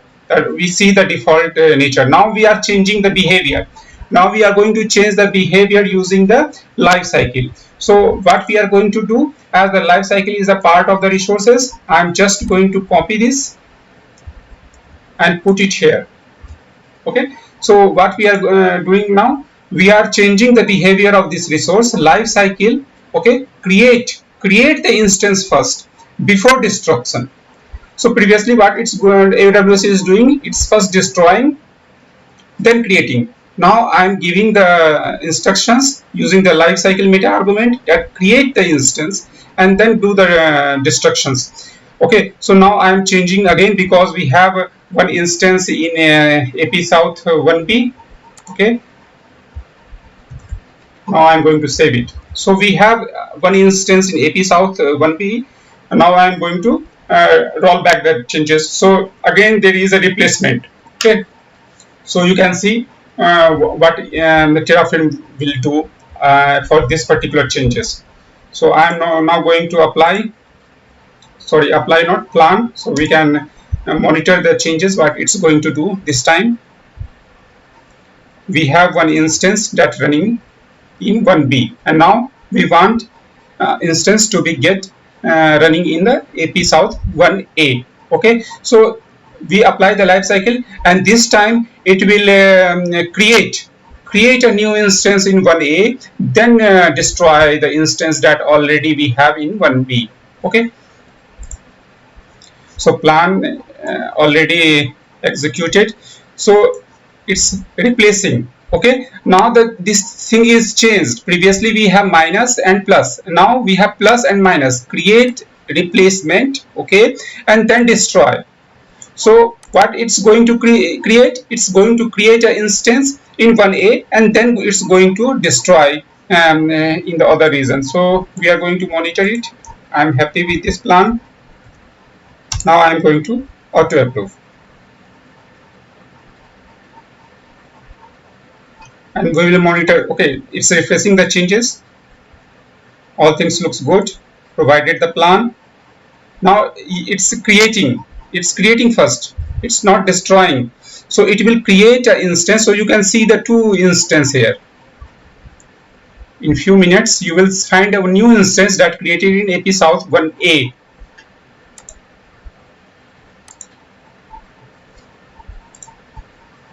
It's still creating, no issues. We will have to wait for a few seconds. Okay, now you see that one instance got created. Okay, so it's first creating the instance and then it will drop the another instance. So we just change the behavior, the default behavior, and this is the beauty of the Meta-Argument. So the instance that is the part of 1B is gone.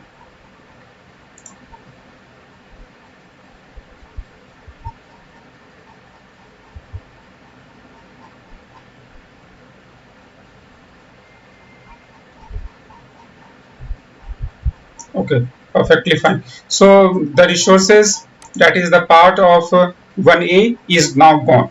Okay, now we are going to see the another one, which is this one, the prevent destroy.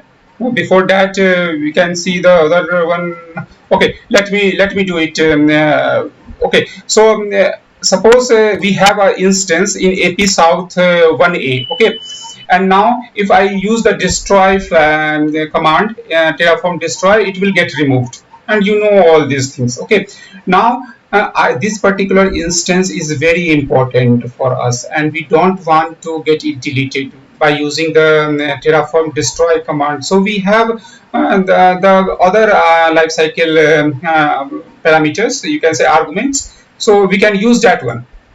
You can see in the terraform file that. Okay, so this is the life cycle. Now I am going to remove it because we already discussed on this. And now prevent destroy flag is true and we are going to apply it. So what we are going to do, we have already an instance in 1A and we are preventing destroy to true, means we are just for the safety reason, we don't want this instance to be get dropped by using the terraform destroy. When we use the terraform destroy command, there will be an error generated that some lifecycle policies has been applied for this particular instance and you are not going to drop it. So let me save that changes. We already have the instance in 1A. The instance is already so we don't need to use the plan. Okay, we are just going to use the terraform destroy to look this functionality. Okay, now I am going to just use the terraform destroy with auto approve.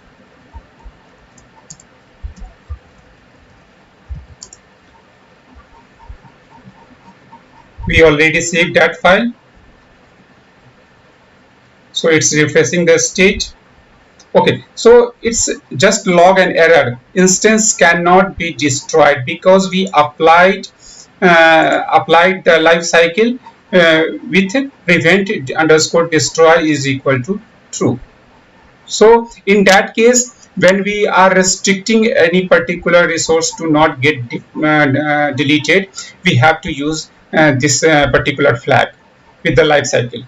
Okay, so in that case it will not going to destroy this instance. If you have this feature but for temporary reason you want to get destroyed, either you can remove this flag, okay, or put it as false. So in that case the resource will get destroyed. So I am removing this and we already seen two of the Meta-Argument lifecycle features, and now we are going to jump to look into the third one.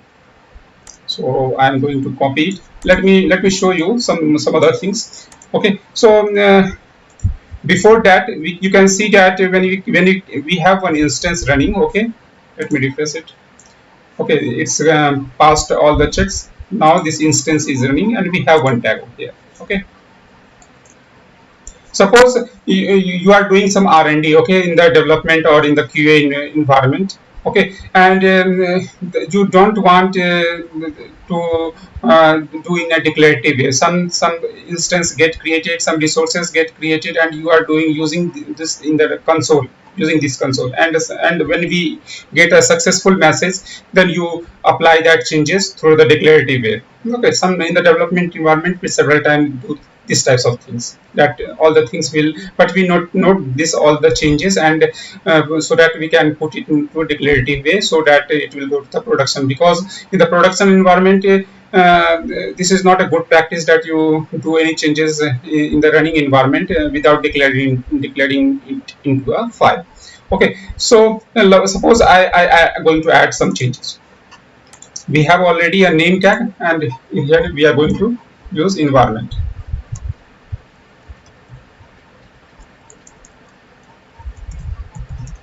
Okay, and this is the development environment. Let me save it.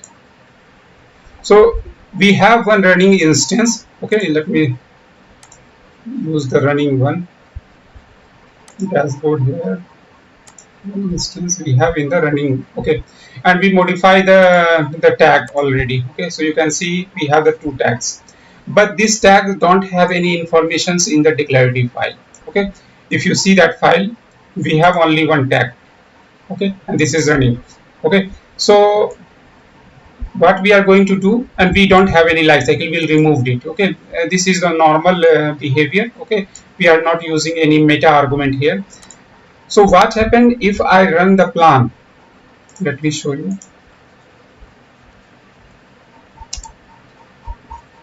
Hope I saved that my changes. No, I have to run it again. No issues.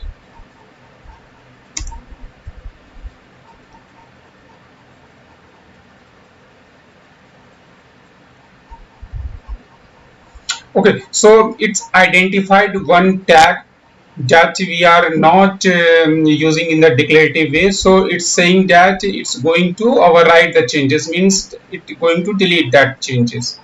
Okay, because that changes is not a part of the this particular Terraform file. So when it's refresh the changes, it will going accordingly as per the current state, the Terraform state file informations we have for that particular instance.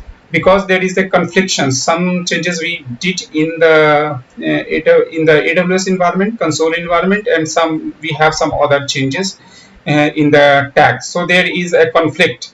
So if I apply then these changes, let me apply it and show you.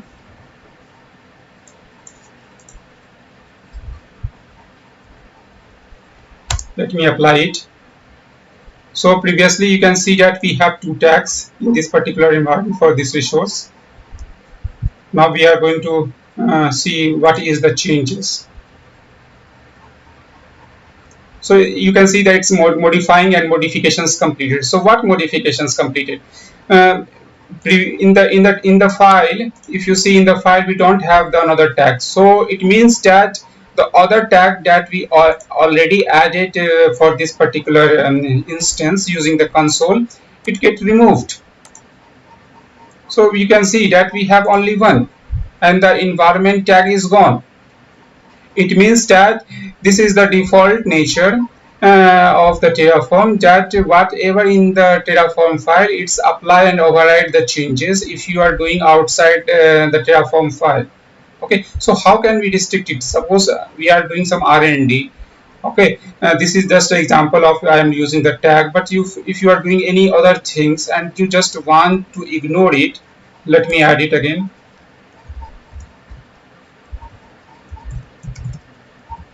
Environment as development environment. Let me save it, but I want these particular changes to exist. Okay, this is the changes. Okay, I want these changes. I don't want Terraform to remove this, and also I am not going to define in the Terraform file as well. So in that case, I am using the lifecycle ignore changes, and in that particular things, I am going to use the tag value. Okay, I'm using the lifecycle ignore changes, and this you can add the multiple resource in multiple resource names. Okay, and or the you can say attributes names for that particular resources. Like I am using the tag, and I am instructing Terraform using the lifecycle meta argument that ignore the changes that are related to the tags. Okay, and you have to put comma at the last so that you can add multiples attributes for that particular resources. Let me save it, and I already added one more tag again. Okay, name and environment. Again, I am going to apply it. So this time I am not going to use the plan. I'm just going to apply it. I already saved the changes. Let me see. Okay, I saved it, and when it's refreshing the state, so it's fine, no changes, because I instructed Terraform that don't look into the tag changes. Okay, you can apply other changes or match other changes, but not tag. So this time for that particular AWS instance, Terraform will not going to look into the changes for the tag. You can add multiple tag here, but that all the things, all the modifications that I am using the console, all will be get ignored.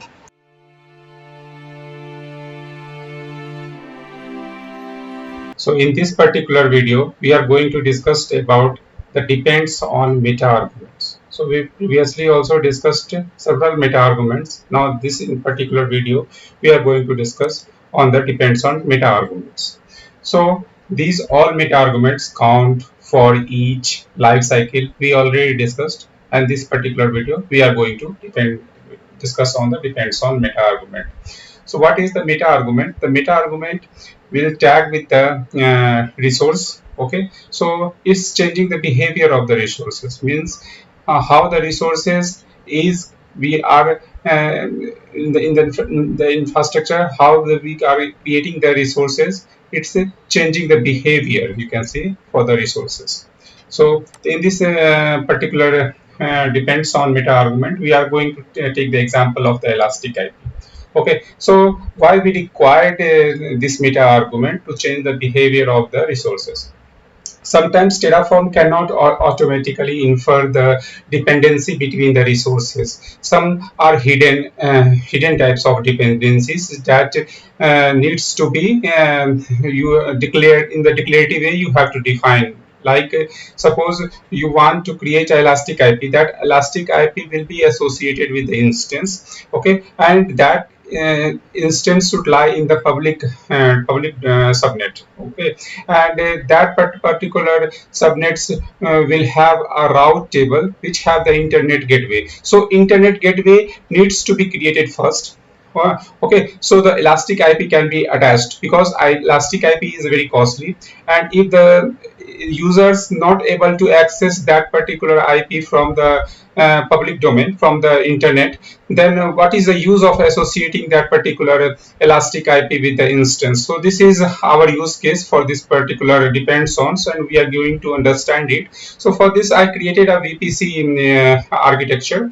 Okay, so we created the code to just build a VPC to have a better understanding on this particular topics. Okay, but for the VPC, I will bring another video in which I will first give you a highlight by creating a VPC in a AWS environment using the AWS console itself.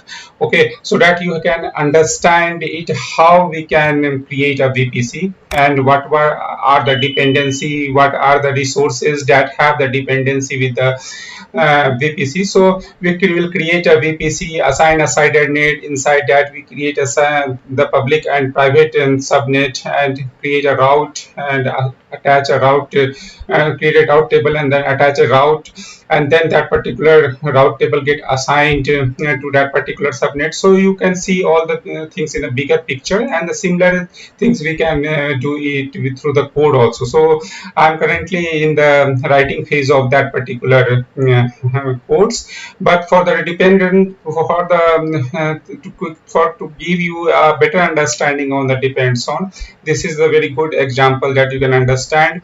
You can see from the code that we created the resource elastic IP, and this is associated with the instance. Okay, that instance we have in the public VPC. Okay, public subnet, and that particular ID we are assigning it to the associating it with the EIP.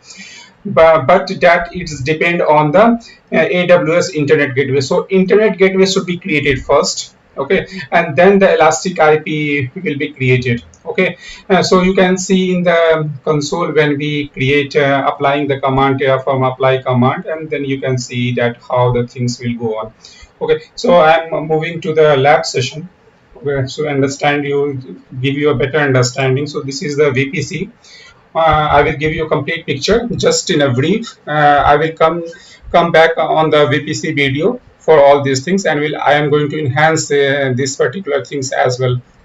So this is the PEM key, okay, and this is the issue2 instance. You can see that I am using the variable for the getting the ID, image ID, and all the variables we have here.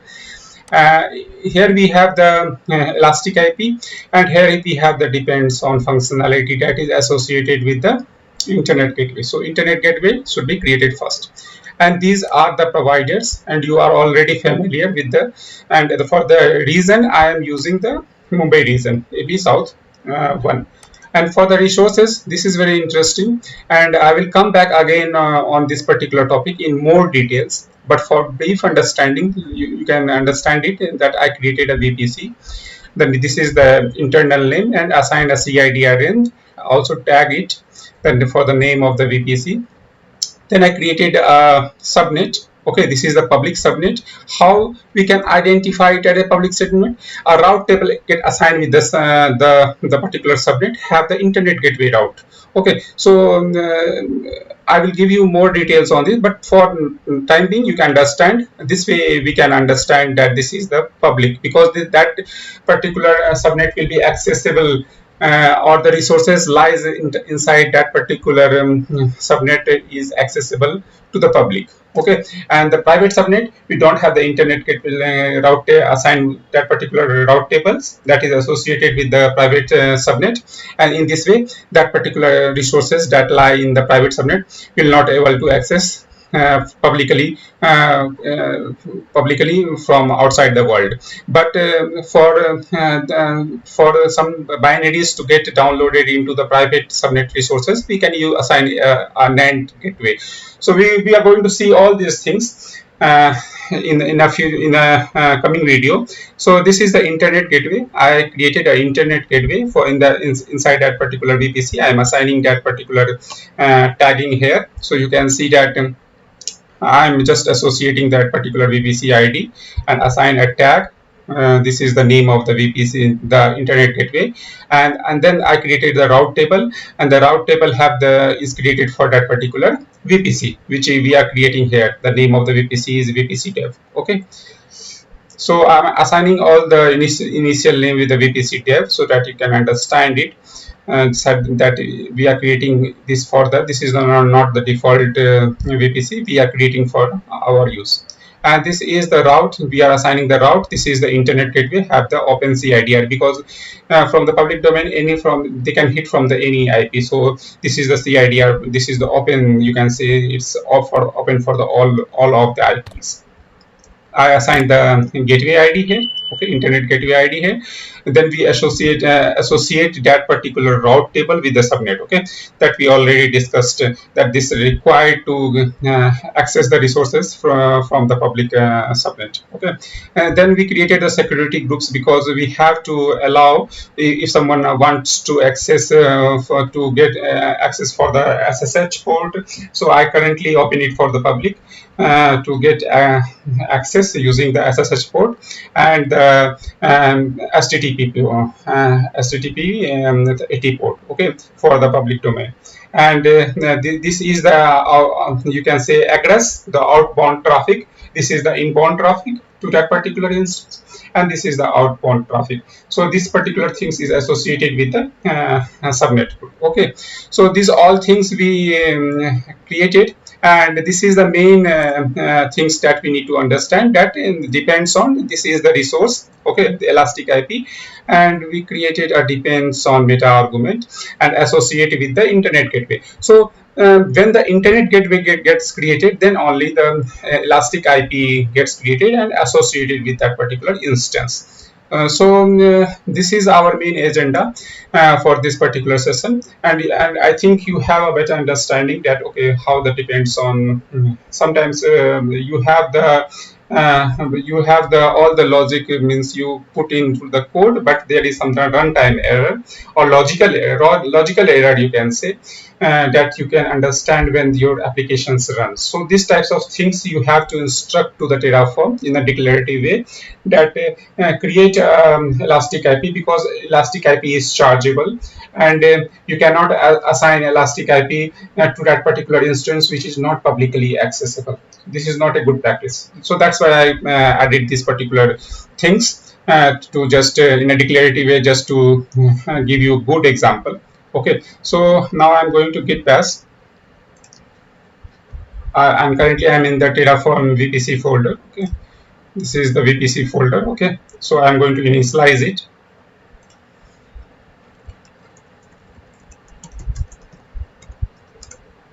Once it's initialized, it will initialize, and then it's going to download the plugins, the required plugins for that particular provider. I'm using the AWS, so it's downloading the AWS binaries so that it can interact through the API. For all the providers, I already discussed in my past video. You can refer for more details. Okay, so Terraform validate. This is the good practice to validate all these things. If you have any syntax error, it will complain.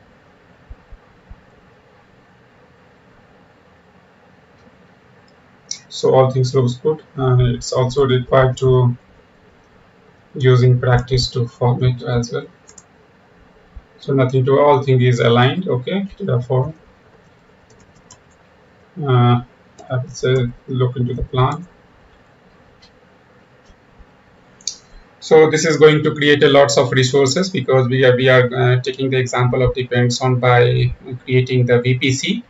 So definitely you can see that it's adding the 9 resources. Okay, so I will see look into it all the things one by one in a fast way. The EIP, you can see the EIP will be created. Okay, in the VPC is true. We already added that particular flag. You can see the VPC is in the VPC region, the elastic IP needs to be created. Okay, then it's creating the EC2 instance. Okay, then the EBS volumes will be get attached with all the information internet gateway. So you can see that it's this is the plan, that how many resources get created, but EIP will be created after the internet gateway. This we will see when we apply that particular Terraform. Okay, so this is the just a plan. So it's rendered all the resources that we are going to create, the route, okay, the associations, the securities group. So all the things are in place. Okay, I am happy with the plan, so I will give the auto approval. Terraform apply. We are going to apply with auto approval, because I already happy with the plan. So if I not provide our auto approval, then it will again ask for the confirmations, and the same plan will get rendered. So now you can see that the VPC, first the VPC gets created, then the internet gateway. You can see here the internet gateway created. Till yet there is no elastic IP. The elastic IP come into the picture later. Okay, so you can see the instance it's creating. Okay, the route association has been done. We have to wait for a few seconds. Now it's starting creating the AWS EC2 instance.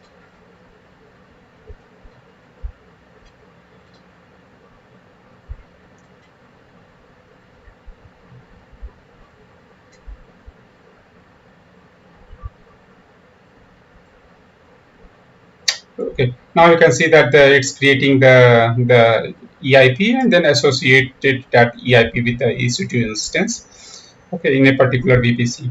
So you can see that it's came at the last because it have the depends on. Okay, so it will check create first all the resources, then it will look into that the which particular resources we need to create that have the depends on features. Okay, now you can validate it as well. So currently we don't have any EC2 instance in the memory region. Let me refresh it. Okay, so now we have the EC2 instance gets created. Okay, and we have the security groups as well here.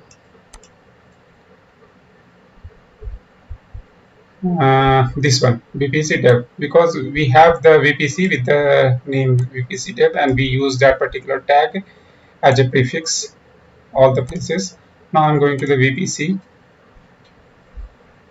We must have the VPC gets created. Okay, so you can see the two VPC and this is the VPC. This one is the default one.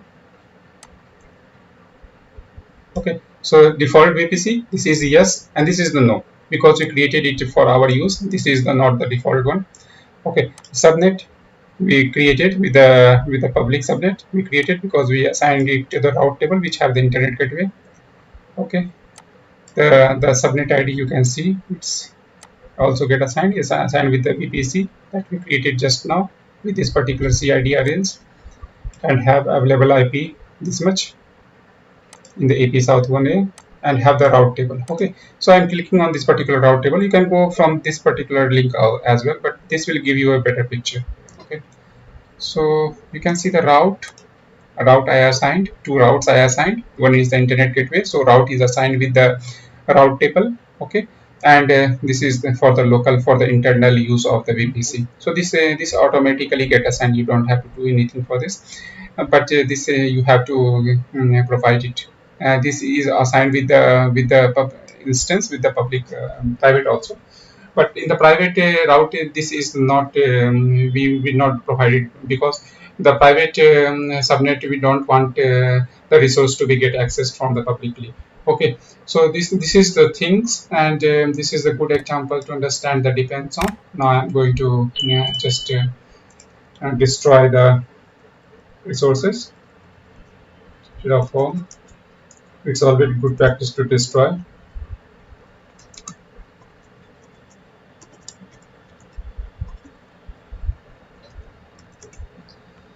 So it's not asked for the confirmations and the resource will get destroyed what we created using this particular Terraform.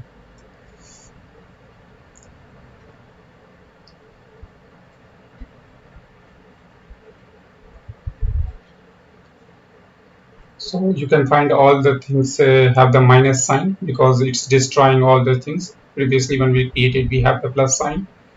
Okay, so it's destroying minus all the place you can find the minus sign. It means that it's destroying the resources. So one by one it will destroy all the resources that we created just now. So I will come back again with a complete video of the VPC where we create a VPC by using the AWS console manually so that you can understand the architecture of the VPC. And then we will do the things with the Terraform, with the Terraform managed code. And then we will see how we can enhance that particular VPC using meeting our organization need, what the current organization is using the several resources. And then we will also look into the how we can robust our infrastructure code. Uh, and soon I'm going to deliver the more videos on the Terraform, like modules and the functions and all these things, which is pending at my end.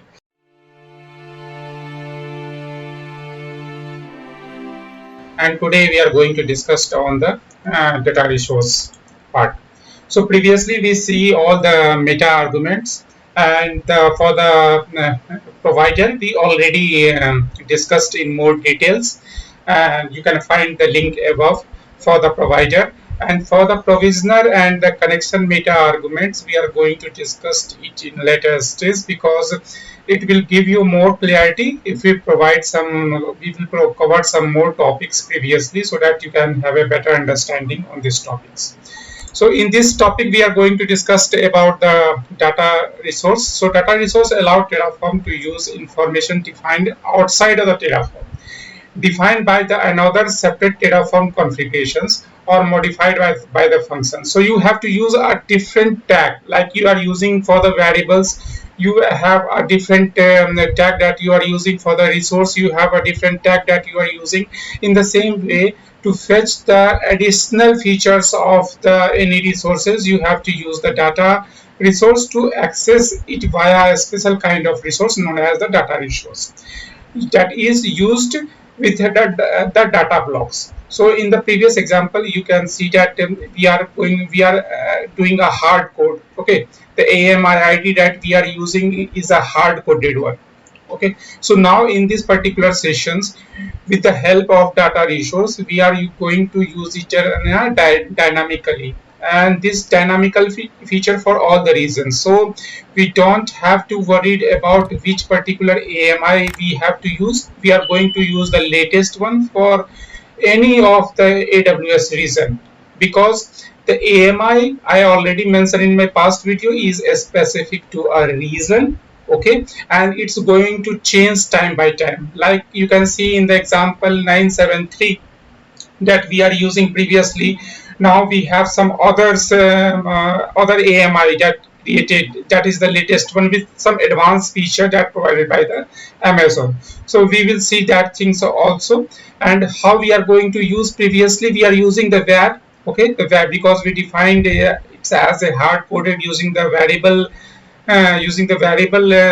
features, that the default AMI we assign, and that we are using.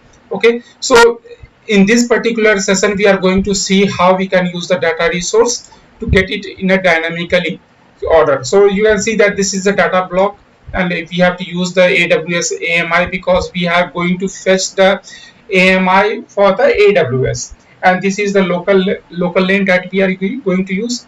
Okay, the most recent we are going to fetch, because if we not flag pass this particular things as a true, then in that case there is a quite possibility that we have several images that it get fetched. That in that case the Terraform will get confused that which particular image to pick. So always we have to pass it as a true for the most recent one.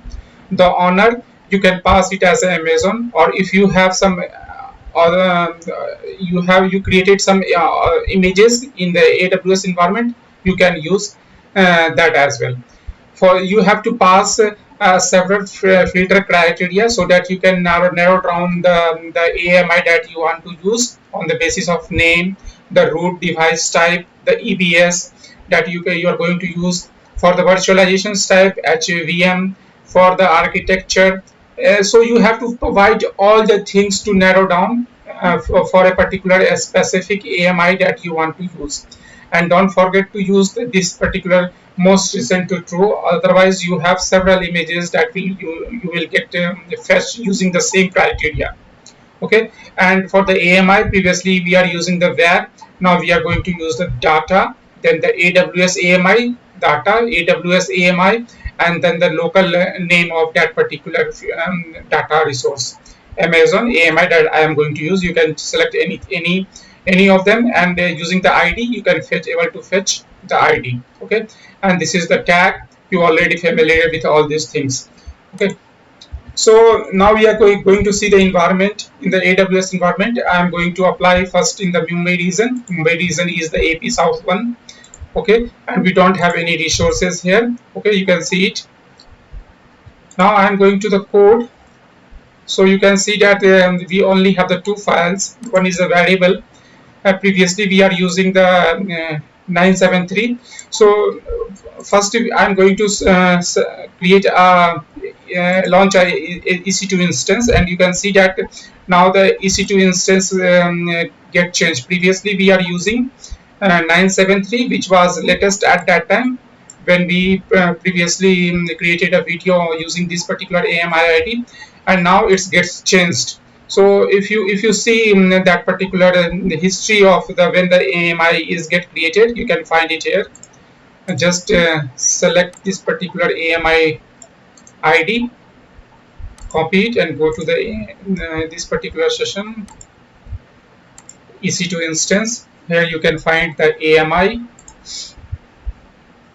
and you have to find it here for this particular AMI ID. Okay, so you can find it this particular AMI ID, and when it's get created, it have the all the history. So you can see the owner alias name is Amazon. It's currently available. Okay, and the creation date is March 3, 2022. And as per the latest image currently the Amazon is providing is this one. So this is the quite possible that this is the latest one that Amazon want us to use. So Amazon keeps on changing or providing the feature using the different AMI. So you can find it here. This is the public one, and July 23. Okay, so this is the very latest one that currently Amazon asked us to use it. Is that this is the main problem, that we are using the AMI. If we hard code the things in my code, okay, if we use the variable and do a hard code, then this particular AMI ID will get older after some days, and this AMI we are not going to use for the other reason, because if you see here that I'm going to launch an instance. Okay, and this is for the Mumbai region AA9C. Okay, this is the AMI for the Amazon Linux 2, and if I move it to the US East 1, you can find that the image is get changed. Look, 56B4.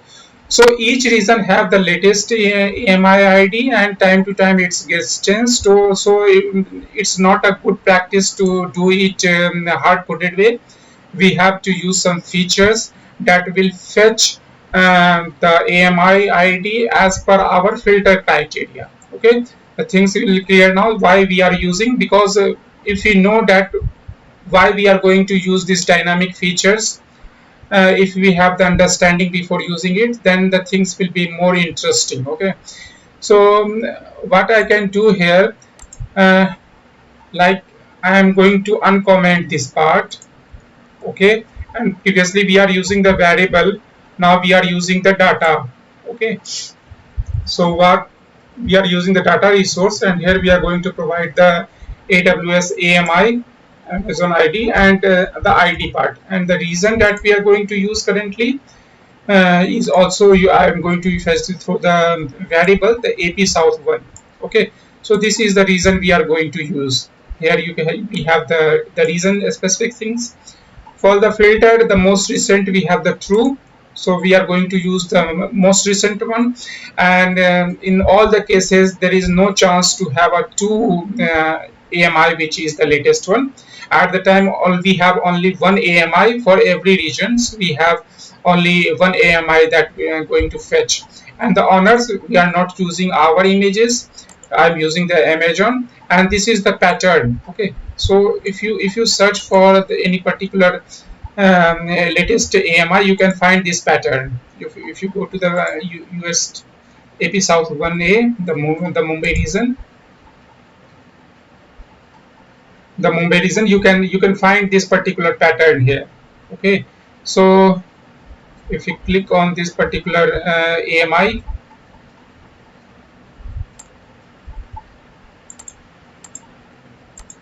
let me copy it, hold the part, and just go to the EC2 instance and the AMI section. Okay, let me paste it here and search for it. So you can find the pattern here, the AMI name. Okay, I am taking till here, and then I am putting a stick. Anything that is possible will get it here, and the GP2, the last thing. So this is our filter criteria, the value that I assigned. The root device type is EBS. Okay, if you see the AB the root device types, you can find it the EBS instance. Root device type is EBS. You can find from that place also the virtualization HVM. So you can find every possible value to just narrow down your the AMI the images that you are looking for. Okay, so all things looks good. We are using the data, and we are using the Mumbai region. Let me save it, and now I'm going to PWT to see the locations. I am currently in the C Terraform demo, and the file, we have only two files. Okay, so we are going to initialize Terraform init. It will download the plugins that required for the AWS. It will take not more than 15 seconds to download the binaries. Once we have the binaries, we will run all these commands like the format, the validations. It's a good practice to always use that command before seeing the plan. Okay, so Terraform. Let me format it. If we have any syntax formatting error, okay. There is one problem in one file for Terraform validate. So it will validate if there is any syntax error in any of the file. Otherwise, we have the success flag. Okay. Terraform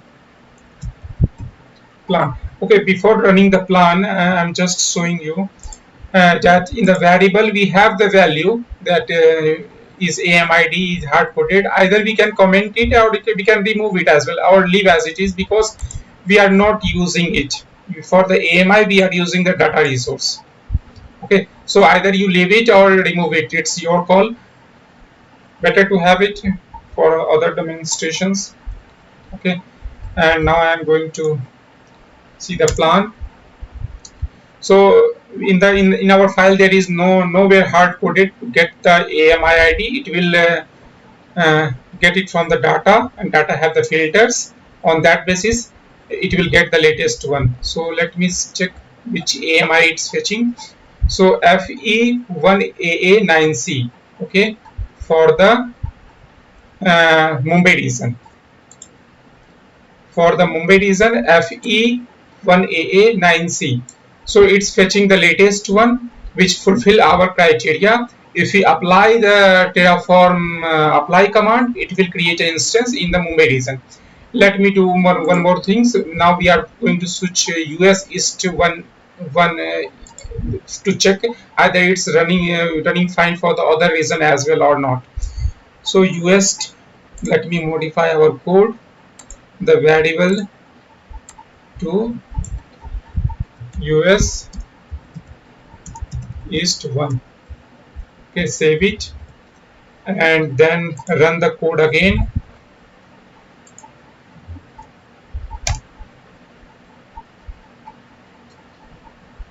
Terraform plan, and this time it's running for the US East 1.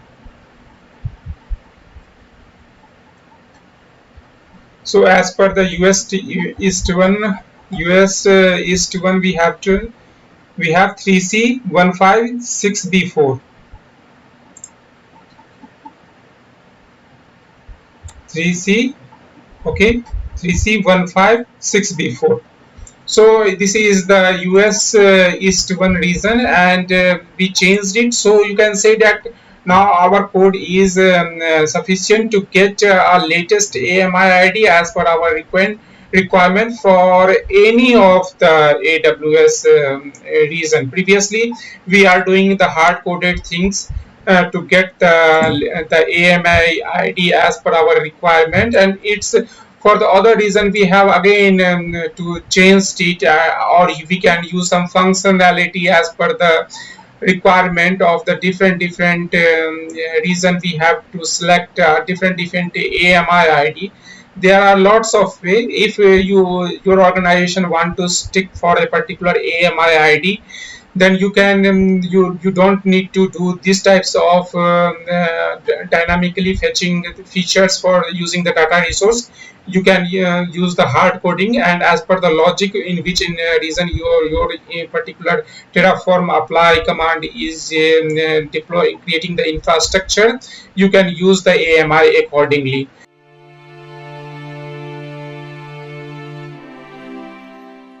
So in this particular sessions, we are going to discuss on the Terraform state management using the S3 bucket of the AWS services and the DynamoDB.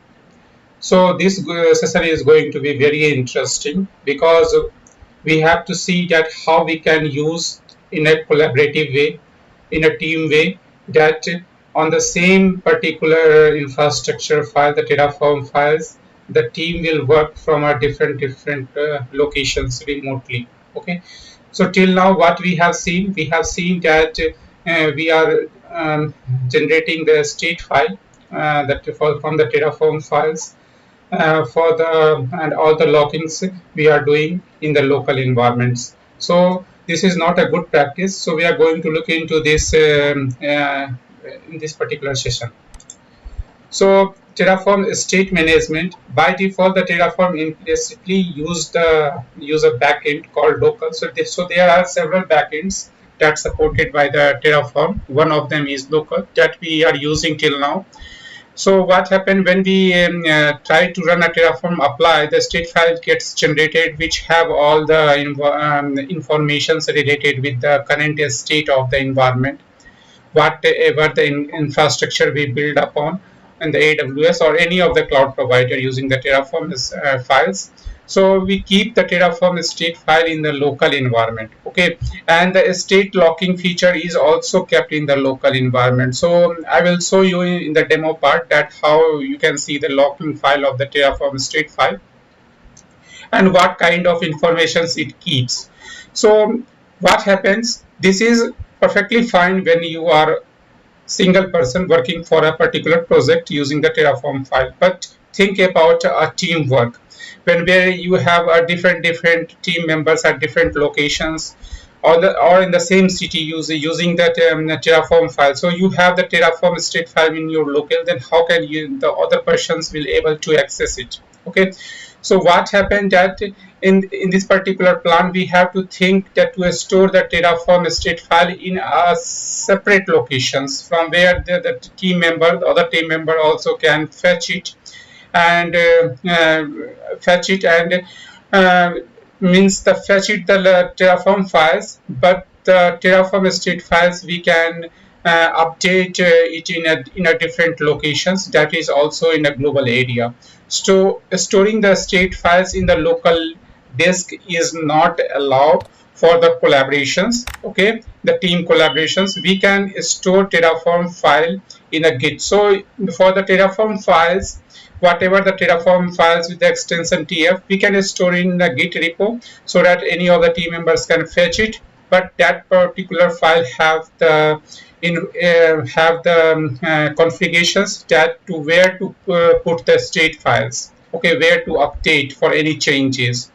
But we have what about the state files? Okay, so we cannot store it in the central Git repo, because if we commit it and then other team members will work on that particular files, then we have to put in, and this is not possible to put in the Terraform state file into the Git repo.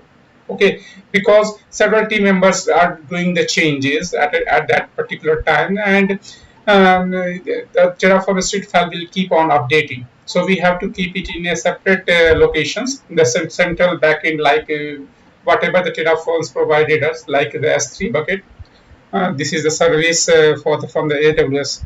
Okay, we can use it. We can use the Kubernetes also, HTTP, etc. So there are several backend supports provided by the Terraform. So we can use any of them. In this particular session, we are going to use S3 because our cloud provider is S3. And for the locking features, we are using the DynamoDB. And why the locking features is required, we are going to look into it. For the state management, we are going to use S3 and DynamoDB for the state locking. So whenever we are updating architecture, okay, whenever we are updating the architecture, so at that particular times we are locking that particular Terraform state file for our changes, so that the other people will not overwrite that. In that case, the Terraform state file will get corrupted. Okay, so the S3 will not support the state locking functionality. This is not the, this is the default feature that S3 will not support. The in that case we will put the state file in the S3 bucket, but this is the not the default property of the S3. So in that case, the same state file that is used by the other persons, S3 will allow to move the changes, and I am also moving our changes. So in that case, the state file will get corrupted. So how to overcome that problem? We are linking DynamoDB. So whenever I am pushing my changes, okay, whatever the architecture's code I build, and through the apply Terraform apply, I am pushing my changes and using that state locking. So there will be a one session get registered into the Terraform tables, okay, in the DynamoDB, so that have the informations that keep the informations for my changes. So once I complete my changes, then that will be unlocked for the other persons to move their changes accordingly. So accessing the state in a remote service generally requires some kind of access credential, definitely, because you have seen that in previously we are created a Terraform users and we provided the admin access. So that particular users through which we are pushing the changes to the AWS cloud environment, we provided as a admin role. So you can give a access for the S3 bucket accordingly, but I provided the admin access so that we don't see any types of problems while executing our code. But this is not a good practice to provide the admin control. You can give the S3 bucket read access and modify access, get and put, so you can manage the things accordingly. Okay, so you can see that the Terraform state file we are going to put in the S3 bucket. So that for that we are going to do configurations in the Terraform file so that it identify which bucket to use, and inside that particular bucket which folder to use. So you can see that we are going to provide all the informations, and for the state locking we are providing the DynamoDB tables that we are going to create in these particular sessions to you, so that we are providing all the informations to the Terraform through the Terraform files. And one more thing, if you look into the documentations of the Terraforms for the backend supports, you can find there are lots of backend support provided by the Terraforms. And in these particular sessions, we are going to discuss on the S3 bucket. So what happened that you have to provide this particular resource. Under this particular resource, Terraform tag, you have to provide the backend, and here you have to provide the bucket name. Okay, and US East one is the reason, and we are not going to use through the variables because this is not allowed to use the variable under these sections. And here we have to go provide the path.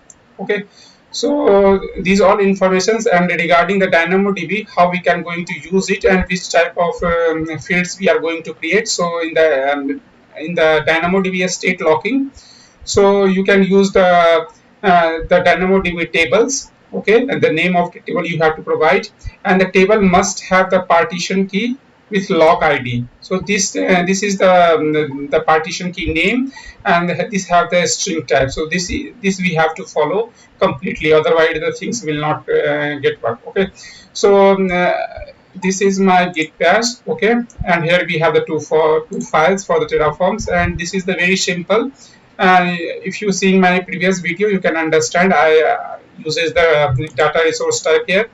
Okay, this is the dynamically it's getting the AMI ID, and the wait second is 100 seconds. I am using this resource. Why I am using this resource? Because I have to show you what is the locking functionalities, because once we apply the changes goes very fast. So I am giving the sleep for 100 seconds so that we can monitor all the things. This is the Terraform. Okay, and this particular parts I commented out, and I will uncomment when I show you the general behavior, storing the state file in a local environment, and then I will show you the demo for the putting it into the remote into the S3 bucket. Okay, so let me run the code.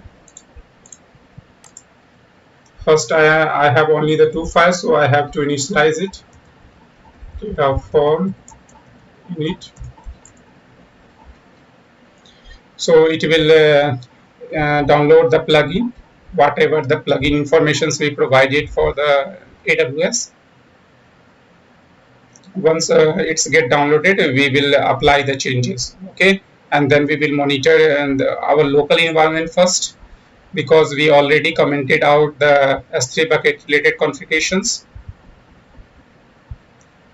Okay, it's look good. Now I am going to apply the changes. Terraform apply, and I am applying here with the auto approve.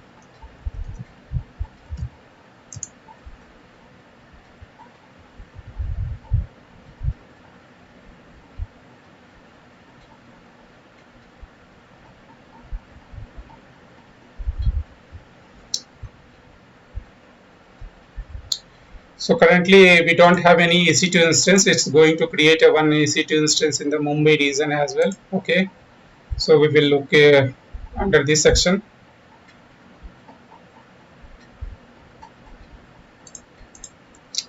So it's started creating. Now I am going to use the Terraform apply again. Terraform apply.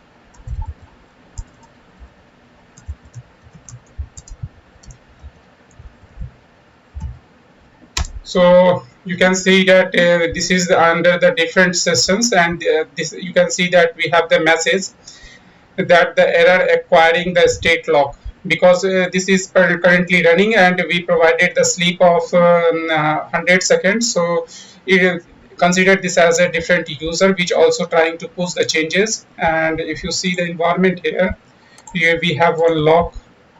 Let me show it here, the lock. So you can see that there is lock already. Okay, so this is the locking feature. Okay, the session gets created and this will get removed when the actions get performed, which are executed in a first window. Okay, and one more thing, that the state file is generated locally. Here is the state file. Okay, and the similar things we are going to manage remotely also. I will show you that after few minutes. So you can see that it's get applied, and the resource also get created here. Okay, in the Mumbai region, it's picked the AMI ID dynamically. Okay, for that particular resources. Okay, so what I am going to do now, I am going to remove all the things. First, let me destroy. Okay, now the session things, I think it's get deleted. You can find that the locking is already removed automatically. So from the second window itself, I can destroy the resources.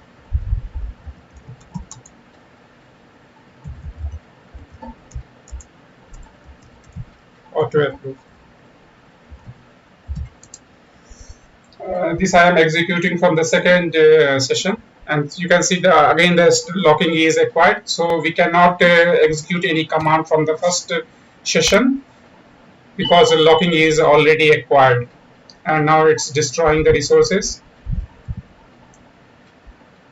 Once the resource gets destroyed, we will apply all the changes for to handle the state file through S3 and DynamoDB.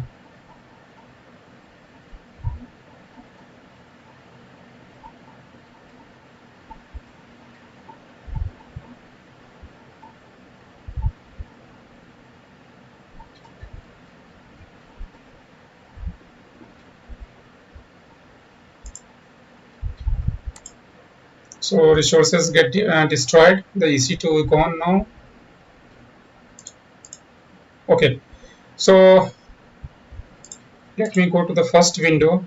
Okay, and now I am going to clean up all the things, whatever we have here, the log file, the state file, the backup file we don't require, because I am not going to manage all the things through S3 bucket. Okay, so all the things are now gone.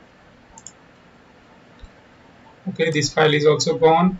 We have only two files here. We are going to uncomment this, and accordingly we are going to create the resources. So what happened that we have to create a bucket name with this name. Okay, this should be unique globally. So I'm going to the S3 bucket, resources S3 bucket,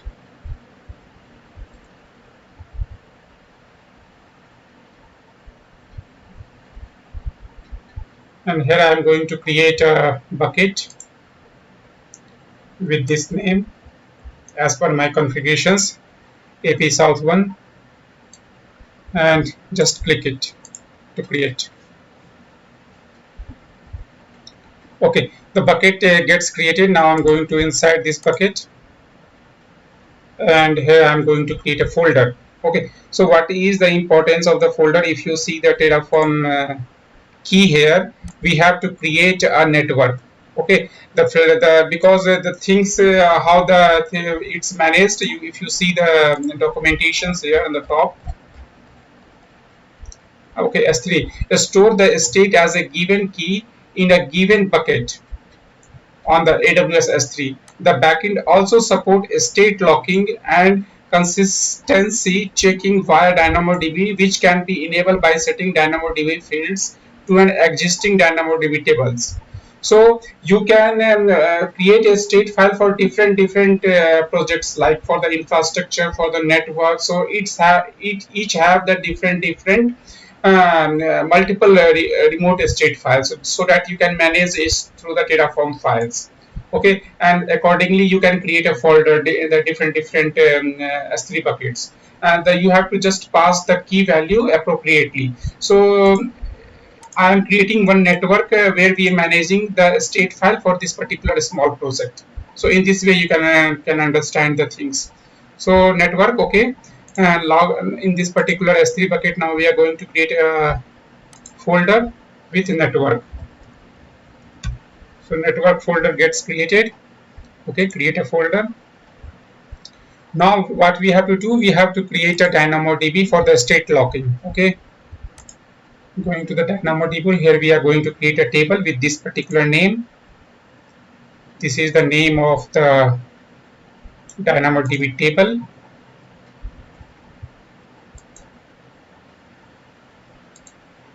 Let me copy it. Terraform state locking. With the same name, I have to create a DynamoDB table. Create table. The name of the table. And the partition key. If you remember, here we have the informations that which particular field we have to select which name, the lock ID. It should be same. The lock ID, enter the partition key here, and by default is a string, and as per the document also it's saying to check the string type. Okay, it's look fine. Create table. Okay, so this table is getting created. Okay, it's active now. Now what we have to do, we have to save all the changes here. Because it's not saved after uncommenting the code. Okay, all things looks good. Now we have only two files, Terraform issue2. Now I'm going to initialize it again, and now you can see the state file will go into the S3 bucket. Okay, under network folder. So now what we are going to do, Terraform init It's downloading the plugins as per our configurations.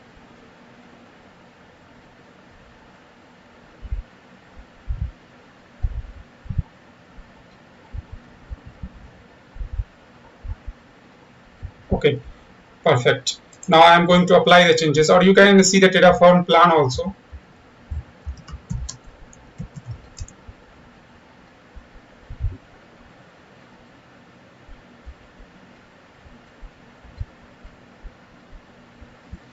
Currently, we don't have anything inside the S3 bucket. Let me open that as well. S3 bucket and DynamoDB, both the tab I'm going to open.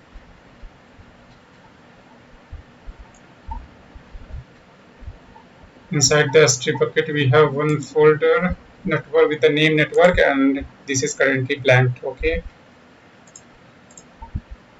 Okay. So what it's going to create? It's going to create one resources because we didn't change anything as far as the architecture is concerned. Terraform apply with auto approve. Okay, it will not ask for the confirmations. It will generate the plan and then start creating the resources. Okay, now we can see some changes here.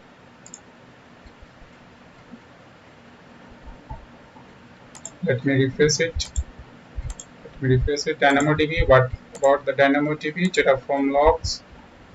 Explore the table items. So you can see there is one session. It gets created. Okay, and it's fetching my system name also, and it's saying all the informations that it's currently locked. If I execute the from that other window, Terraform apply auto approve.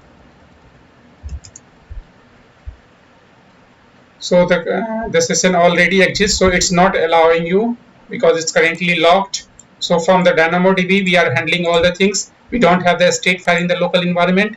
Where we have the state file is in the S3 bucket. So when I refresh it, once it gets created, the state file will get generated here. I think it's currently in the creating mode. Yes, it is. So wait for 10 more seconds. Soon we have the state file here. Let me keep it refreshing.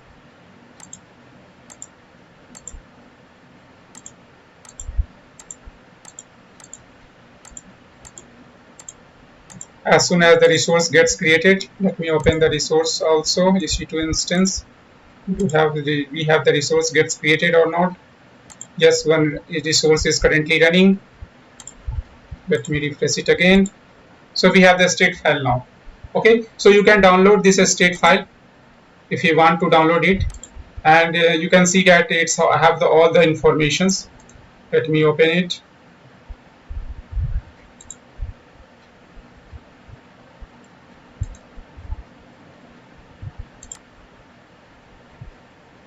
So you can see this I have all the informations about the resource gets created. It's managing the state remotely. So you can see that we perform the state management things, and the session is only about the state management, and we performed using the DynamoDB. So if you can see that now that explore the table, view table details, the session locking is now gone. So you can see that exploring the items, you can find that state management will go on after some times, so that the other users can also use this. Okay, the tables, we have the state locking, explore the table items. So after a few seconds it will go on. So in this way you can see that we are managing the state through the S3 bucket and DynamoDB for the Terraform files. And now the users, all the Terraform will file in the Git repo, and they can download the Terraform files, and they have the configurations from where to pick the state informations and where to push the state for information by using which particular DynamoDB tables. So they can easily handle all the informations all the informations of the state file from the S3 bucket and do the modifications accordingly. And no two users can modify the changes or push the changes at the same time, because we have the state locking functionality using the DynamoDB. And the users which have the appropriate access for all the S3 and DynamoDB can able to perform it, because this is the mandatory things you have to provide. You have to create a group, and you have to assign that particular user into particular groups which have the permissions, or you can assign the separate policies using the IAM.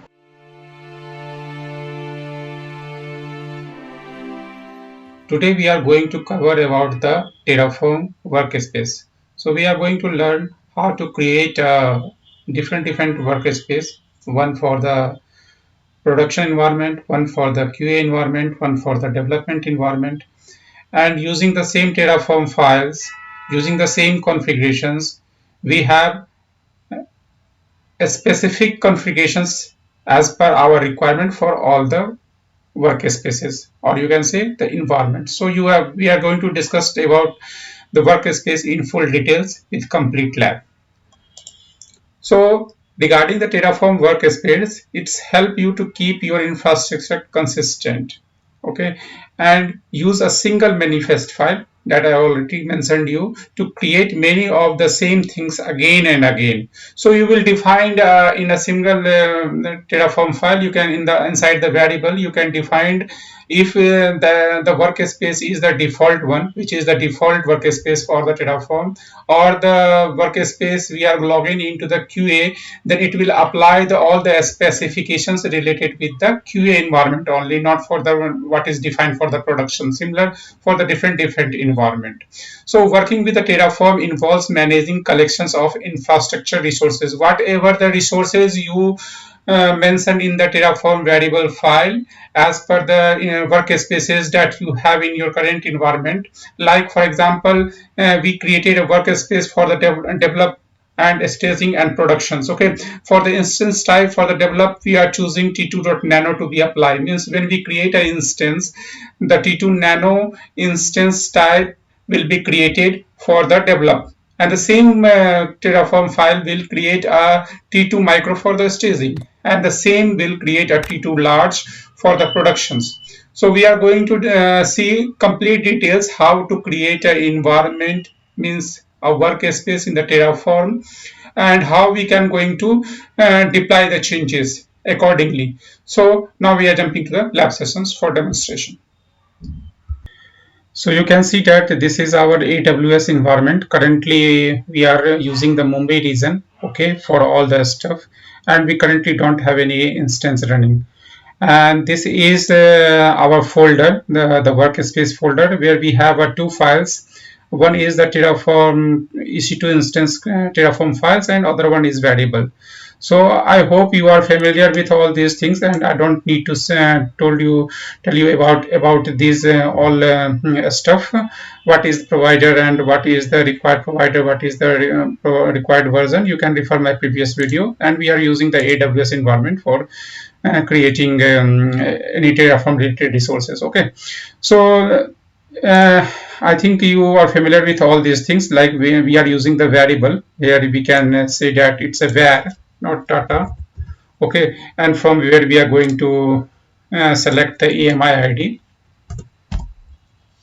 Okay, and where this file associated inside this variable file. Okay, where we keep the AMI ID and we hard coded it. For dynamically, you can refer my previous video. I already mentioned all the stuff there for how can that AMI dynamically pick for different regions. For the EC2 instance type I am providing here, this is the hard coded, and for the string, in all the cases it will pick this instance type, and we have to modify it for this particular workspace related things. For the reason I am selecting the AP South one, and the same similar all the things mentioned here. Okay, so first of all let me initialize the code, because currently we have only two files here. Okay, so let me download all the AWS related plugins. Okay, so let me initialize the Terraform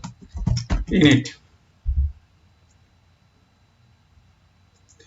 So it will download the Terraform plugins so that we can use the AWS plugins for the resource creations. It will take 10 to 15 seconds for the download, and you can find here the file will get created. Here we have the provider for the AWS. So it's get downloaded. Previously we don't have this folder available. Okay, so we are inside this, and it's also locked the version here. Okay, this is fine. Now I'm jumping to see how many workspaces we have. So for this you can take the help to get all the informations from the Terraform itself. Terraform Workspace and -h. So it will provide all the informations like which commands to use. We have the command of new list, so select, delete. We are going to use all the commands in this particular session. So if I want to list how many workspace we currently have in our environment, so Terraform Workspace, and we have to provide the list. So by default, we have only one default namespace which is created, and we can create many workspaces as per our requirement. So we have the default workspace, so we will create 2 more workspaces. Okay, so you can use the show command also, and the star mark will say currently which environment is selected. So by default, we have only default workspace, and it's already selected. I'm going to create a new one, Terraform Workspace, and we are going to create new workspaces for the development environment. Okay, so when it get created, it automatically switches to that environment. If you run again the list, you can find that now the default space is not in use. The new one which is created for the development environment is currently in use. Similarly, we are going to use for the production. Name it as a prod. Okay, and again if you list here, then you will find that production environment is currently in use. Okay, so how can I move it to the other environment? So you can use the select here. Suppose currently the production is in use, I have to use now default, so we can move it accordingly.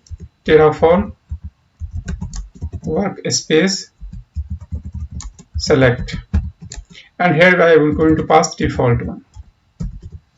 It's very simple, and when we so it's switched to the default, and we can examine it as well. Terraform Workspace show. So it will say that currently we are in the default. Okay, if you can get it in this way also, and or in this way also by passing the list. So it will give you more informations, like we have currently 3 workspace created. Okay, and currently in use is the default one. Okay, so we created the default all the workspaces. Okay, now I'm going to change in my code also. Before that, I'm going to run the Terraform plan.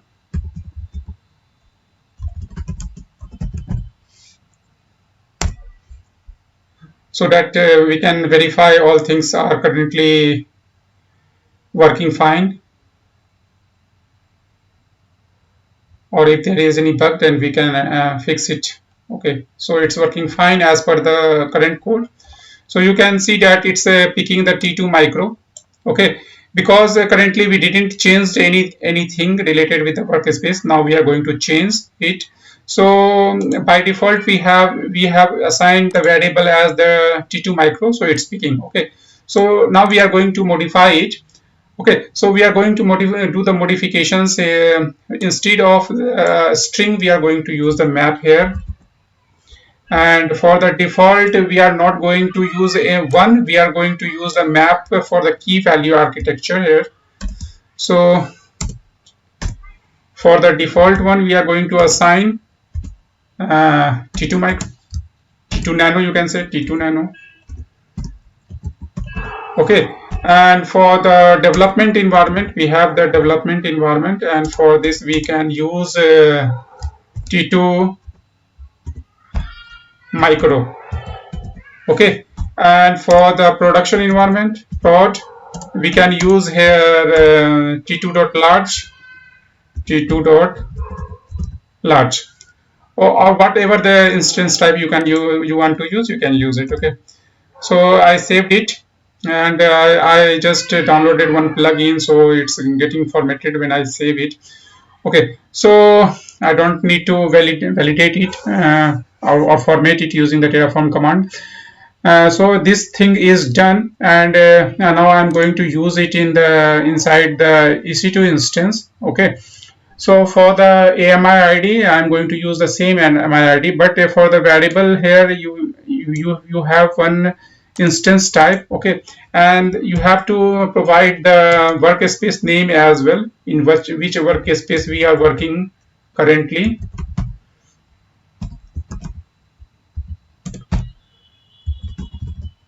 Okay, so this thing is fine, but we have to use it with the lookup. So let me show you what is the lookup. So here we have to provide the map value, which I already provided here. The map, it will pick the instance type variable. What is the type will be the map, and here we are going to provide the key. Default we can ignore it, it's optional. The key we are providing the workspace name. Okay, so we can use the lookup here, lookup, and just close it.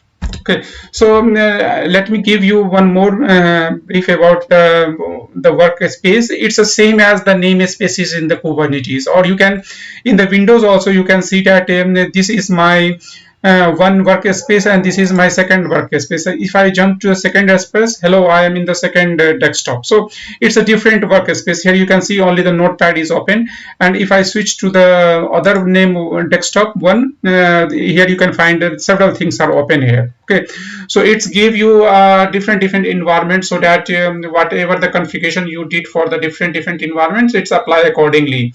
So in this case, there is a less manual error. You don't need to apply any variable files for the different reason. You can create a workspace and one accordingly. If you are doing the changes in the queue environment, just switch into the queue environment workspace and do all the steps and all the resources that you assigned, all the configuration that you assigned for that particular environment will move into that environment. Okay, so the instance type will pick according to the Terraform workspaces, and here also we are going to change something, so that the instance when get created, it will assign the workspace name as well. So we will provide it as a name as a web server. Okay, and dash with a dollar sign. I'm going to use the Terraform workspaces name as well here. Just copy and paste it here.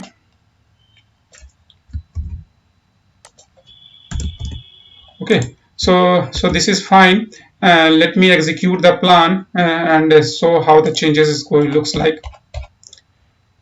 So again, I'm going to use the Terraform plan,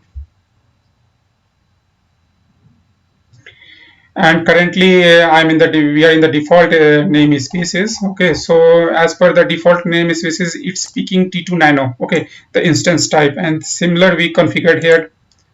If you look into the default, for the default we are picking T2 nano.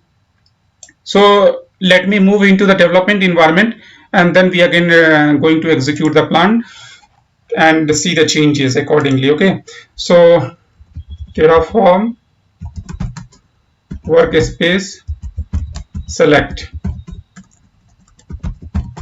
Okay, and the environment is development. Okay, I'm switching to the different development environment, and here I'm going to execute the plan. So as per the plan, we have the instance type of the T2 micro, because for the development environment, we are interested to deploy the instance type as a T2 micro. Okay, so my plan is already run, and here you can see the T2 micro instance. Okay, all things looks good, and we are creating only one resources. So Terraform apply with auto approve. although this is the dangerous command, but I have only one resources, so there is no harm for giving auto approval. So it start creating the resources of T2 micro, because for this is for the development workspace, and I assigned a T2 micro for it, so the changes will move accordingly. Okay, so it's starting creating. So let me go into the environment and just put refresh.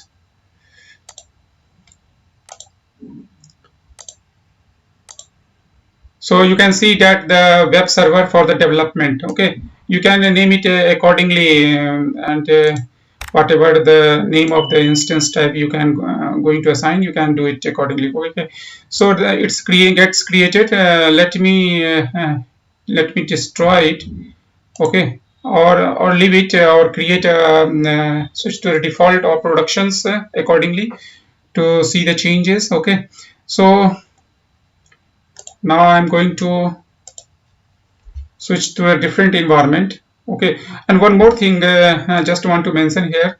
If you look into the this particular folder where we are executing the code, you don't find the Terraform state file here. Okay, because for the default I didn't created any resources. Okay, but when we move into the this particular folder, you can find the production and development, because we have two resources, two workspaces, and the default one is under the default, but this is the we created, and inside the prod it's empty because we didn't created any resources for the prod, but we created for the dev environment, and there must be a state file related with the tf state file. So if you go from here, okay, and just go to the dev, and you will find all the configurations. Okay, all the things, the resources for which id it's get created, what is the instance name in which region, so all the things it gets logged here. Okay, let me destroy this instance. Terraform destroy auto approve. Okay, so it will get destroyed, whatever the instance we created here.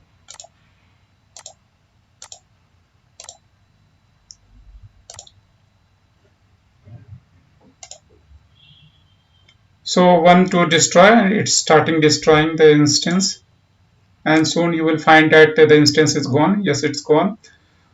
Okay, let it destroy it completely. Then we will move into the productions or the default one to create an instance type of T2 Nano. And after that, we will see how we can remove the workspaces as well. Okay. So this is very important regarding your understanding also on the Terraform. The workspace part is very important, and in your company also you are going to work with these workspaces. Okay, so instance get destroyed. Okay, now I am going to switch into the default mode. Okay, so Terraform workspace select default. Okay, Terraform. I'm not going to apply a plan. I'm going to just apply it. Okay, not going to run a plan for this auto approve, because I know it will create a T2 Nano to just save our time. So it's currently in the default, and as per default we should have the T2 Nano instance type will be created. Okay, so let's monitor it. Let's start creating. Soon you will find an instance here with the name web server and the default one. Okay, and it's a T2 Nano. So all things looks good, and you'll find the state file also here in the workspace. Will find the state file, because now we apply the instance. We created an instance using the default namespaces, so it's get created. Okay, which have all the informations, but for the development environment we deleted. So if you go here, let me go for the VS Code. So if you look into the state, now all things gone because we destroyed the instance. So all the informations which get logged previously get destroyed. Okay. And one more thing, let me also show you how to remove the workspaces from the environment. Like we are going to remove the prod. Okay. So Terraform workspace and just ask for the help.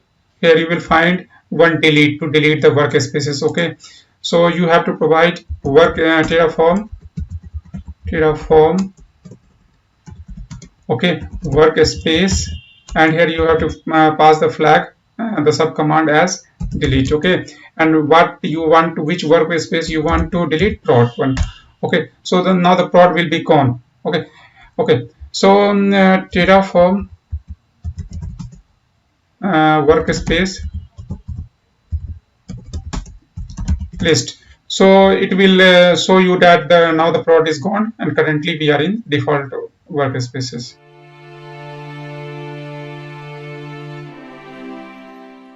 So today we are going to look into the Terraform Taint command. We will look into it, what is the Taint command all about, and how we can going to use it.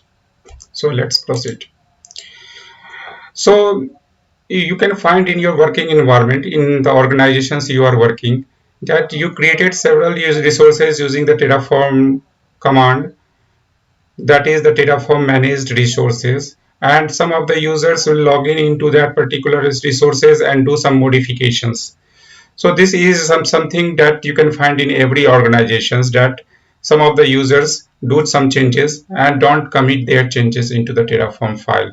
So when you run the Terraform apply command, you will find several changes produced by the Terraforms. So Terraform Taint command informs the Terraform that a particular object has been degraded or damaged. The Terraform Taint command manually marks our Terraform managed resources as tainted, forcing it to be destroyed and re-created in the next apply. So you are just marking that resources, because in the many organization there is a clear-cut instructions that if there are any changes that happens in the or in any environment, just mark that resources as the taint, so that when you apply the changes in the next executions of the command, that resources will be get destroyed and recreated again. Okay, so you can find in every organizations, you can find that people just forget to change whatever they changed in the resources, and they didn't committed it or modify do the modification in the Terraform file, and that will create a mess. So the use cases, it could be used for the recreating of the EC2 instance. We are going to look into the lab session for all the clarity about the Terraform. That if someone logged and made some manual changes. So marking a resource as taint force a rebuild of certain resources without doing a full destroy. So suppose you have several resources that you are creating, and there is problem with the only one resources that someone did some changes in the environment. So you can mark that particular resources as taint. Okay, if you relate it with the Kubernetes, then there is also a taint command where we are putting some restrictions on the node. So a pod that have the tolerations of that particular taint, that can be deployed into that particular that pod get deployed into particular node. So in the similar way, we are marking this resource as tainted, so that when the Terraform apply command execute, or you run a Terraform plan, it will show that some resources getting destroyed and some resources getting created for that particular resource in which you marked as a taint. Okay, so the command will not modify the infrastructure. So when you marking a resource as a taint, it will just mark that particular resource as tainted in the Terraform state file. So it's not going to modify anything in the infrastructure, but does modify the state file in order to make a resource as a tainted. Okay, so I hope this all things gets cleared. So when you apply the changes, okay, when you mark the resource as tainted and do the apply, then that resources will get destroyed and then recreated Okay, and that particular state informations is also gone for the next deployment, you can say. Okay, so let's jump into the lab session to have a clear understanding on this subject. Okay, so this is the Visual Studio Code, and I hope you all are familiar with all the commands. This is the AMI ID because this is the simplest one, and I already provided all the information in several videos. The reason I am selecting the Mumbai region, and the T2 micro is the instance type. Okay, so this is the Terraform command. Okay, this is related with the versioning and the provider. We are using the AWS. Okay, here we are creating two instances. Okay, the instance have the different locals name. Okay, you can find different locals. So currently we don't have any other files. So for this I am going to use the Terraform init command. So this will download the binaries for the AWS, and then we can execute the plan and then try to create the two EC2 instance in the Mumbai region. That will have the tag name of the web server 1 and the web server 2. So currently if you look into my AWS console, we don't have any running instance in the Mumbai region. Okay, so now I'm going to apply it. Let's execute the plan first. Terraform plan. So it make it a good practice to always see the plan before applying the changes. Okay, so now it looks good. So if you see here, it's trying to create the two resources. Okay, one of the EC2 instance, EC2 instance with the name. Let me make it maximum size. Terminal one. Okay, EC2 instance. And here you can see the web server 1. So two EC2 instance we are going to create. This is fine, and I'm going to provide the auto approval, which is very dangerous command, to be very honest. But my Terraform file don't have such complexity. So Terraform apply, or simply run the apply. Don't use the auto approve feature.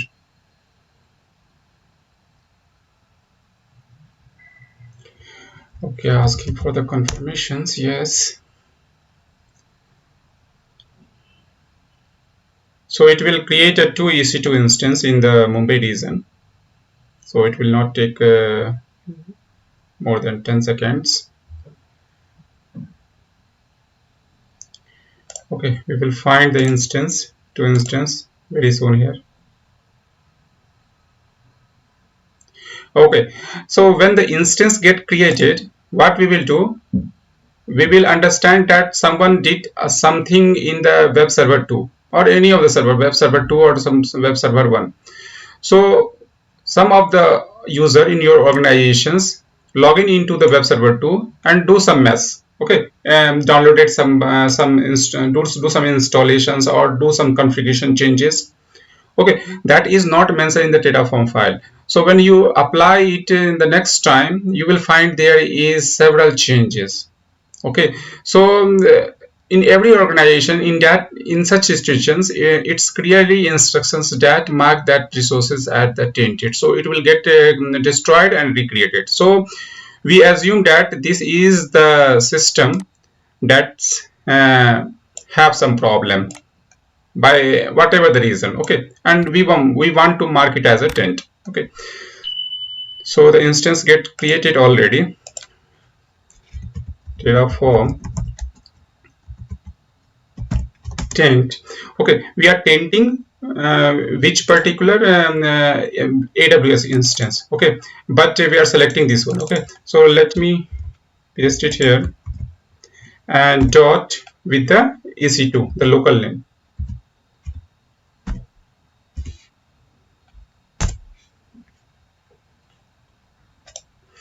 So you will find that the resource get tainted, but suppose you by mistake use this particular instance, but you have to mark a resource of web server 1.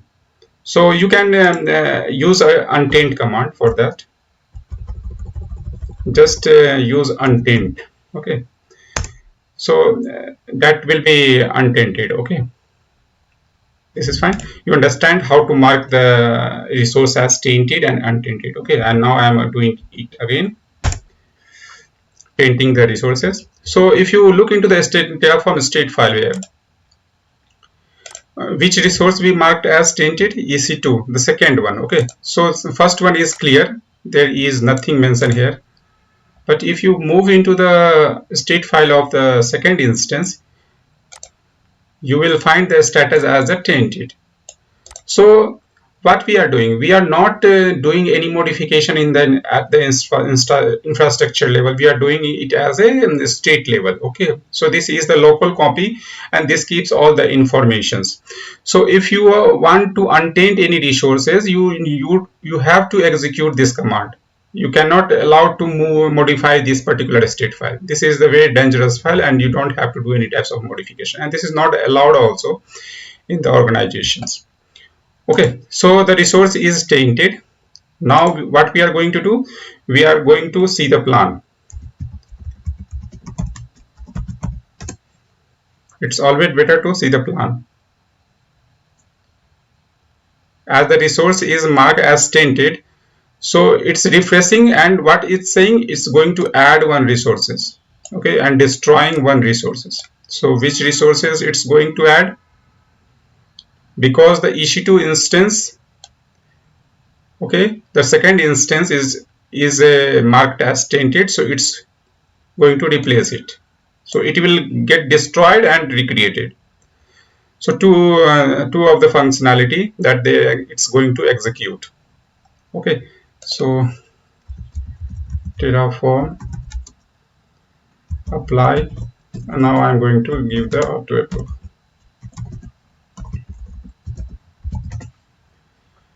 Okay, so first it will destroy the resource as tainted, and then try to create it.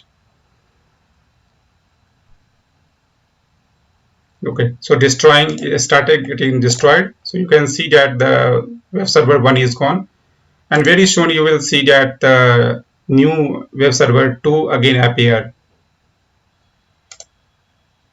So currently it's still destroying, so wait for a few seconds.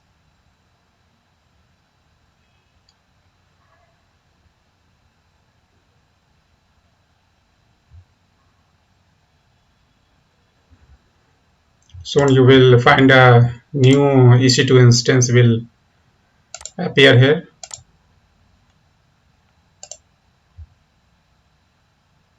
Okay, now it's going to create new resources.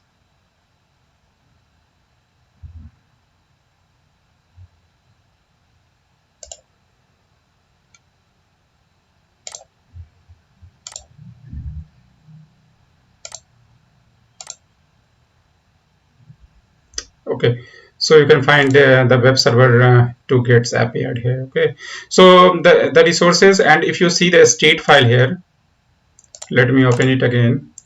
For the EC2, you can see that the status of the tainted that we marked is not available. So if you run the same command again, so as there none of the resources is again marked as tainted, so it will just refresh it, the environment, with your local configuration in the Terraform file, and it will say that there is no changes that we are going to apply. Okay, so if you look into the backup of the state file here, you can find that the resource have the information as tainted. So you can refer the one level down of the history of the environment of the state file in the backup file that I already mentioned in several videos. Okay, so it's keep one level down history of the Terraform state file. Today we are going to discuss about the Terraform function. So this is the part 1, and we will come with the part 2 also. So in this particular session, we are going to discuss about the function, numeric function, string function, and the collections function. Okay, so what is the Terraform functions? Can we create our own functions means the user-defined functions? No, Terraform language does not support the user-defined functions. So we have some inbuilt function in the Terraform that we can use it. So there are several types of functions like numeric function, string function, collections, encoding, file system, datetime. So we can see each of them one by one, and also we can see the use cases, that how can we implement it as a code so that we can create an infrastructure accordingly. And if you see my past video, all the 18th video, somewhere I already used some functions like lookup functions, map, and all these things. We already used it previously. So in this particular sessions, we are going to discuss about some of the functions, and the second part we will cover rest of them. Okay, so I'm going to the Terraform's official site of the HashiCorp, and here you can find the definitions of the Terraform and how it's going to be beneficial. So as I already mentioned, we have some built-in functions, and the Terraform don't support the user-defined functions. So whatever the functions is created for the Terraform, you have to use that only. You can't create your own functions. Like for the max, if you provide some value like 5, 12, and 9, so 12 is the maximum, and it will get prompt in the command prompt. So we are going to see some of the functions here. Okay, so numeric, we have several types of max, min, ceil, absolute values. Similarly, we have in the string also, like format, indent, join.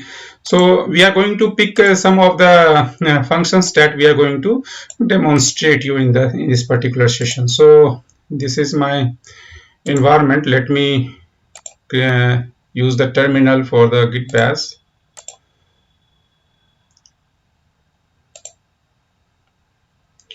Okay, so we are going to use the Terraform console for this. Let me go to the C drive. Okay, and here we write the Terraform console. Okay, where you can do any types of calculations also, like 3 plus 2, it will produce the result of 5. So any types of calculations, 7 modulus 2, it will get the remainder of 1. So how you can exit it from, just press the Control D and you will get exit. Okay, so Terraform console. Okay, so suppose I want to find a min of some of the value, min, and here I find 12, 34, 4, and 5. Okay, so it will produce the result of 4 because 4 is the minimum, and for the max, again 12. So I am providing the same value, and max is the 34. Okay, similarly you can use the power also, like 3 to the power 4, okay, or to the power 2 for the simplest. So it will produce the result of 9. 3 to the power is equal to 9. Now this is something related with the numeric functions that you can use very easily in the code as well. For the string functions, like suppose we want to trim some value from the both side, the prefix side also and the suffix side also. So how can we do it? There is exclamation and question mark that I want to remove from the before the hello and after the hello as well. So if I click it, then you will find the hello get prompted. So both the characters before the hello and after the hello will get removed. Similarly, we have a trim prefix as well. So suppose some of the string you want to remove from the trim prefix, like in this example, trim prefix, like you want to remove the hello from the hello world. Okay, so you will pass the string. So this is your actual string, and this is the thing you want to remove, trim prefix. So this will get removed. Okay, so if when I press enter, the hello world will get appear. Similarly, we have the trim suffix as well. Okay, so if you use the trim suffix, then the world which is after the hello will get removed, or you can say get trimmed. Okay, so suppose you have several spaces or some new line you inserted into the string, like we have some spaces before the hello and some new lines that you want to trim all the spaces, so you can use trim spaces. Similarly, you can use the join function also, that produce a string by concatenating together all the element. So whatever the element we provided, it will concatenate it with some of the delimiter that you provided. So suppose we have one example here for the join.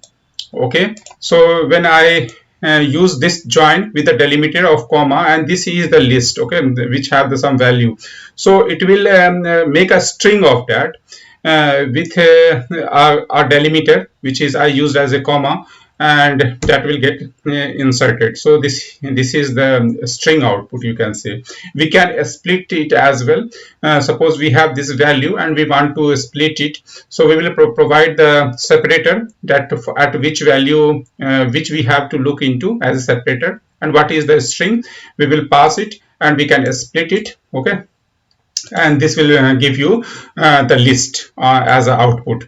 So you can see we are using the split here, and we provided it as a separator, you can say, and this is the string, and so it will produce as a list as an output. So you can see this produce as list. Okay, so in this way we have some upper function also, lower function also. Like this is the upper one. Okay, we have the lower character, lower string, and we want to convert it into the uppercase. Okay, similarly we can provide the lower also. We provide the value as in the capital.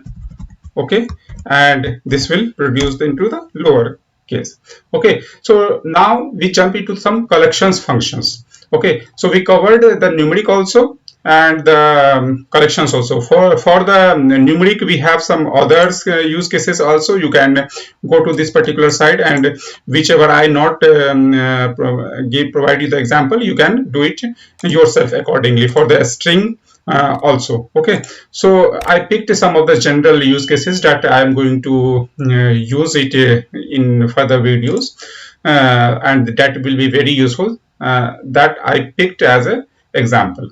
Okay, for the collections, you can concatenate. Okay, you can provide a list of values. So suppose you can use for the concatenations by providing the two list values, and you want to concatenate. So this is an example, like this is the first list which have the two value at the index 0 and 1. 1 is the blank, but it will consider it as well. Okay, so it will provide you the list after concatenating by two list with the comma separator. Okay, so it will provide a list with the concatenations. Okay, so we can also find some of the values contains in a list also or not. So you can use the contains functions in which you will provide the list of values and the value that you are searching for. Like for in this example, you can see it's using the contains function, and here we have a list of values, and this is the value that you want to searching for. Okay, so A is available, so it will return a boolean. Okay, so in this way, suppose you want to search for the B which not exists. Suppose I say here the D which not exist. Okay, so it will return false because D not a part of this particular list. Okay, similarly we have a distinct. Suppose we have a duplicate value in the list. Okay, and we want to distinct it, so you can see A, B, A is again coming. Okay, C, D, and B is again coming. So it will remove all the duplicate value and provide you a unique value. So this is the distinct function. Okay, you can find the length of the any of the string by using the length function. Okay, length of hello, it is a 5. And for the length of in the same way we can find the length of any list also. So you can use the length for the two you can say item in the list. Okay, so it will provide you the output as a 2.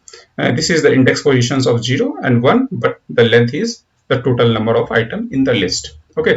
Similarly, you can use the lookup also, where we have to provide the first argument as a map, second one is the key, and the rest it's upon you, either you provide the default or not. Okay, so in this way it works. Okay, so lookup, you have to provide the map, then the key, and then the default value. It's up to you, either you will provide or not. Okay, so this is the example. You can check in the site as well.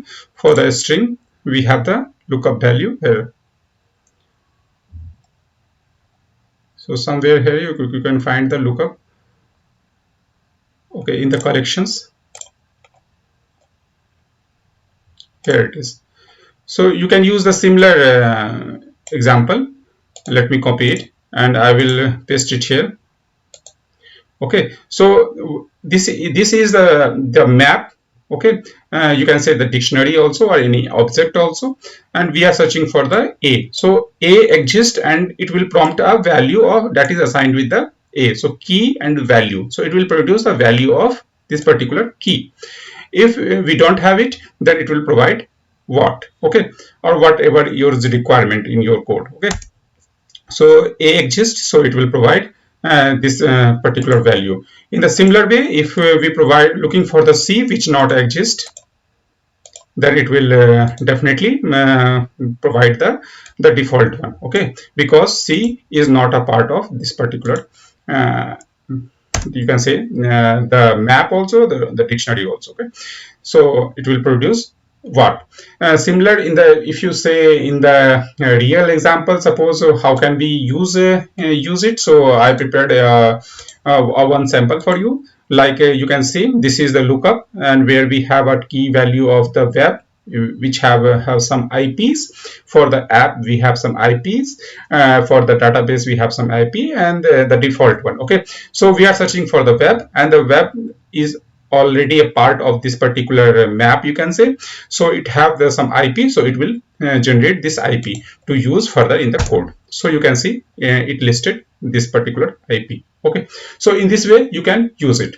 For the merge function, okay, how it works. So you can merging two of the maps. Okay, so if you look into this, we have the key value. Okay, and again we have the key value.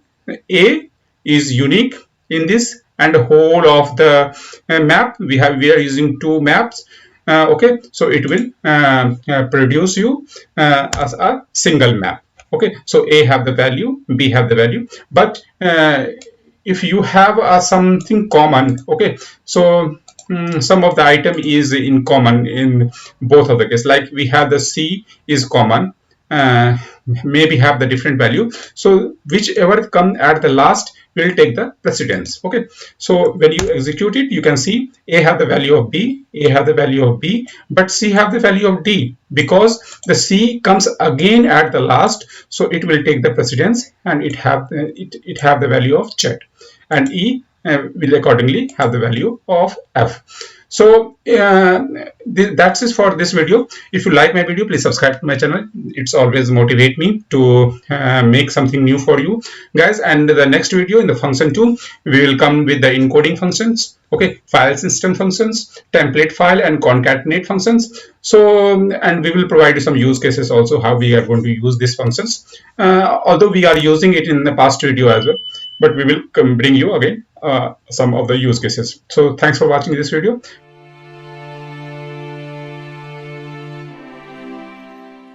So this is the Terraform function part 2, in which we are going to discuss two more functions, that is the encoding and the file system.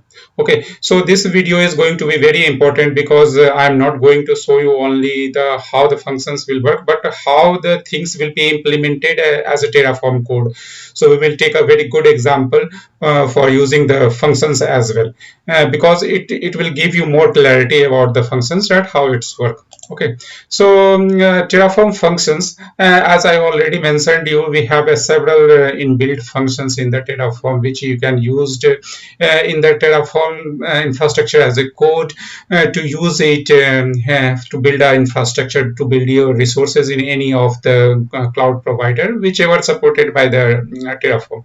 Okay, so you can't define any you can't define any functions that is not supported till date. So user cannot define their function on, they have to use inbuilt. So in the previous video we were already discussed about the numeric function, string function, collections functions. Okay, if you didn't refer my channel, that video for the channel, and then you can refer that videos for more clarity on the function aspect. And if you didn't subscribe my channel yet, please do subscribe it. This will always motivate me. Okay, so in this video we are going to discuss about the encoding functions, file system functions. Okay, so now I'm jumping to the environment. So this is my you can say the demo environment for the Terraform from where I'm building the resources. Okay, so now write me the Terraform console, where we are doing the functions related activities. Okay, so for the encoding functions, if you refer the documentations again. Okay, so for the encoding, you can find the several encoding functions we have, like base 64 decode, base 64 encode, base 64 ggip, and rest of the related with the JSON and the text. So all have the similarity features, but just you need to call that functions and see the descriptions, how to use that particular functions. Like for the base encoding and decoding, where we are going to use it and why it's required. Like if you remember, if when you launch an instance for the any operating system, at the end you can find the user data. When the systems get created, the operating system builds up, then you want to execute some bash script here, then you have the options that the user data has already been base 64 encoding. So for this information, so you have to encode into the Terraform file and pass those informations to the Terraform. Through the Terraform to the cloud provider. In that case, you can use it. Okay. So regarding the base 64, suppose I want a simple text to be encoded at the base 64. So we have to write base 64 encode, because we are encoding what we are encoding. We have to write in a text like hello. Okay. And then I can close it. So you will find that this informations we have logged here. This is the encoded, and when we want to decode the same information using the base 64, so you have to write base 64. Okay, decode. As simple as that. Okay, so just paste it here. This is the same encoded things that we want to decode now. So hello will get, you get the hello as a output. So this is related with the base 64. Similarly, for the other functions in the encoding, you can use in the similar way. So it's not tricky. As we use the base 64, you can go and check the documentations and you can proceed accordingly for the encoding functions. Okay, so this will be very easy for you guys. Okay, so now I'm going to the file system. If you look again into the documentation for the file system, so you have the several informations you can get using the file system: absolute path, directory name, the path expand, base, file exist or not. You can check it before using the file. This is the one of the good features that you can use it very frequently. First, you check whether either the file exists at that particular location. If not, then you can create a file and then use it. It's depend upon your requirement. Okay, the template file, which is very important and very demanding. This function you can use several times in your organizations. So I will bring a demo on that as well in this video only. So it will be made more clear to you guys that how to use the functions in the Terraform code. Okay, so now I have to use the file system. So suppose I'm looking for some files content. Okay, like the file not exist in my environment, but I'm looking for some informations like I will write file, okay, and then within the quotes using the dollar symbol, okay, I will searching for any of the path, like in this particular directory, the path dot module, okay.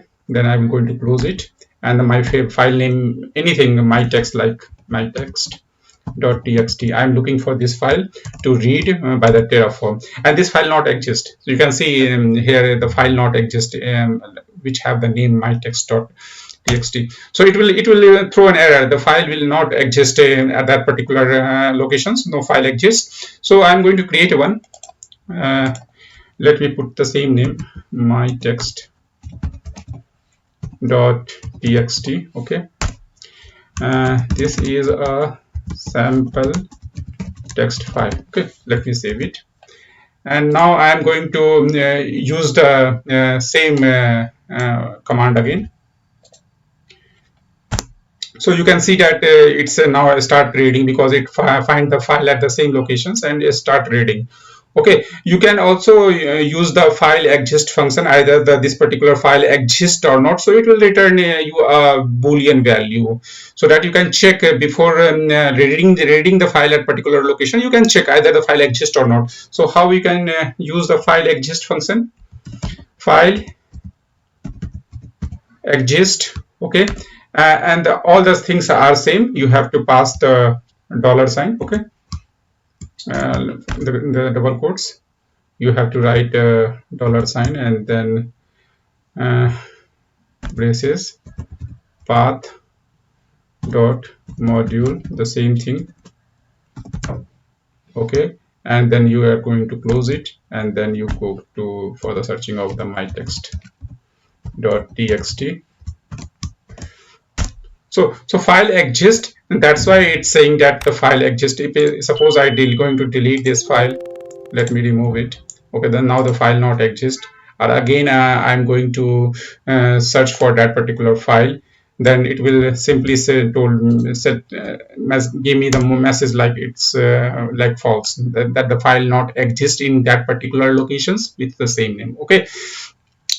Now coming back to a template file, so the template file have two value that you need to provide: the path, okay, so with particular template you are going to use, and what is the variable that you can use as a placeholder, you can say, okay, the path which have the template, okay, for to use in the Terraform file, and the variable part is a placeholder that you are going to place into that file. So for this I am going to demonstrate you that how you can execute the Terraform file, because in the console I cannot show you in a better way. So to have a more clarity in this template file function, I have to build an infrastructure for this, okay. So it will be very easy, and I will demonstrate you one line by line, like what we are going to do. So here you can see that this is a variable file.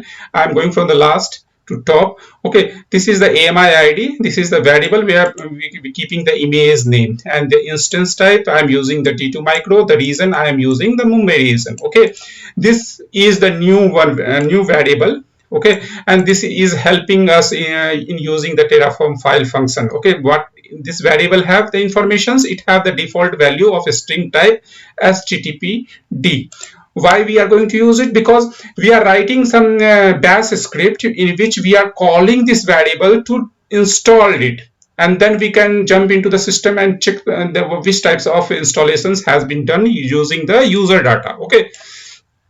So this is the user data that we are going to call in the path. The first value will be the user data template, okay. So I created a user underscore data template where we are going to update the machine, okay, whatever the instance we are going to create, and we are going to install with the Y flag.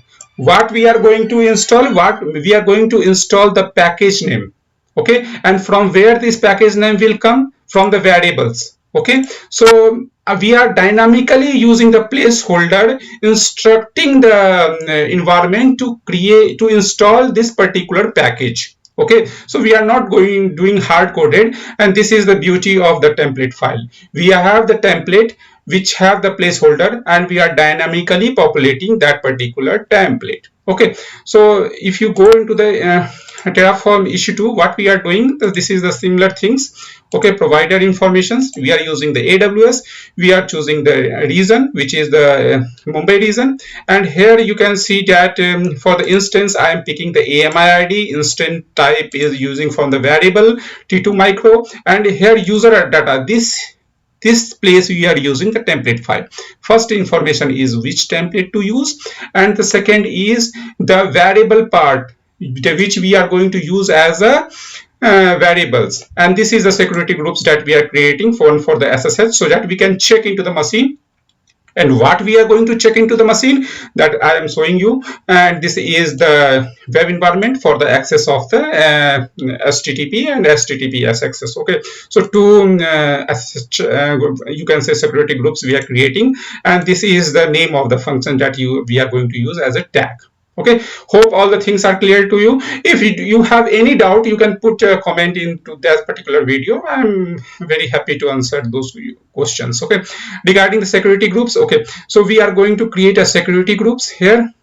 Okay, you can see the security groups informations we already provided for the these all things I already written down to just not stress the videos so much, just make it short and give you the informations what I want to provide you. Okay, so this is the name, and this will pick the Terraform space space default name. Okay, and the security groups of the VPC, here you can see the ingress we are using the for the port 22, and egress is for the all the port. Okay, and the security, this is the another VPC web. Okay, and this is we are allowing the port 80 and the port 443, and the egress is the outbound traffic for all the IPs. Okay, one thing that missed is this one. So after creating, when the package informations we received as a placeholder to install it, after that we are executing the command yum list install, it will grab for the package name. Okay, and then it will write into the file. Okay, so what types of packages get downloaded, get installed into the machine, and then we connect that particular machines, and then we are going to see the list of the whatever the installation has been done after creating the instance. So let me do that. Terraform init. I already initialized this Terraform, but I am doing it again for more clarity from the beginning. Okay, Terraform plan. Okay, so it will provide you the plan. Don't jump to apply. First see the plan very carefully. Don't use the auto approve flag, that will be very dangerous. So three resource it's adding. Two of them are the security groups, and one is the instance. You can see those information as well. Let me. So this is the instance. Okay, one instance and the two security groups. Okay, so that's why it's saying three resources it's going to create. Terraform apply. Again, it will give you the plan. Before this confirming, I am just showing you our console. Here is the EC2. I am using the Mumbai region, and all the deployments is going on the Mumbai region, where I don't have any machine which is running or stopped. Okay, so you can see that it's clear, clean. Let me give the confirmation. So first it will start creating the security groups, then it will link that particular instance and start creating the instance. After that, whatever the user data we provided, the placeholder the security groups will create it, and then in the user data all the placeholder will get placed and start doing the system update, the installation, and then it will execute this command and grep for this package name, and then write into this particular file package list. We will jump into that particular machine as well to see this information in the temp. Okay, so all things looks good. Apply complete. Give me 2 or more or 4 seconds, because it will update and then install the environment. So hopefully it will be completed. So I am going to connect this machine. Okay, EC2 user, yes.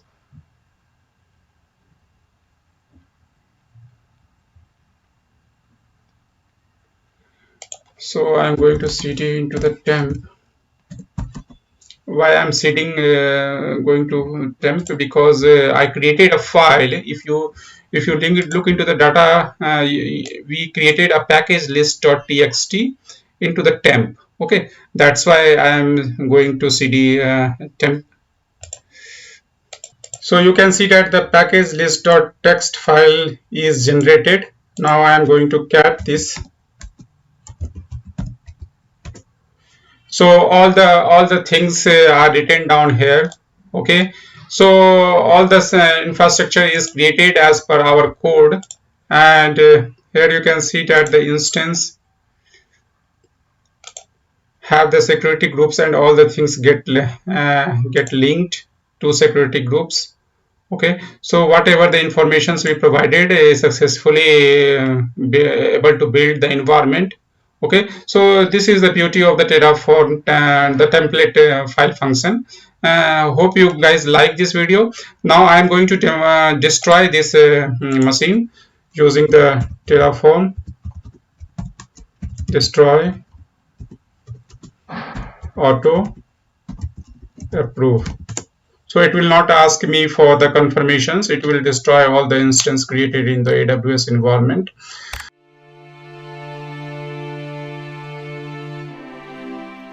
Today we are going to look into the Terraform Provisioner.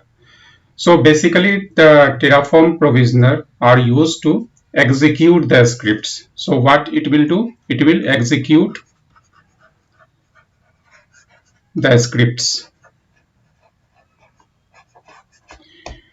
or any command on the Terraform resources that we created. Okay, so basically there are, you can say, 3 types of provisioner that is used. You can see from the Terraform site itself that we have file provisioner, local-exec, and the remote-exec. And for each of the things we are going to look into in details. Okay, the file provisioner is very straightforward. Okay, the file one. The second one is local exec provisioner, and the third one is remote. Okay, so we are going to look into each of them. Okay, the first for file provisioner, the file provisioner copies the file, okay, or any directory from the machines which is running the Terraform to the newly created resources. So we have some file in our local system where we have the Terraform installed, from where we are running the command to create the resources, where we are currently creating the resources in AWS. Okay, so it will copy the file from the local machine to the resources in the cloud of AWS. Okay, and it supports 2 type of connections. One is the SSH, okay, and other is WinRM. So 2 types of connections it supports. Okay, now coming back to the local provisioner.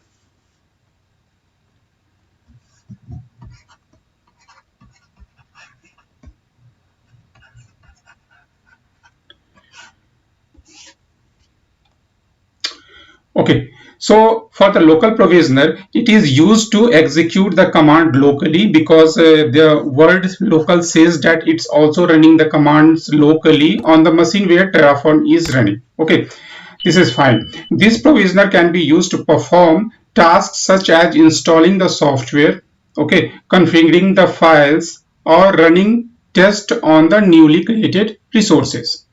Okay, so One thing to note about the local provisioner, that it executes the command on the machine running the Terraform. Okay, so it will run all the commands locally. Okay, so what purpose we can use? Suppose we created some resources and we want some informations like the private key should be listed in or noted down in a text file, or something like we are running the Ansible playbook. So local provisioner have some good cases to run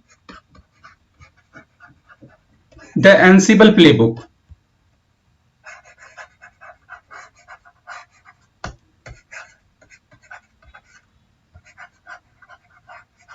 Or you want to write some informations after the creation of the resources. So in that case, the Terraform is very beneficial. And this provisioner is useful for executing the local script or commands that require informations from the Terraform state. Okay, so what is the current state? What is the informations we have after creating the resources? That all informations you can fetch, okay, or the resources creating during the apply phase. Once the resource get created, you can get all the information and write it down in the file for the further reference. Okay, so how we can going to use it? So you know that when we create a resources, okay,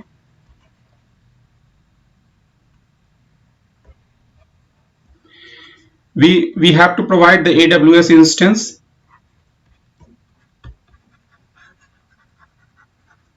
Okay, and here you provide some local name like my EC2,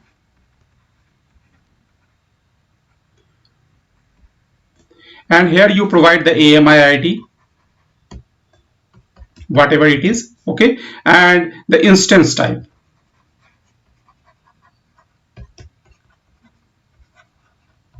Either you can get it from the variables or you can pass it directly here. Okay, here you have to define the provisioner.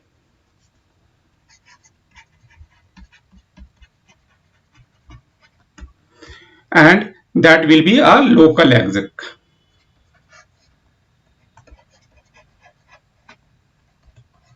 And here you can provide some command. That may be anything, like you can echo and write it down in a text file, abc.txt.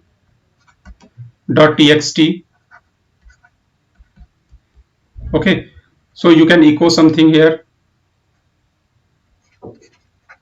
Okay, so whatever the things are, any resource name, like in for example AWS instance, and then you provide the local name, the my CTC, like for example AWS underscore instance and my EC2 and dot private IP. We are going to see in more details that how we are going to use it. So in this example, you can say that the AWS instance resource created an EC2 instance, okay, using the specific AMI ID, this one, and the instance type. The local exec provisioner is used, this one, the local exec provisioner, which we provided here, is used to execute a local command after the instance has been created. And the command uses the AWS underscore instance dot my EC2, whatever the local name you provide, and the private IP attribute to retrieve the private IP address of the instance and save it to the local file, whatever the name it is, abc.txt or private underscore IP.txt, whatever the name it is. So in that case, it will be very beneficial. Okay. So now I'm coming back to the Remote-exec provisioner.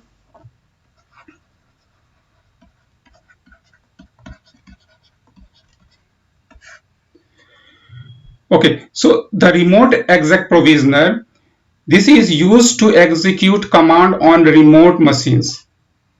like you are creating the resources on the AWS, that is the resource remote machines, and you are running the command from your local. Or maybe your machine is also on the remote, you created the EC2 instance from where you have set up the Terraform, and from there you are executing. So remote to remote. Okay, so where the resources was created, this provisioner can be used to perform tasks such as the configuration software, copying files, or running the script on the remote machines. So it have the similar things like you have to provide the AMI instance type. In the provisioner command, you have to provide some commands. Okay, in the provisioner,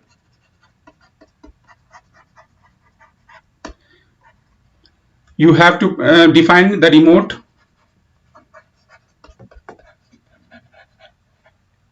exec, and here you have to provide the inline. Okay, like what you want to execute. You want to install the Apache or Nginx or whatever it is, what command you want to execute after the creations of resources. So all these informations you can write in a command. So we are going to see each of them in the lab as well. Okay, so there is one confusion that we have the user data as well, which also run the command when the resource get created. So what is the difference between the user data and the remote-exec?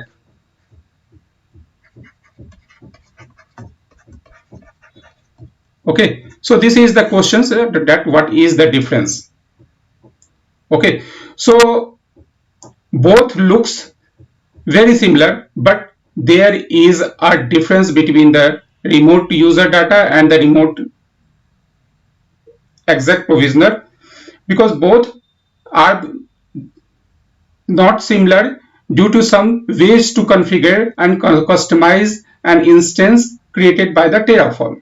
Because user data is something specific to the AWS, and remote exec is something specific to the Terraform. Okay, so user data is a feature, you can say, that provided by the cloud provider that allow you to specify a script or command to run when an instance is launched.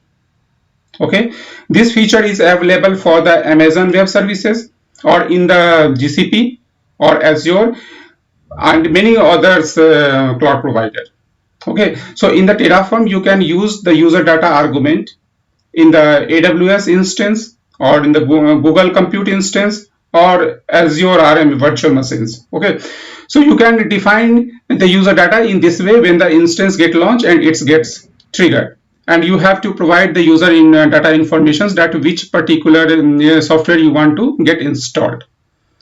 Okay, so remote exec provisioner on the other hand is a Terraform feature that allow you to run commands on a remote instance after it has been created. The provisioner can be used to install and configure software copies or run a script on the remote instance.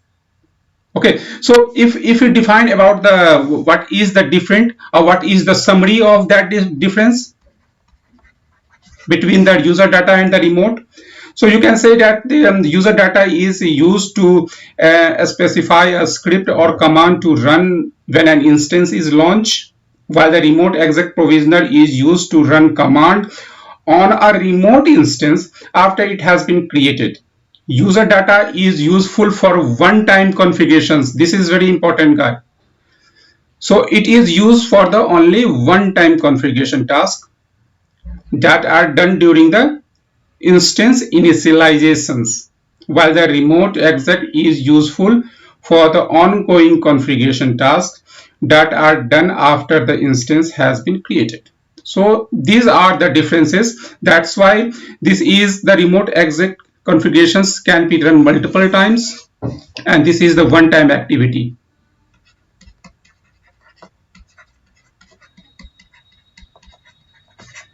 These are the main differences.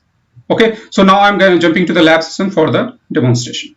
So this is our AWS console, and we are using the Mumbai region. Currently, we don't have any instance that is running. And here we have the TF file, we are going to demonstrate you or instruct you line by line. So you can see that this is the three variables, one for the reason, one for the instance type, and one for the images that we are going to use. Okay, so Terraform, you already familiar with all these things because I already provided several videos, approximately 20 videos on the Terraforms, and you can refer those videos if you have any difficulties. So you can see that here we getting the value from the variable that we defined for the reason, for the image, for the instance. The local name is my EC2. We are creating one resources here, and here we are provided the key for the Mumbai region for the instance creation. So if you don't have it, you can create it from the AWS console, and here I provided the name as a Terraform Provider. Okay, the connections we are using because we have to do some installations, and in this example we provided you both the things, the local exec and the remote exec, how to use it. So the connections type will be SSH. User, this is the Linux machine, so Amazon Linux machine, so easy to you understand that's user, and the key we keep it in the same place. Okay, the host is the self public key, and the provisioner, as we instruct giving you in the instruction in the lecture, the same we have here, but the command that we are executing here, we are getting the private IP address after the instance get created and write down in the file private underscore ip.txt. Okay, so for the provisioner remote exec, we are executing some inline command. This will install the Nginx. Okay, and we are going to do it manually as well, and after that we will create using the Terraform. Okay, so let me copy this command.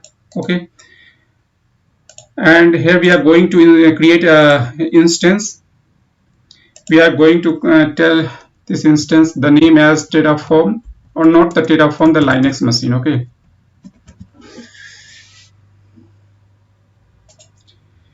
I selected the image, the instance type to be T2 micro. Here we selected the key. If you don't have, you can create from here. Okay, and regarding the security groups, I select the existing security groups which must have the HTTP or HTTPS. Okay, the Jenkins, this one, the security groups, I selected it. Okay, I'm launching it.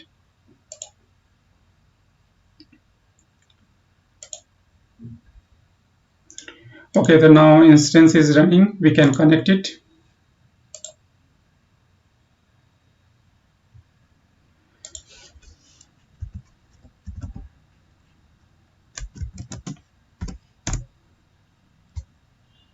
Connected with the root user, and then I going to install the Nginx.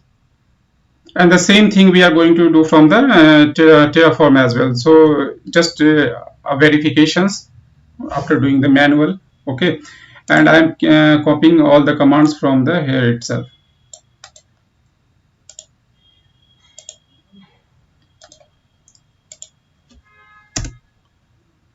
Okay, so Nginx started. Now if I go to pick the IP of that machine,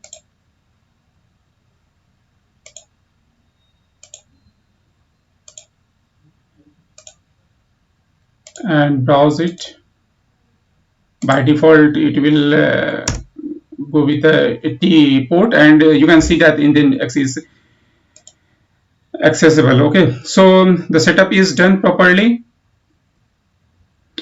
Now I'm going to remove it, terminate this instance. Okay, now I'm doing the same thing from the Terraform. Okay, so here we are not provided any security group, so by default it will pick the default security group for that particular VPC, in which it's going to launch the resource, and it have the port of the 80 enabled. Okay, init first to initialize and download all the plugins. So it will download all the plugins for the AWS. Okay, Terraform validate. Okay, Terraform plan. So it will create one instance, okay, one to add, okay. So Terraform apply with auto approve.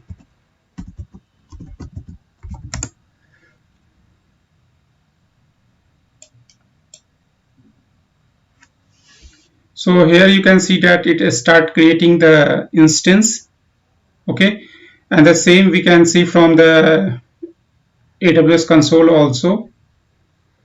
Okay, so if you go to the AWS console and fetch for the running instance, you don't have any, but soon you will find one instance get created.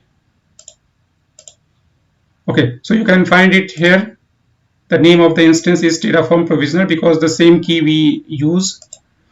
And here you can see that after the resource get created, it will try to connect.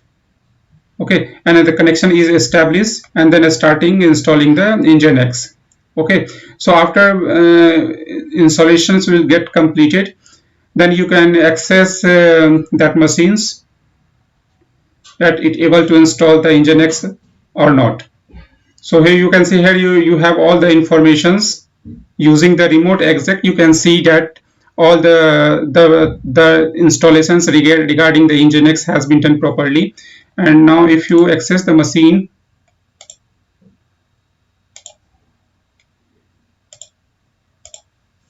with the same IP, you find that the Nginx installation has been done. And similarly, you can destroy it from the Terraform itself with auto approve flag. So it will destroy the machine from the Terraform itself. Okay.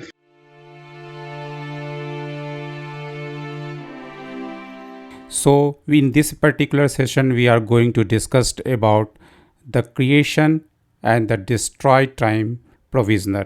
We are also going to discuss on the Terraform failure behavior for provisioner. Okay, so let's proceed. So in these sessions, we are going to discuss on the provisioner type. So as per the Terraform, currently there are two primary types of provisioners supported by the Terraform. First one is the creation time provisioner, and the second one is the destroy time provisioner. So about the creation time provisioner, it runs only during the creations. You cannot apply it at the time of updating or any other life cycle of the provisioner.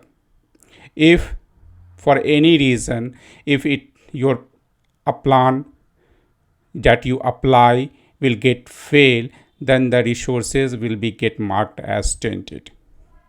If you didn't know about any the taint behavior, you can refer my previous video in which I discussed in more details what is the taint and how the Terraform apply will treat if the state file have any informations on the resource that is marked as tainted.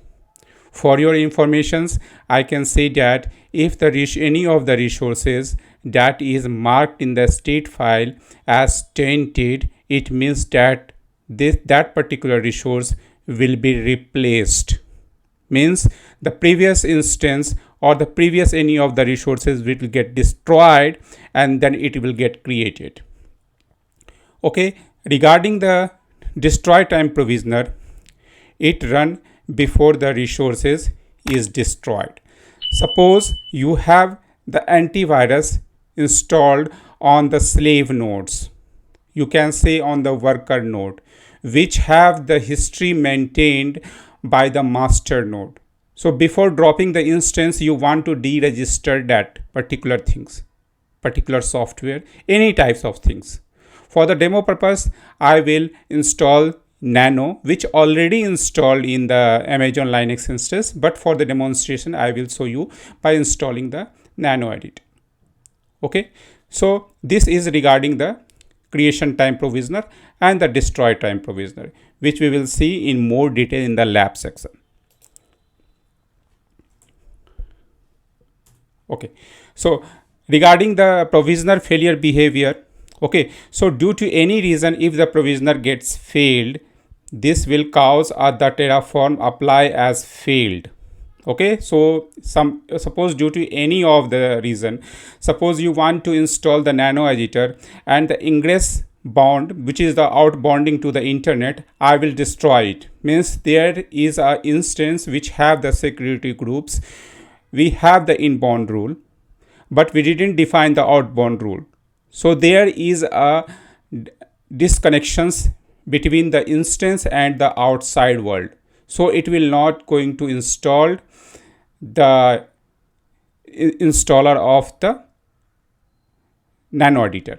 In that case, it will be marked as failed and the resource will get marked as tainted. So that particular failure behavior, we can change it by assigning a value that will be continue or fail.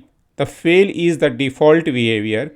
It will raise an error and stop applying. So when you apply a plan, Terraform apply, then in case of any failure, you have the error. It doesn't mean that the instance will not get created. Instance will get created, but the provisioner that you applied, that is the Remote-exec provisioner. Okay, if you guys have any problem regarding the provisioner, you can watch my previous video on the Terraform playlist.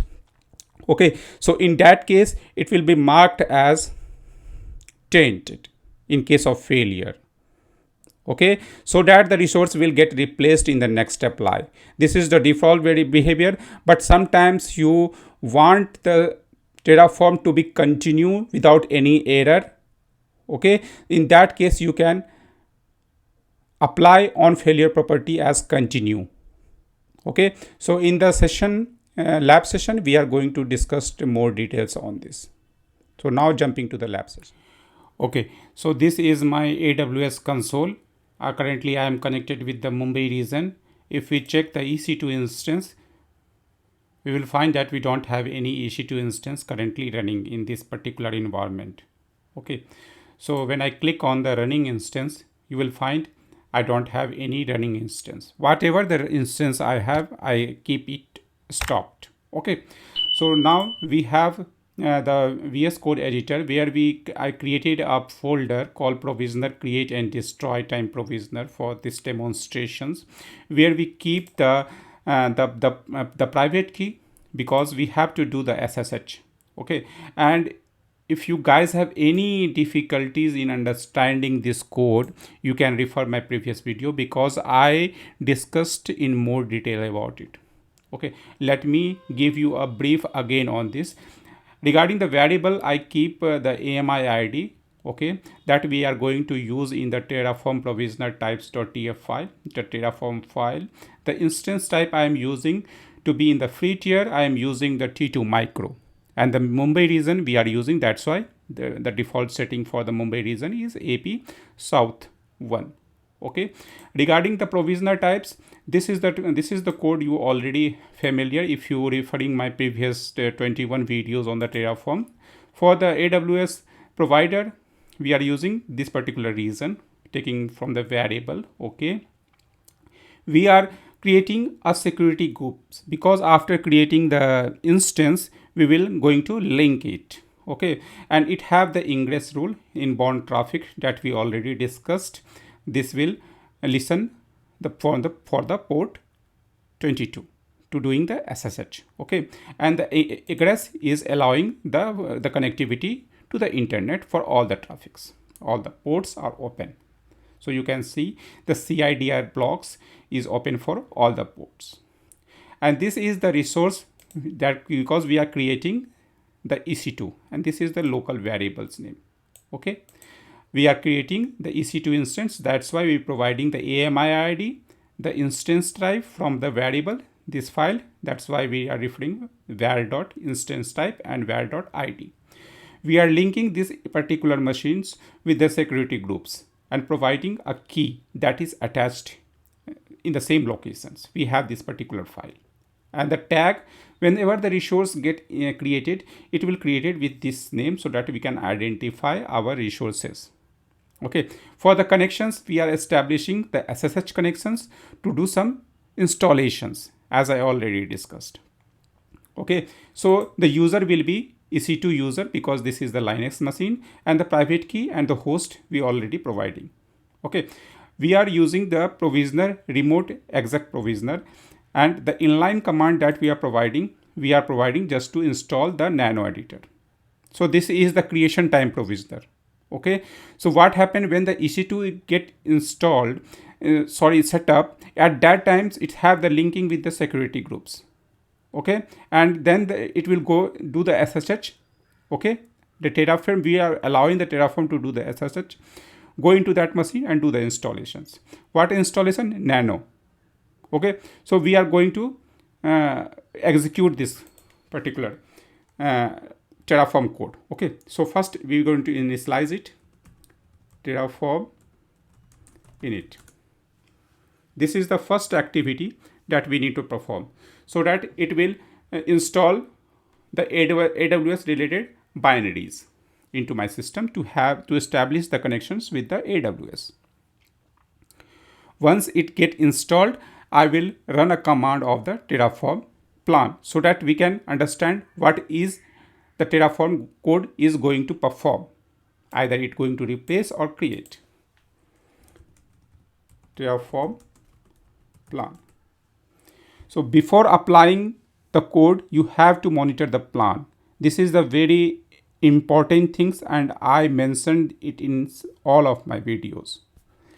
So here you can see that it going to add the 2 resources. So whatever the resources it going to create, it will mention as the plus sign.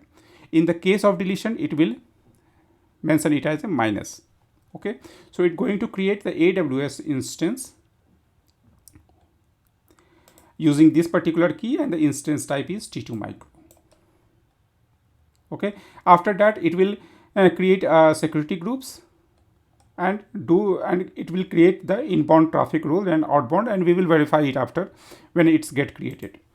Okay, so let's apply it.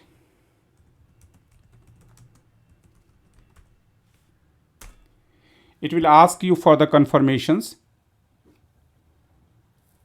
It will generate again the plan, and it will ask you for the confirmations. You have to put here the yes or no in case you want to deny it. So you have to monitor it, what it currently going to do. It will, before creating the instance, it will first create the security groups, and then it will try to create the EC2 machine. Once the EC2 machine will get create, it will do the SSH, and at that time it will do the installations of the Nano.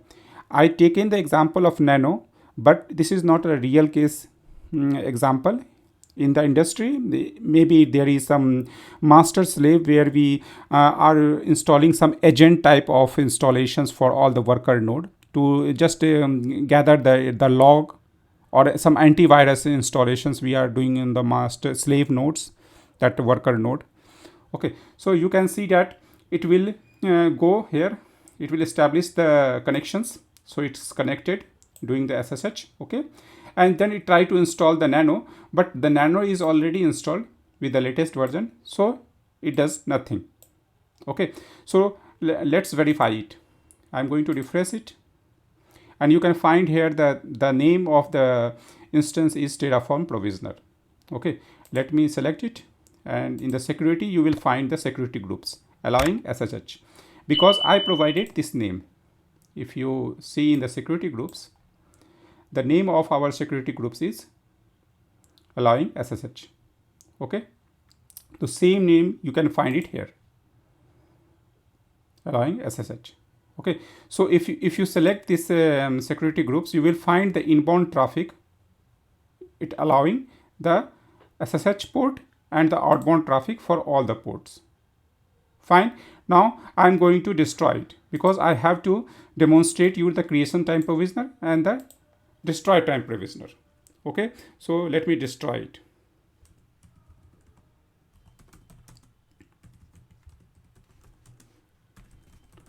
Auto approve, it will not ask me for the confirmations, but this is very dangerous things.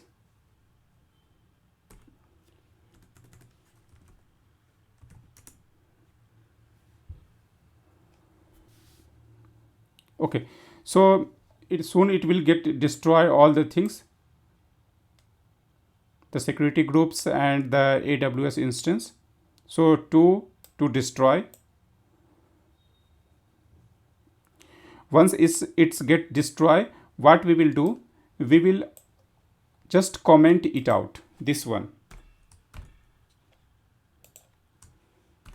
This time I will create a security groups as previously, but this time I will disconnect the connectivity between the instance to the internet. So it will not able to download any installer for the nano editor. Okay, so it will complain. Okay, so let me show you again. I commented that part, Terraform, and apply. I am running it without any plan because I know the behavior of this particular code. With auto approve. Okay, so this time it will start creating, but the Terraform will generate an error because when it SSH into the machine and then start the installer, this one, yum install nano, and for this it requires the connectivity with the internet, and I just commented out the egress, which is the outbound, so the connectivity is broken. Okay, so previous instance is already dropped. We can verify it as well in the meantime. Okay, let me refresh it. Soon you will find one instance again here.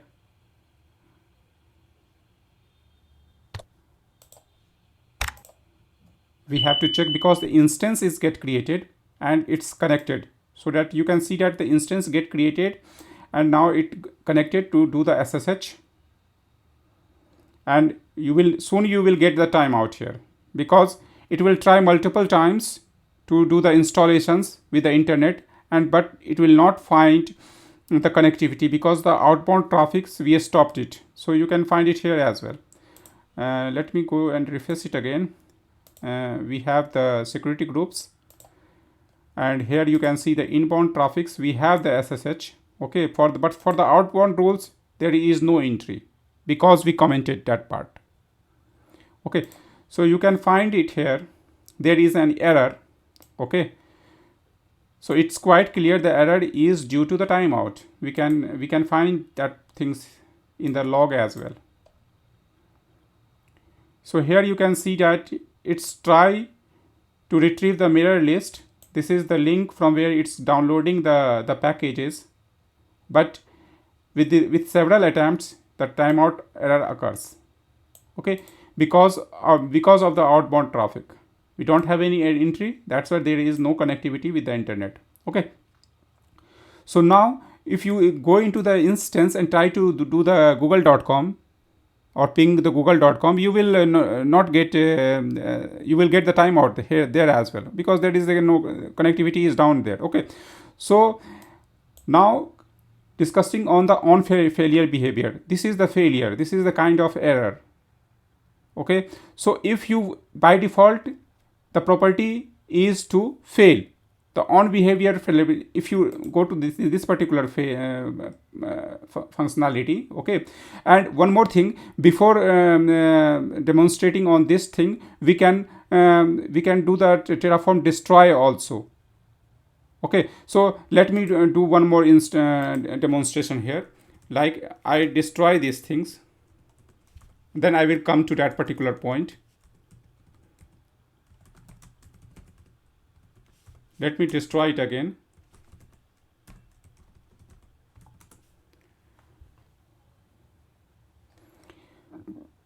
And in meantime, I'm going to add one provisioner here. We will enable the connectivity because we required for this demonstration. And here again we are adding the provisioner.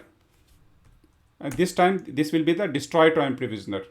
Okay, Remote-exec provisioner, and we are providing when this by default the if you not provide the when, it means that it is the creations time provisioner, and for the destroy time provisioner you have to specify destroy.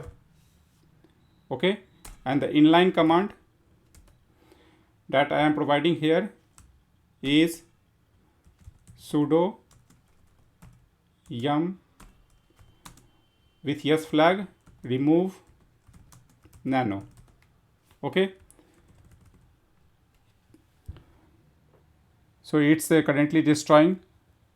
Let's destroy it, and then I will show you how the destroy time provisioner works. First it will install the nano, and when we destroy it, then it will first remove the nano and then uninstall the EC2 instance. So currently we don't have any EC2 instance running. Let's wait for few seconds to instance get destroyed. Okay, so instance get destroyed. Let me create again.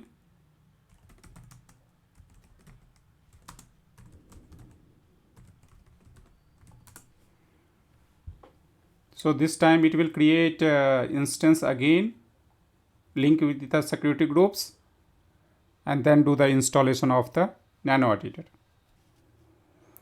Okay, the machines get created. You can verify it as well, and the nano is already installed. Okay, which we already seen in the previous step. Now I am going to destroy it.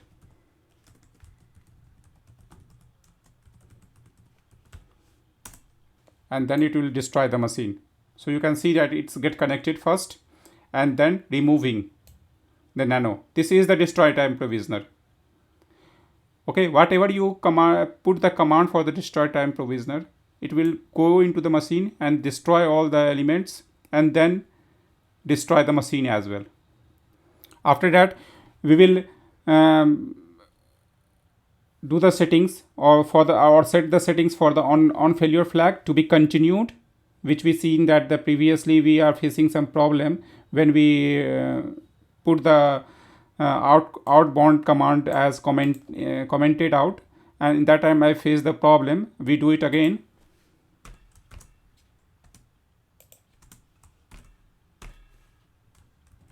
But this time I don't want to see the error. So for that, in the Remote-exec, by default, if you use see the on failure property, it is by default it have the fail flag, but we want not to show the error, so continue. Okay, and the outbound traffic. So as if you talk about the general behavior, we will have to face the failure. Okay, but I just instructed in case of any failure, continue.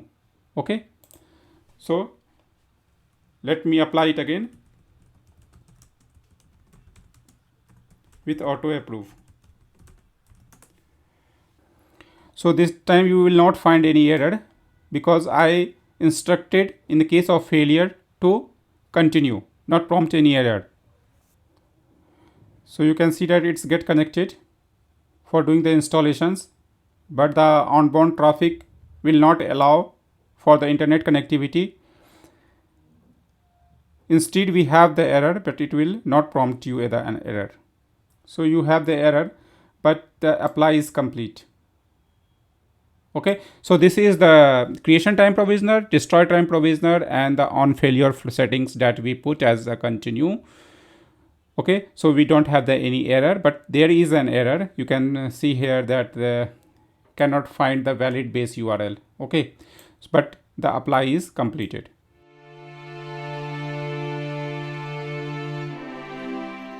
So today we are going to discuss on the Terraform modules.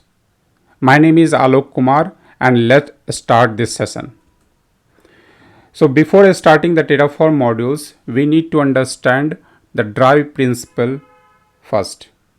So if you are a software developer, you are familiar with the drive principle, because in the software development we use or we develop a functionality and we utilize it as a function so that we can use it in different places. We don't have to rewrite it, so it will avoid the duplicating of the code, and the same logic we can utilize it. Okay, so drive principle in software development stands for don't repeat yourself. It is the fundamental concept that encourages developers to avoid duplicating code or logic in the system. So you can maintain the code in a very easiest way. Whenever you required any modifications, you just need to modify in that function. And where you used it, it automatically pick all the changes. So you have to write at once and utilize at many places. And in the case of any modifications, you can do modifications at a single place. So these principles applied not only to traditional software development, but also in the infrastructure as a code IAC tools like Terraform. So you have seen that in a single Terraform file, we can provide all the informations. Like we can use the variables, we can use the provider, we can create the resources. That also works, but it will be a lengthy way. So in case of any problems occurs, you have to debug several lines of code, because as the functionality gets increased in the project, the lines also get increased. So we split all the things, like the EC2 resources, we create a different Terraform file. Okay, and for the provider, we created different Terraform file, for variables different Terraform file. In this way, we just make a structure that is easy to understand.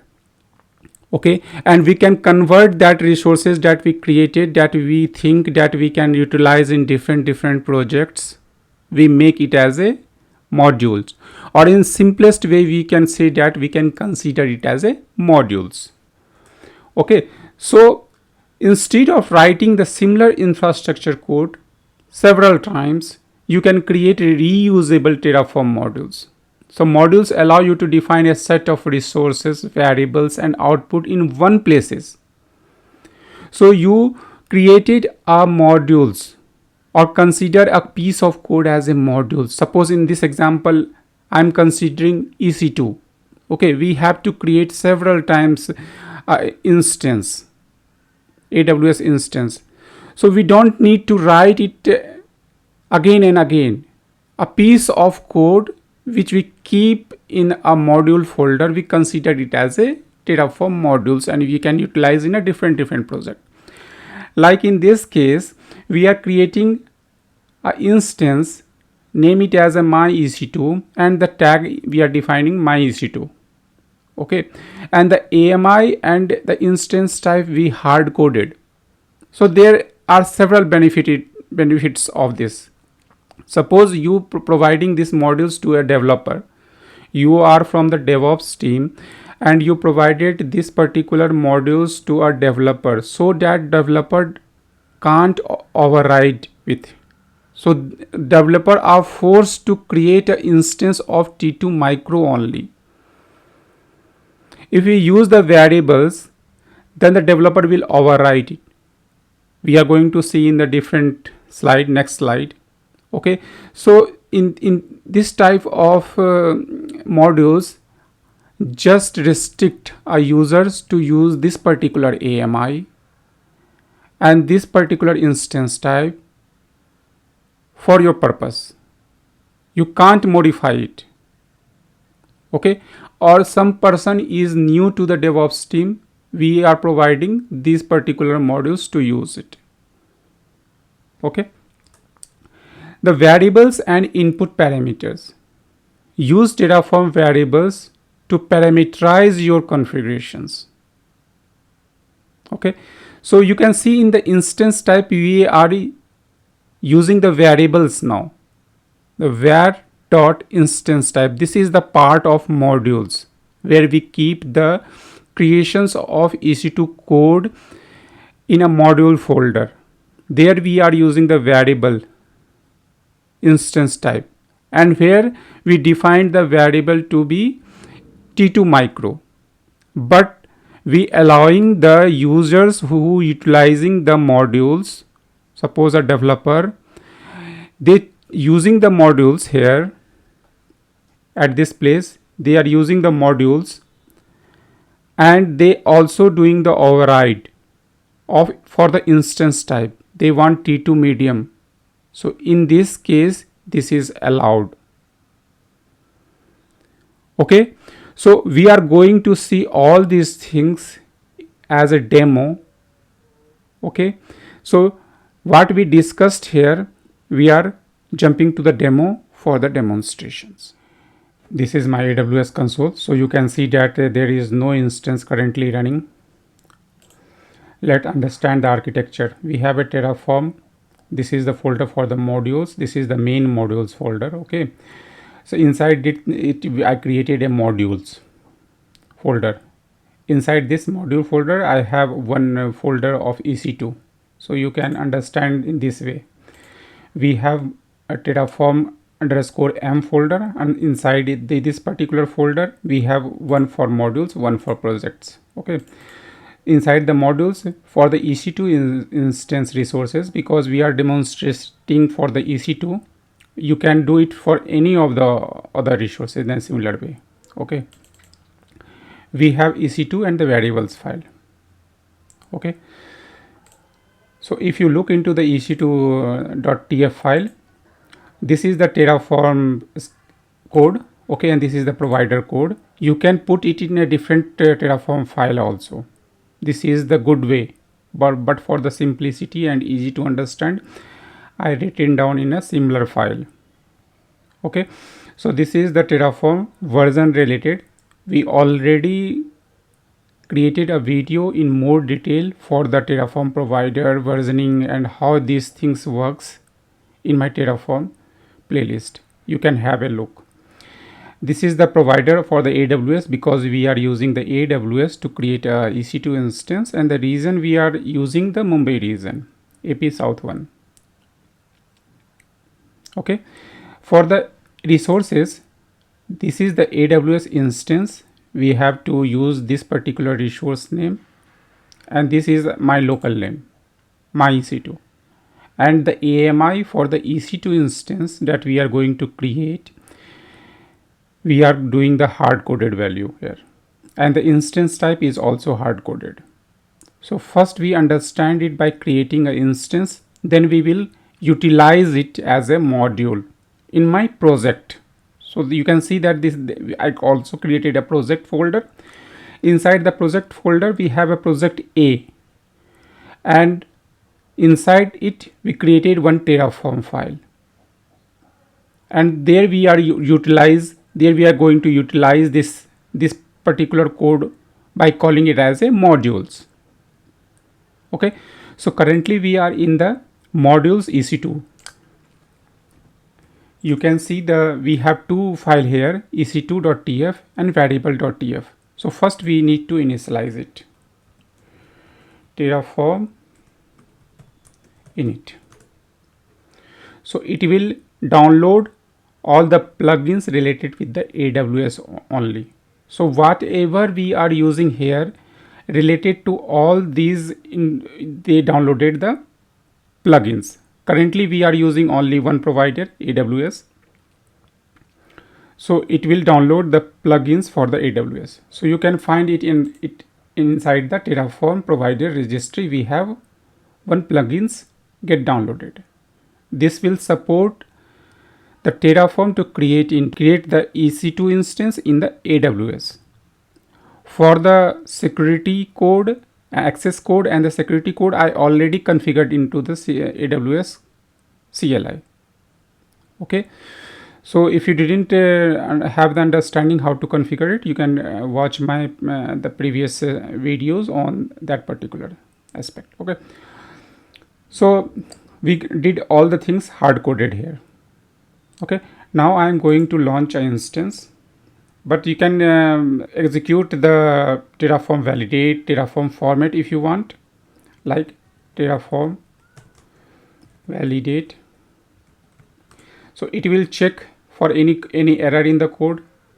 This is also a good practice to validate each time, and format as well. Terraform fmt. So it will align all the things in a correct order. Now Terraform plan. So this will show us the plan what Terraform is going to execute in the AWS cloud. So you can see that it's going to create one instance here. So one instance will be created and all the informations which image it's going to use. And what is the type of instance? So we provided it as a hard coded, so it will pick T2 micro. Okay. So let's apply it.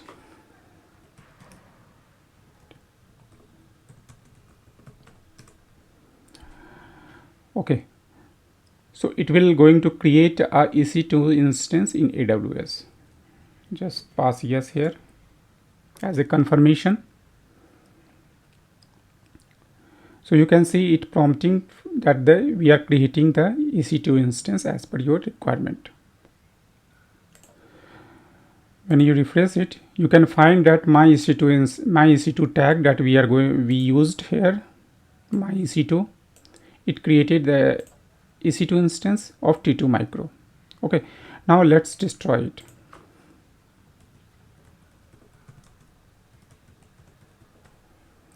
So what we are going to do here, we tested our code. Okay, it's working fine. Now we convert it as a module, or you can say consider it as a modules in our project. So in the project, if any developer required to create a EC2 instance, we provide this particular path to utilize it. Okay, let's give the confirmation again for destroy. So it's destroying the EC2 instance. Okay, it's already get destroyed. Now we are going to move into the project. Now we don't know about this particular modules, but we know the locations of EC2 that we are going to consider it as a modules in our project A.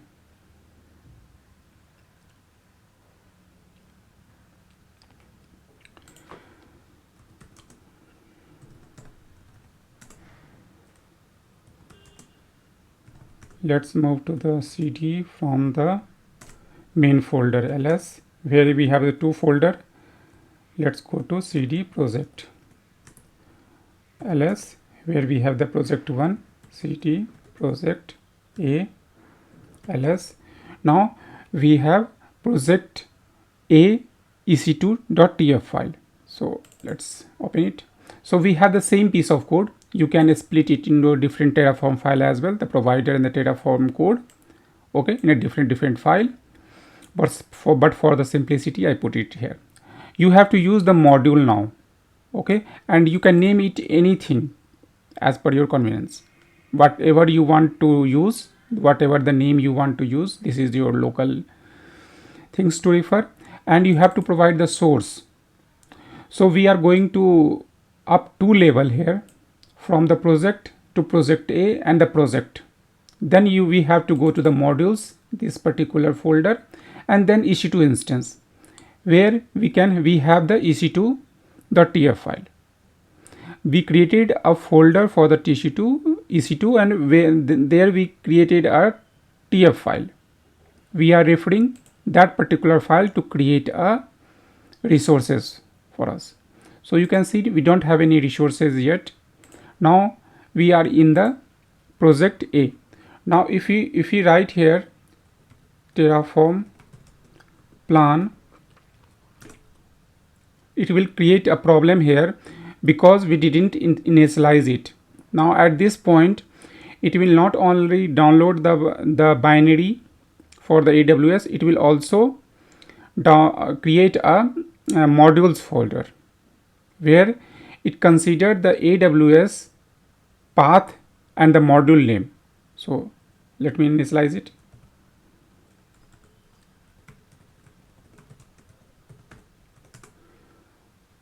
So you can see that it's first initializing the modules. It will keep all the informations that what is the module name and which source you are referring for that. Okay. Beside this is also initializing the AWS plugin. So you can see here the two folders get created, one for the modules and one for the provider, because we are using provider also and module also. Okay, so if you go to the modules, you can find modules.jsn. Here you find the complete informations, that what is the key and what is the value as a source and where this particular file is kept. So it have all the informations to refer. Okay, and the provider is the same. Inside the registry we have the Terraform plugins. Okay, so now we initialize it. Let's look for the plan.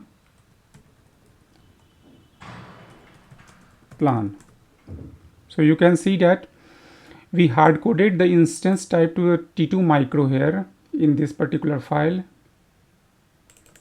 EC2. We hard coded it, and the same snippet of code we can consider it as a modules.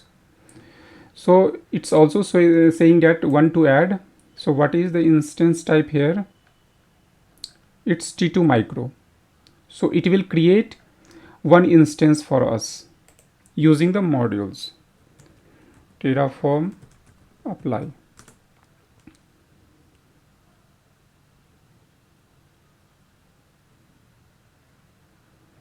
Yes.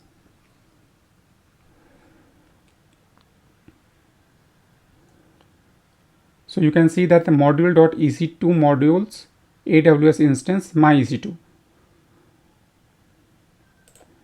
Here you will find one instance will appear that we created through the module, because we are currently in the project A.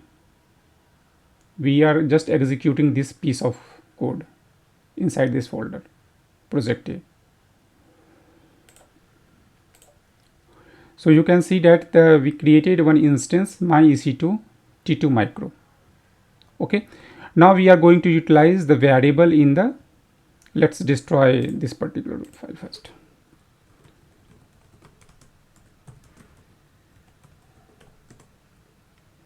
It will again ask for the confirmation. It's better to give the confirmation after referring all the plans, because auto approve is sometimes very dangerous. Better to not use auto approve.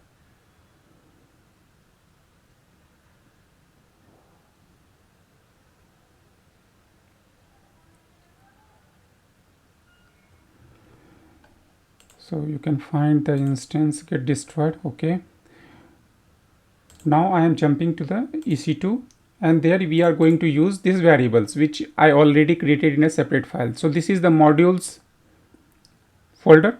Okay, now we are providing the t2.micro, and same thing we are going to use it here instead of hard coded. You can do it for the AMI also, but for demonstration I am considering only one variables to be picked from the variables.tf file. Okay, so var dot instance type. Okay, now save it, and inside the project where we considering it as a module, here by default the instance type is T2 micro. Okay, so if you look into the variables, it's T2 micro, and this is the module part where we are utilizing it, but in the project we are overriding it. If we don't provide anything, it will pick the default one.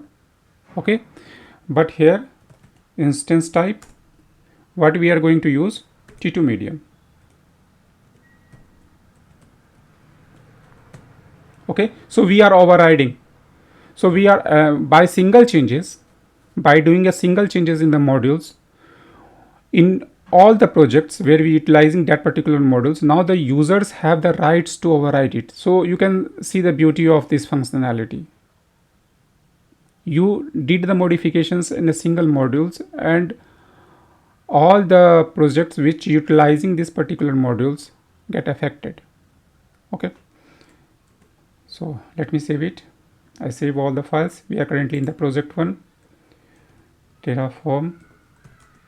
Just look into the plan. Don't need to apply all the changes all the time.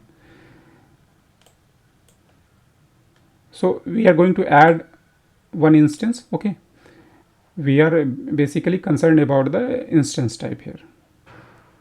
Okay, so you can see that one instance now is getting created, but it is T2 medium.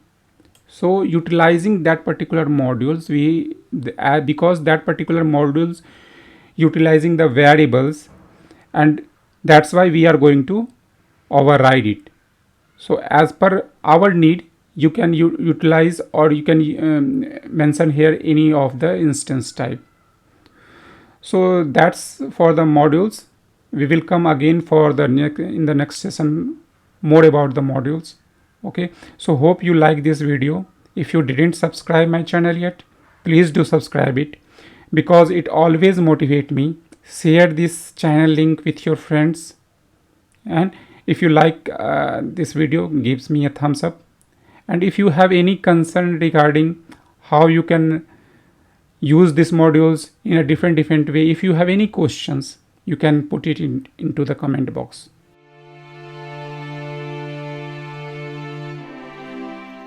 In this Terraform session, we are going to discuss on the locals module source in the Terraform. My name is Alok Kumar, and today we are going to see how the locals work in the Terraform and how the module sources can be changed from local to any of the environment what the Terraform provides. So in the previous session, what you have seen, that we defined a EC2 instance inside a folder. We tested it properly, and after that we also use the variable here so that anyone can override it. So in the project, suppose project A, we are using these modules, and as a source we are considering the modules where the path of that particular code exists. So it pick all the modules creations code from that particular locations and utilize it as a module in our project, where we allow the developer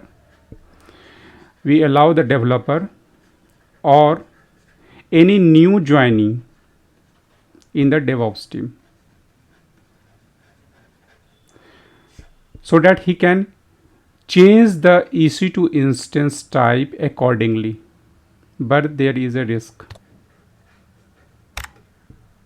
We are providing it, but we have to either instruct the team to not use the higher instance type for the development environment. In the production environment, it's okay, but there is a cost associated with this. Why we are using the variables,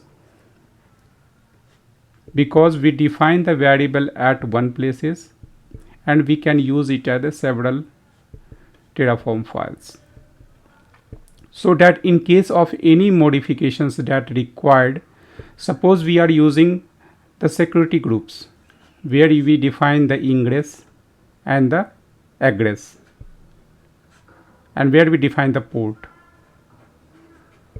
Okay, in that case you have to change the port at one places, and all the changes will be reflected where that particular variables is used.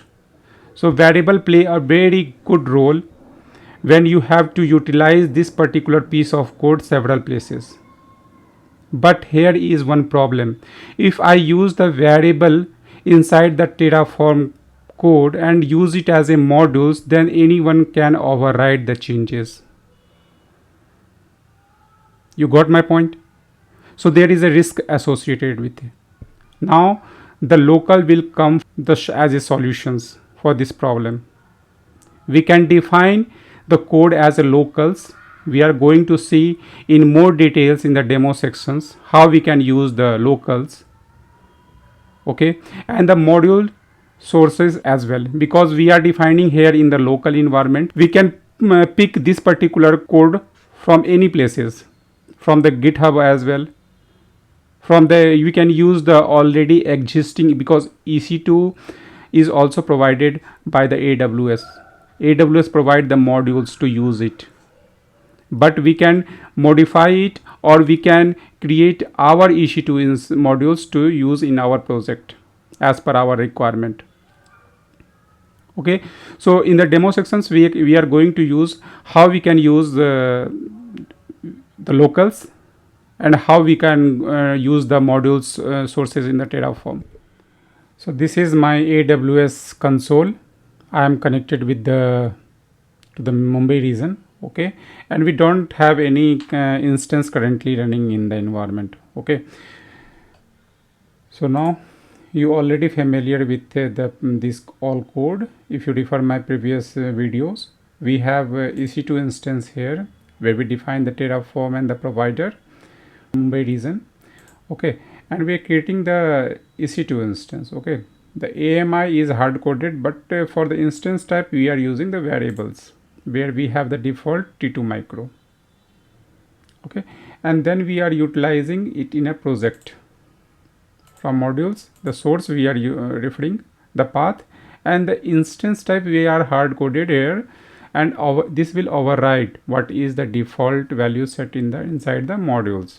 So inside the module we have T2 micro as a default, but we in the project we are overriding it. So if you see the Terraform plan,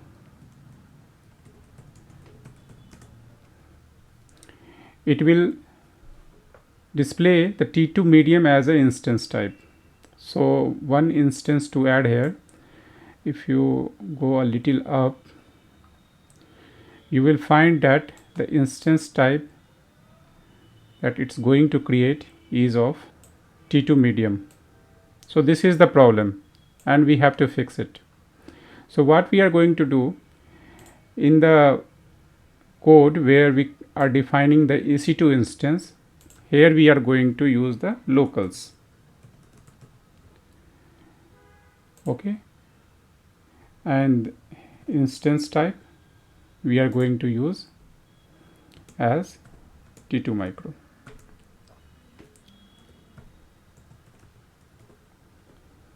Okay, and instead of using the variable here, or just use the locals. Okay, so it will not pick the value of the instance type from the variable, it will pick it from the locals. Okay, now save it. Now currently we are in the project A. Okay, and in the project A we are using the modules, but we are doing the hard coded value. Now this time this T2 medium will not override it because we are using more locals, not variables when in the modules. Okay, so let's see the plan again. Now this time it will come as a T2 micro.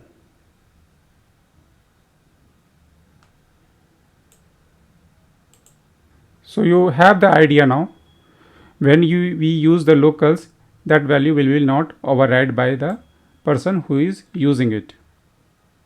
Okay, so this is one thing. Now if you apply it, then the instance of T2 micro will be created, not T2 medium. Okay, let me do it. Terraform apply. It will ask for the confirmation after showing the plan again. Yes, we already seen the plan, so we don't have any objections. So it's starting creating the EC2 in a AWS environment for inside the Mumbai region, because we selected region as a AP South 1. Now going to the AWS console, here we are going to refresh it. Soon you will find a instance of T2 micro appeared, not T2 medium, because this time we use the locals. Okay, so this part is clear. Now let me destroy it.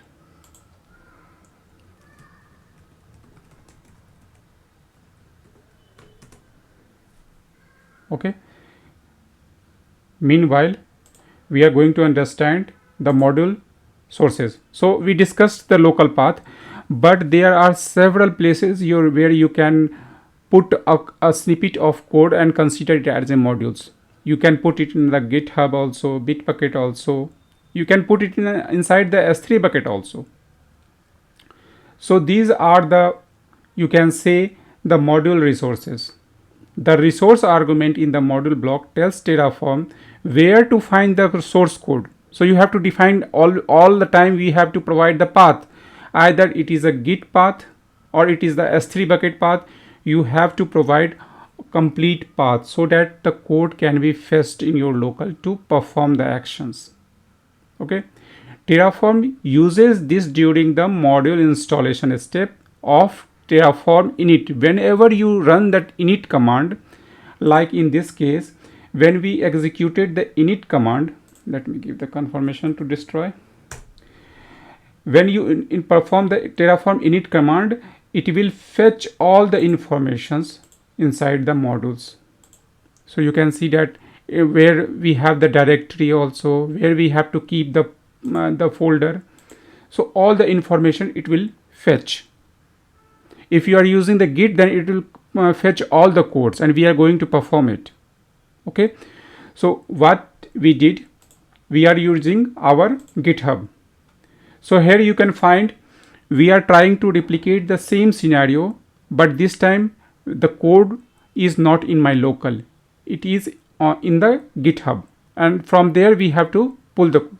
So about the Bitbucket or GitHub, let me scroll a little bit to see the code what we are going to use it. So here you can find that we have to use git https and then the complete path. So let me show you what we have in the main branch. We have actually two branch and we are going to perform both of them, okay, one by one, so that you have the clear understanding how to utilize it. Okay, so this is my GitHub repo and here we have a ec2tf file. Let me open it. Okay, you will find the same piece of code. You can see that the instance type T2 micro is hard coded, what we seen in the previous session when we started discussing on the Terraform modules. The same piece of code we are going to consider it as a module, but the code is currently on the GitHub. Okay, so this type of code we have to write here, but where is the path? So if you go to the demo folder, from here you can pick the path. So let me copy it and we have to follow the same format as a source. First because we are taking the code from the Git, that's why the Git 2 times colon and then the path. Okay, so let me do it. Before that, to avoid any confusion, inside the modules I am going to delete all the things. I will keep the EC2 folder, but there is nothing. I am going to delete it, so you don't have any confusion on it. Okay, let me delete the project. Under the project, delete the Terraform folder also, the log and the state backup, all the things. So you have the cleanup of the code to have a better understanding. So now you can see the modules code is deleted because we are going to use the modules that is kept on the GitHub. Okay, so delete all these things. Now it's completely clean up. Remove the instance type as well. Okay, now here we have to change it as per the instruction provided in the documentations. We have to use git and 2 times colon. So we are going to write it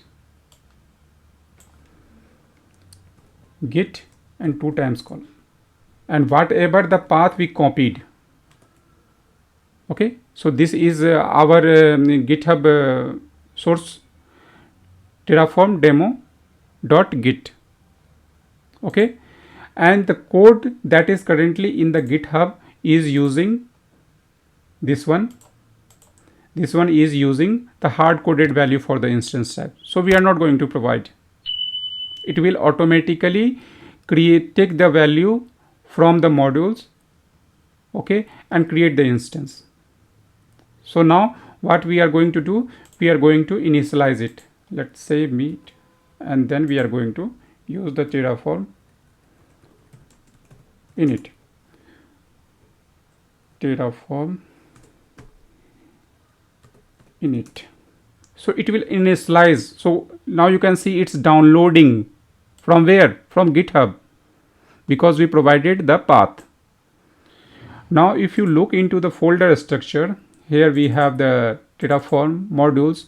So here you have the complete structure from where it's picking the modules, and here we have the code, actual code, and it fetched from the GitHub, so that we can use it in our Terraform code. So all the code pulled from the GitHub. Okay. Now we are going to use Terraform plan. So it will show you that a new instance will be created of T2 micro. The modules code is not in my local environment. So here you can see the T2 micro. So if I apply it, then it will create the EC2 instance, but the code is not in my local, it pulled from the GitHub. Okay, Terraform apply. So currently we don't have any instance in the environment. We already cleaned up. So soon you will find a new instance of T2 micro is created, pulling the code from the GitHub, because I deleted all the local code in front of you. Okay, so soon you will find, okay, it asking for the confirmations. So within 1 or 2 seconds it will, you can find the instance is active. So new instance of T2 micro gets created. Now the questions comes that if we have the different branches and we have to pull it from other branches, in that case you have the different sections for the selecting a revision. So you have to use the question mark and then the ref value. If you see in my case, if you go to the Terraform demo, we have 2 branches here. One is main, where we have only one Terraform file in which all the things are hard coded. We have version 2 as well, in which we are using the variables same that we performed previously. Okay, so now we are using variables. Now let me destroy the instance.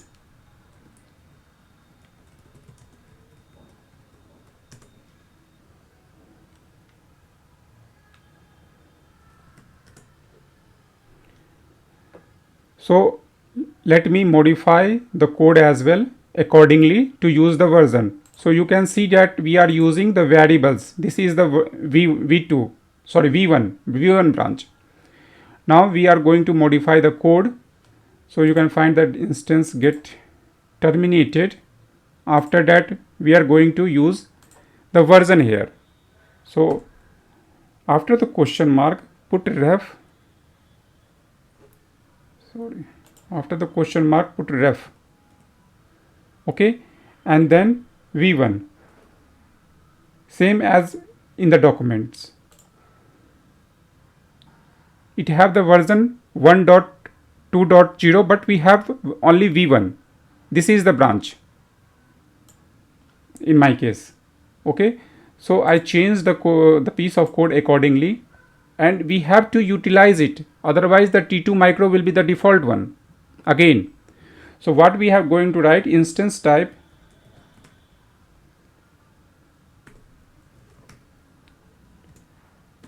and it will be T2 medium.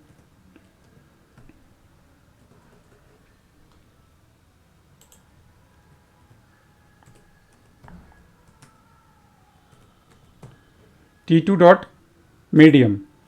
Let's save it and now see the plan. Again we are going to initialize it because we changed the branch. So if we write Terraform plan, it will create a problem here because we changed the branch. So we have to again initialize it so that it will pull all the code from the GitHub for the branch V1.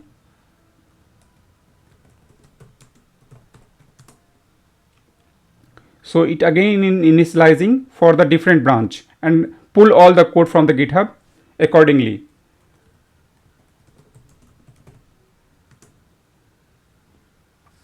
So now we are going to see the plan.